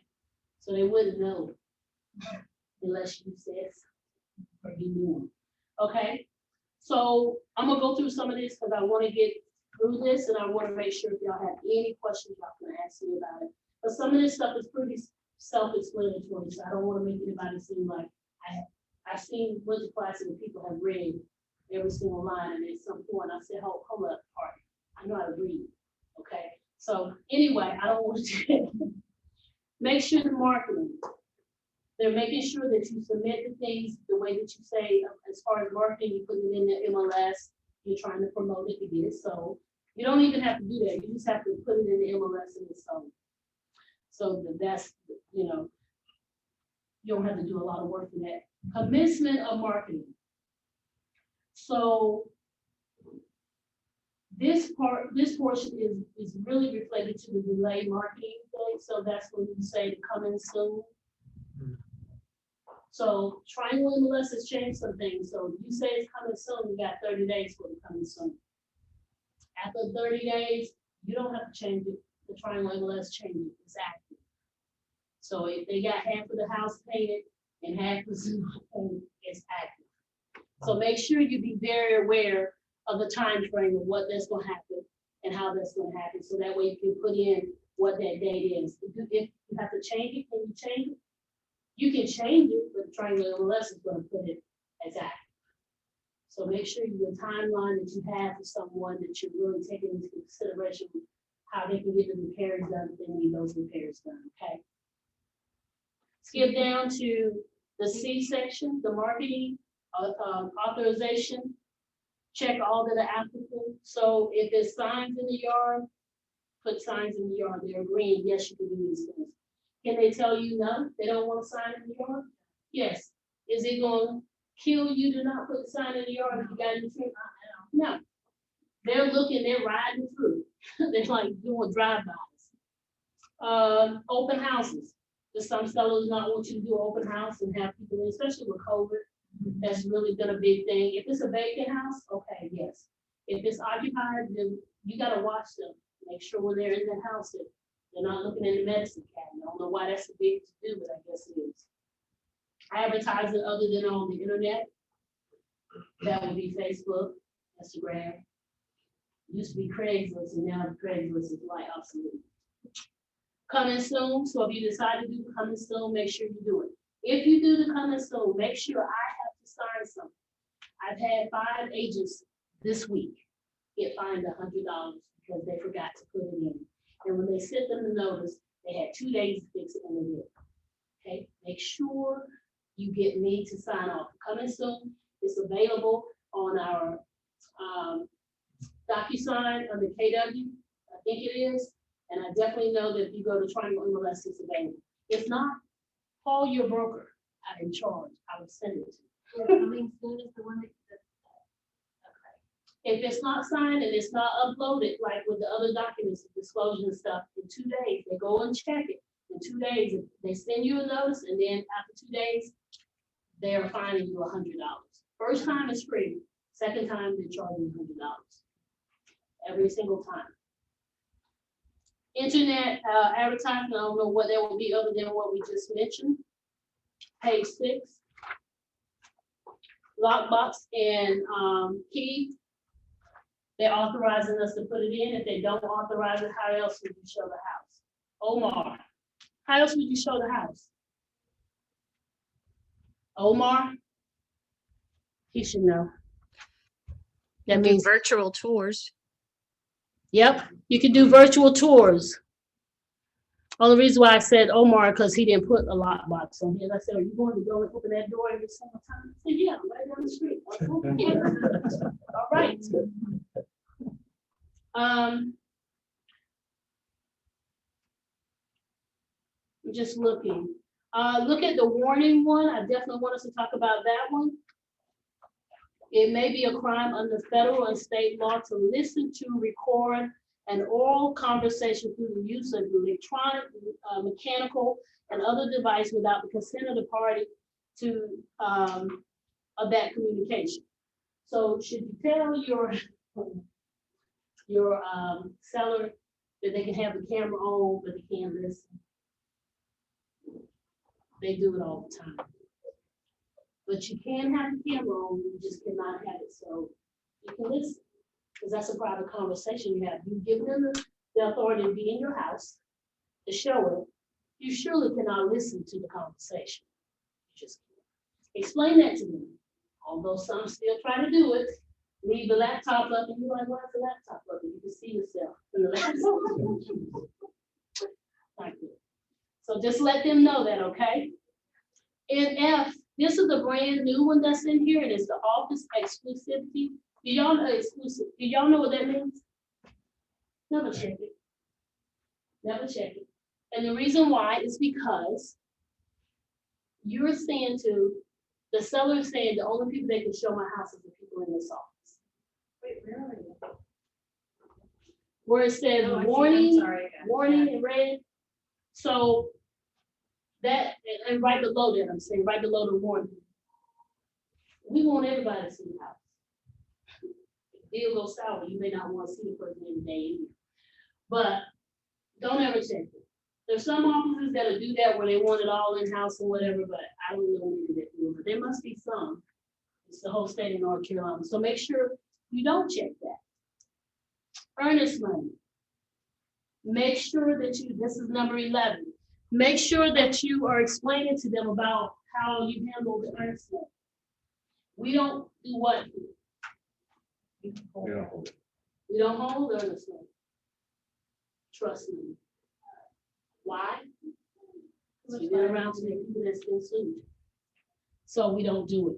We took that out off of our plate as a liability.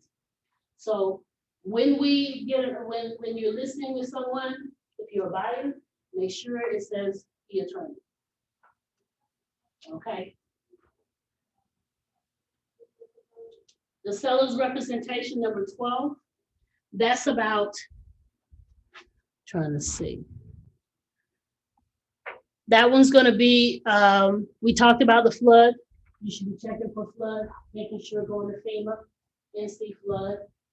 Make sure that they're not in the flood zone area, because if they are, anybody that submits an offer has to have flood insurance. And how many people, and some lenders are not happy about that. That's an accident waiting to happen. Swing them out of being able to afford it with a mortgage rate. That's right.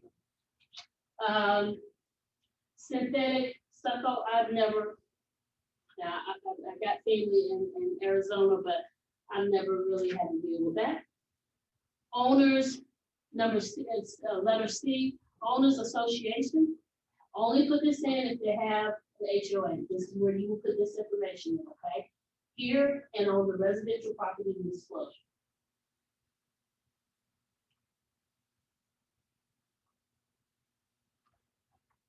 I'm gonna jump past, okay, and so new construction, of course, new construction is not required to have an RPD, so we know that. But you can see down right below that was the seller expenses. If there are seller expenses or anything, I don't think so. Seller's expense to attach is anything in the contract. That's what a condo, I'm not gonna worry about that. Termite, if there's a termite been done and they have a bond on it, we need to know. So that way we can have it aware, disclose it. That's something we would disclose. Disclose. Ownership. Need to know if they've owned it more than a year, less than a year, they don't own the property. They don't own the property, then we really need to do some research. Receipt of sample forms. Can I tell y'all how many people check that box off but never send to the seller a sample of the offer to purchase, or the professional service disclosure? So we check it off.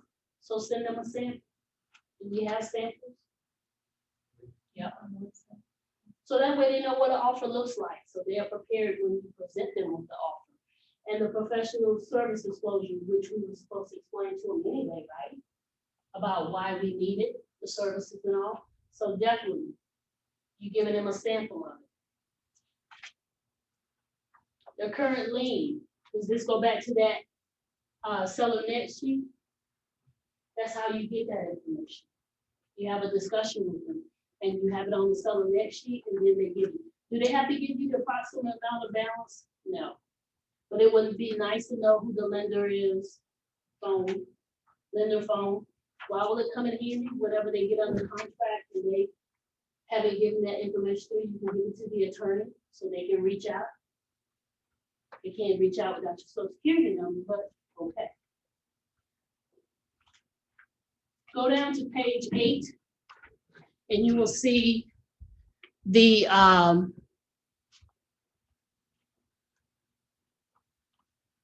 trying to make sure.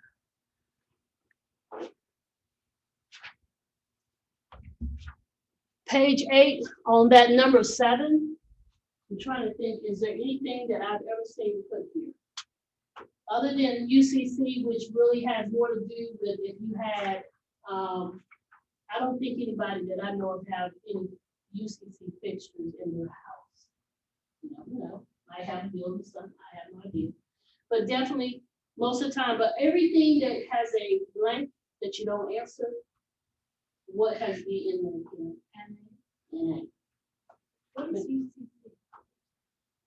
Uniform. I'm trying to see. Yeah. It said uniform commercial code. Right above it, it says, it tells you exactly what it is. That UCC right above it. Okay, yep. Bankruptcy. Should you know whether they're getting ready to file bankruptcy? Yes. Contemplating. They're gonna tell you, should you disclose it? Yeah, they're gonna do that. Yeah, you try to sell it for me if you can. Access. A lot of people don't realize this, but the access right below that, they have to agree, yes, we're gonna allow, that they have access to the property. Is there an easement on the property? You need to know that. You gotta cross over a couple of neighbors' houses and land. To get them, they need to know that, you need to know that, so that way you can put that information in. Most of the time, if it's an easement, it should be recorded. Unless it's like family living down there, families let other people drive past the house, then you need to make sure you have that information uploaded into Tri-One MLS as well, if there's an easement. If there's a lease, make sure that that lease, that you, and when I said lease, that means they have a tenant. Lord, do y'all know how many people trying to sell their house and they got a tenant? I got a property, a townhome I'm gonna list, and I said, I'm not listing until you get the tenant out. Because they have a tendency to say, you give them the option to let people come and see the house. No, and you got that for them. So I said, I'll see you when the tenant is out. We'll list it. So make sure that you're aware if there's someone in there, and make sure if there is, you get a copy of the lease. Because you need to know if these people are going, because if they are in here and they just signed the new lease, then guess what? The new buyer has a tenant. Okay, so make sure you do that. The FHA, here's where we answer that question.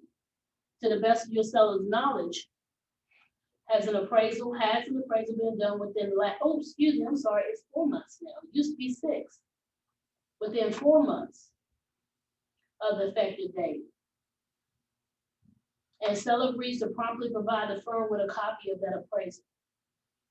So you have to make sure about that. Special assessments. What are special assessments? Taxes. Where they're going to decide they're going to build the road, they're going to improve the road. Lights or maintenance, sidewalks. Yeah, that's right. Manufactured home. Should you know if it's a manufactured home, what the VIN number is, whether it's been It's on the backside of the wall or beneath where is sink, under the sink in the kitchen. Yes. Sometimes it is, sometimes it's not. But definitely we need to know, right? Yes. Also, I'm gonna move over to the next page. I'm gonna still talk about it. Also, if you have a owners of the tank, okay, you need to explain to them whether you own it or you lease it and give them the information. So that way, that new buyer can get that information and want to continue to have service. Okay. Seller's duty. That's number 13 on page 9. All the things that we've already discussed, and we didn't discuss the lead-based paper. Most people understand 1978 comes with it. Make sure what it's saying with seller's duties is making sure that you provide all of these things that we just went over: the residential property disclosure, the MOG, the lead-based, restricted covenants. Is that something, a duty you should be doing? Yes. Look at, same way you're looking at the deed, you can look at the restricted covenants. If you don't know how to do it, call me, I'll show you. If the buyer asks you for it, provide it to them. Don't say, can you go look it up yourself? Because then you have a little bit of, you providing them with the service, okay? Jump down to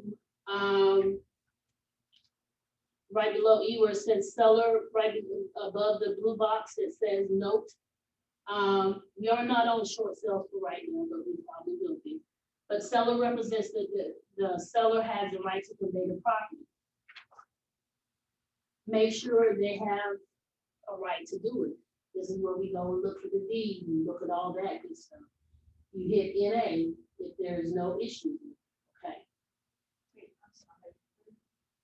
Right above the blue box on page 1. Okay. We're going to drop down to 14. Home inspection. We already talked about that, but if they do agree to do it, then mark that they do agree to do a pre-home inspection. Most people don't, because that's an extra $300, $400, $500 that they don't want to spend. Let the buyer do. Okay, make sure you mark that, and make sure you mark that you acknowledge you give them a copy of what? Q&A for home inspection. It goes for not just the buyer, it goes for the seller as well.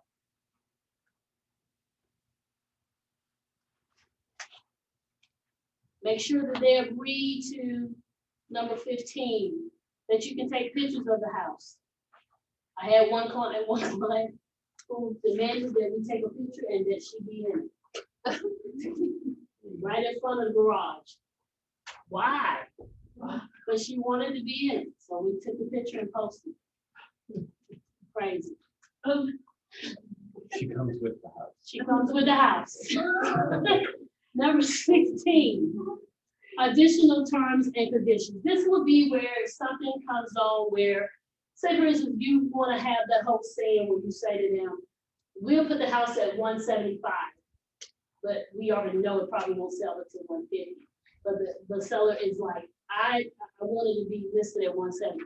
Here is where you can put some conditions in terms and say, in 30 days, if it doesn't sell, then we can drop the price of the house down to 160. Or whatever, it can be increments of 5, whatever, 5,000.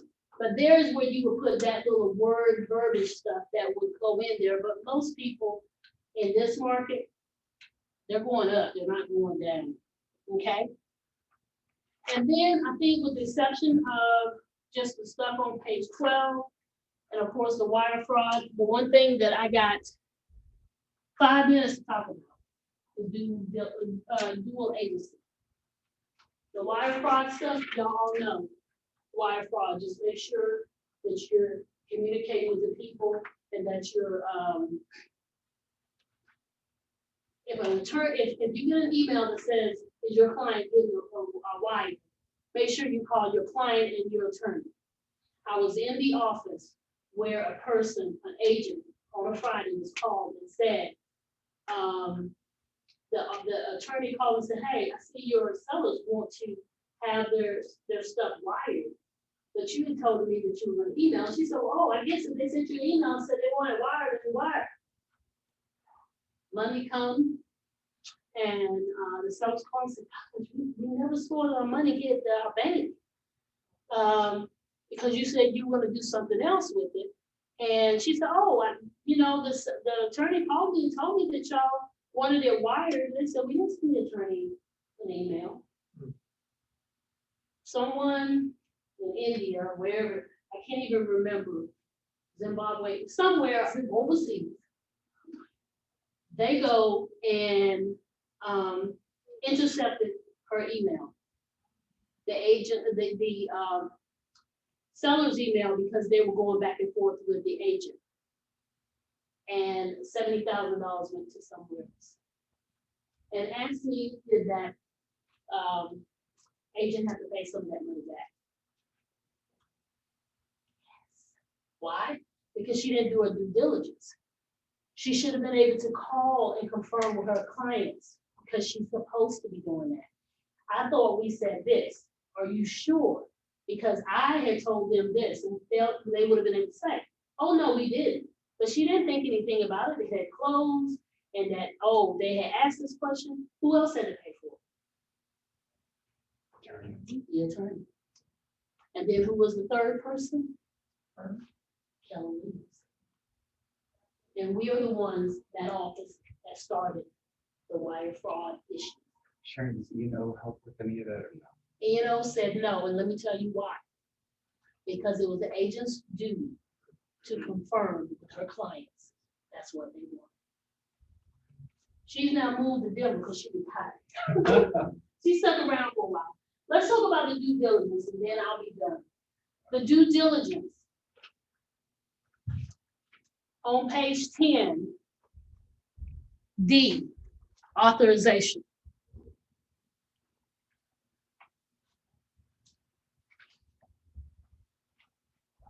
What are we, as this firm, what do we operate as? Are we dual agent? Meaning, if you're not, now you cannot be a PD and be your dual agent. That means you represent the buyer and the seller. If you are a PD, you cannot be dual agent. You can only be a dual agent if you're for a broker. Do I personally recommend that you do that? Why? Because if you're trying to do a service to your buyer and you have a seller that you represent the listing board. How can you, in good faith, give them advice when you're not supposed to? You can't. You can't tell them anything. You can only be the person that says, yes, the seller wants you to do this. And she said, well, what do you think I should do? You can't answer that question. So I would, now if it's a piece of land, that's different.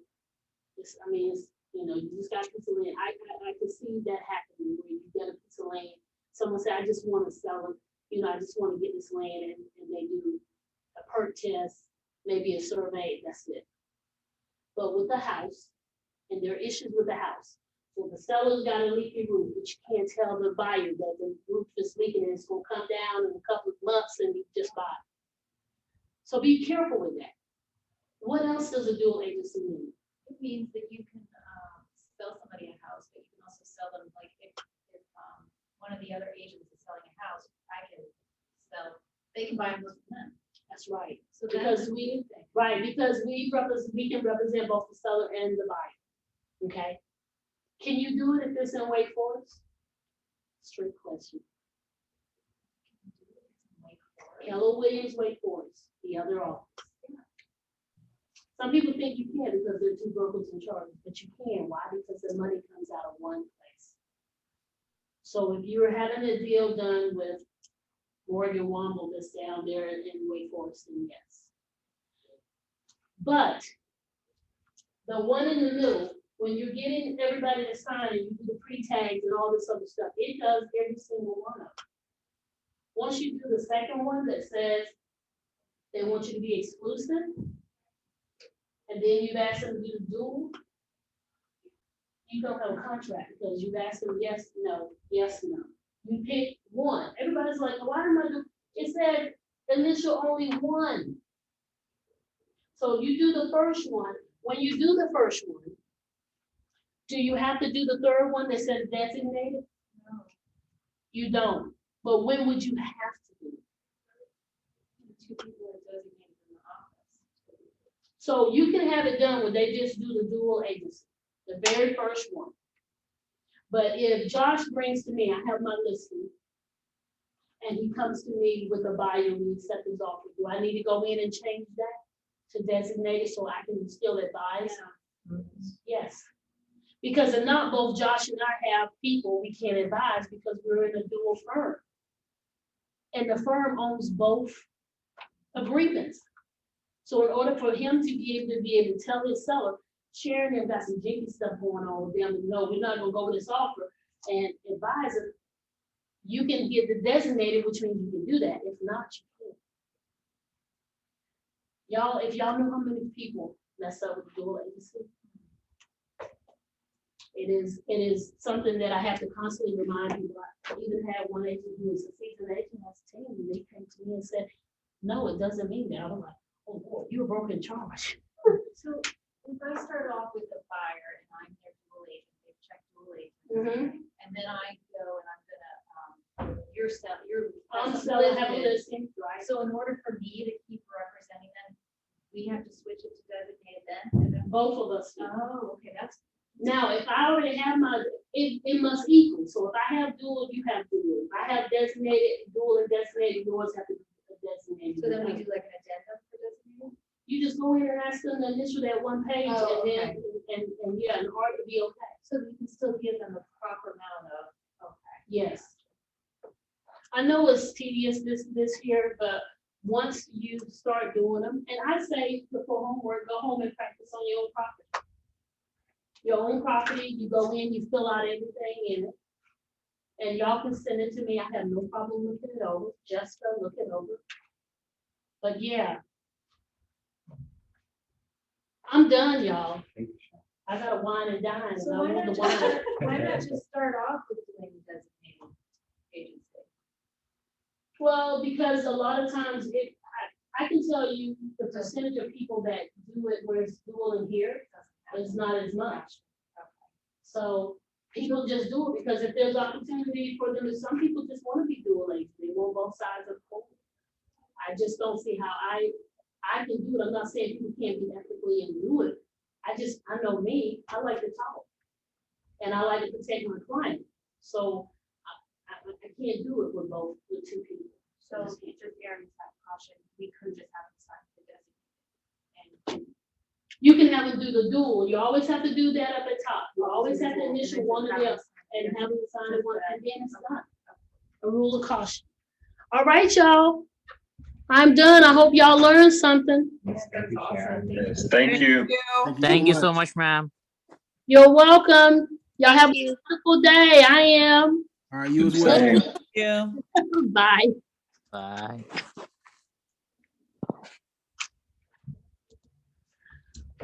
Hey, Audrey. I can't hear her because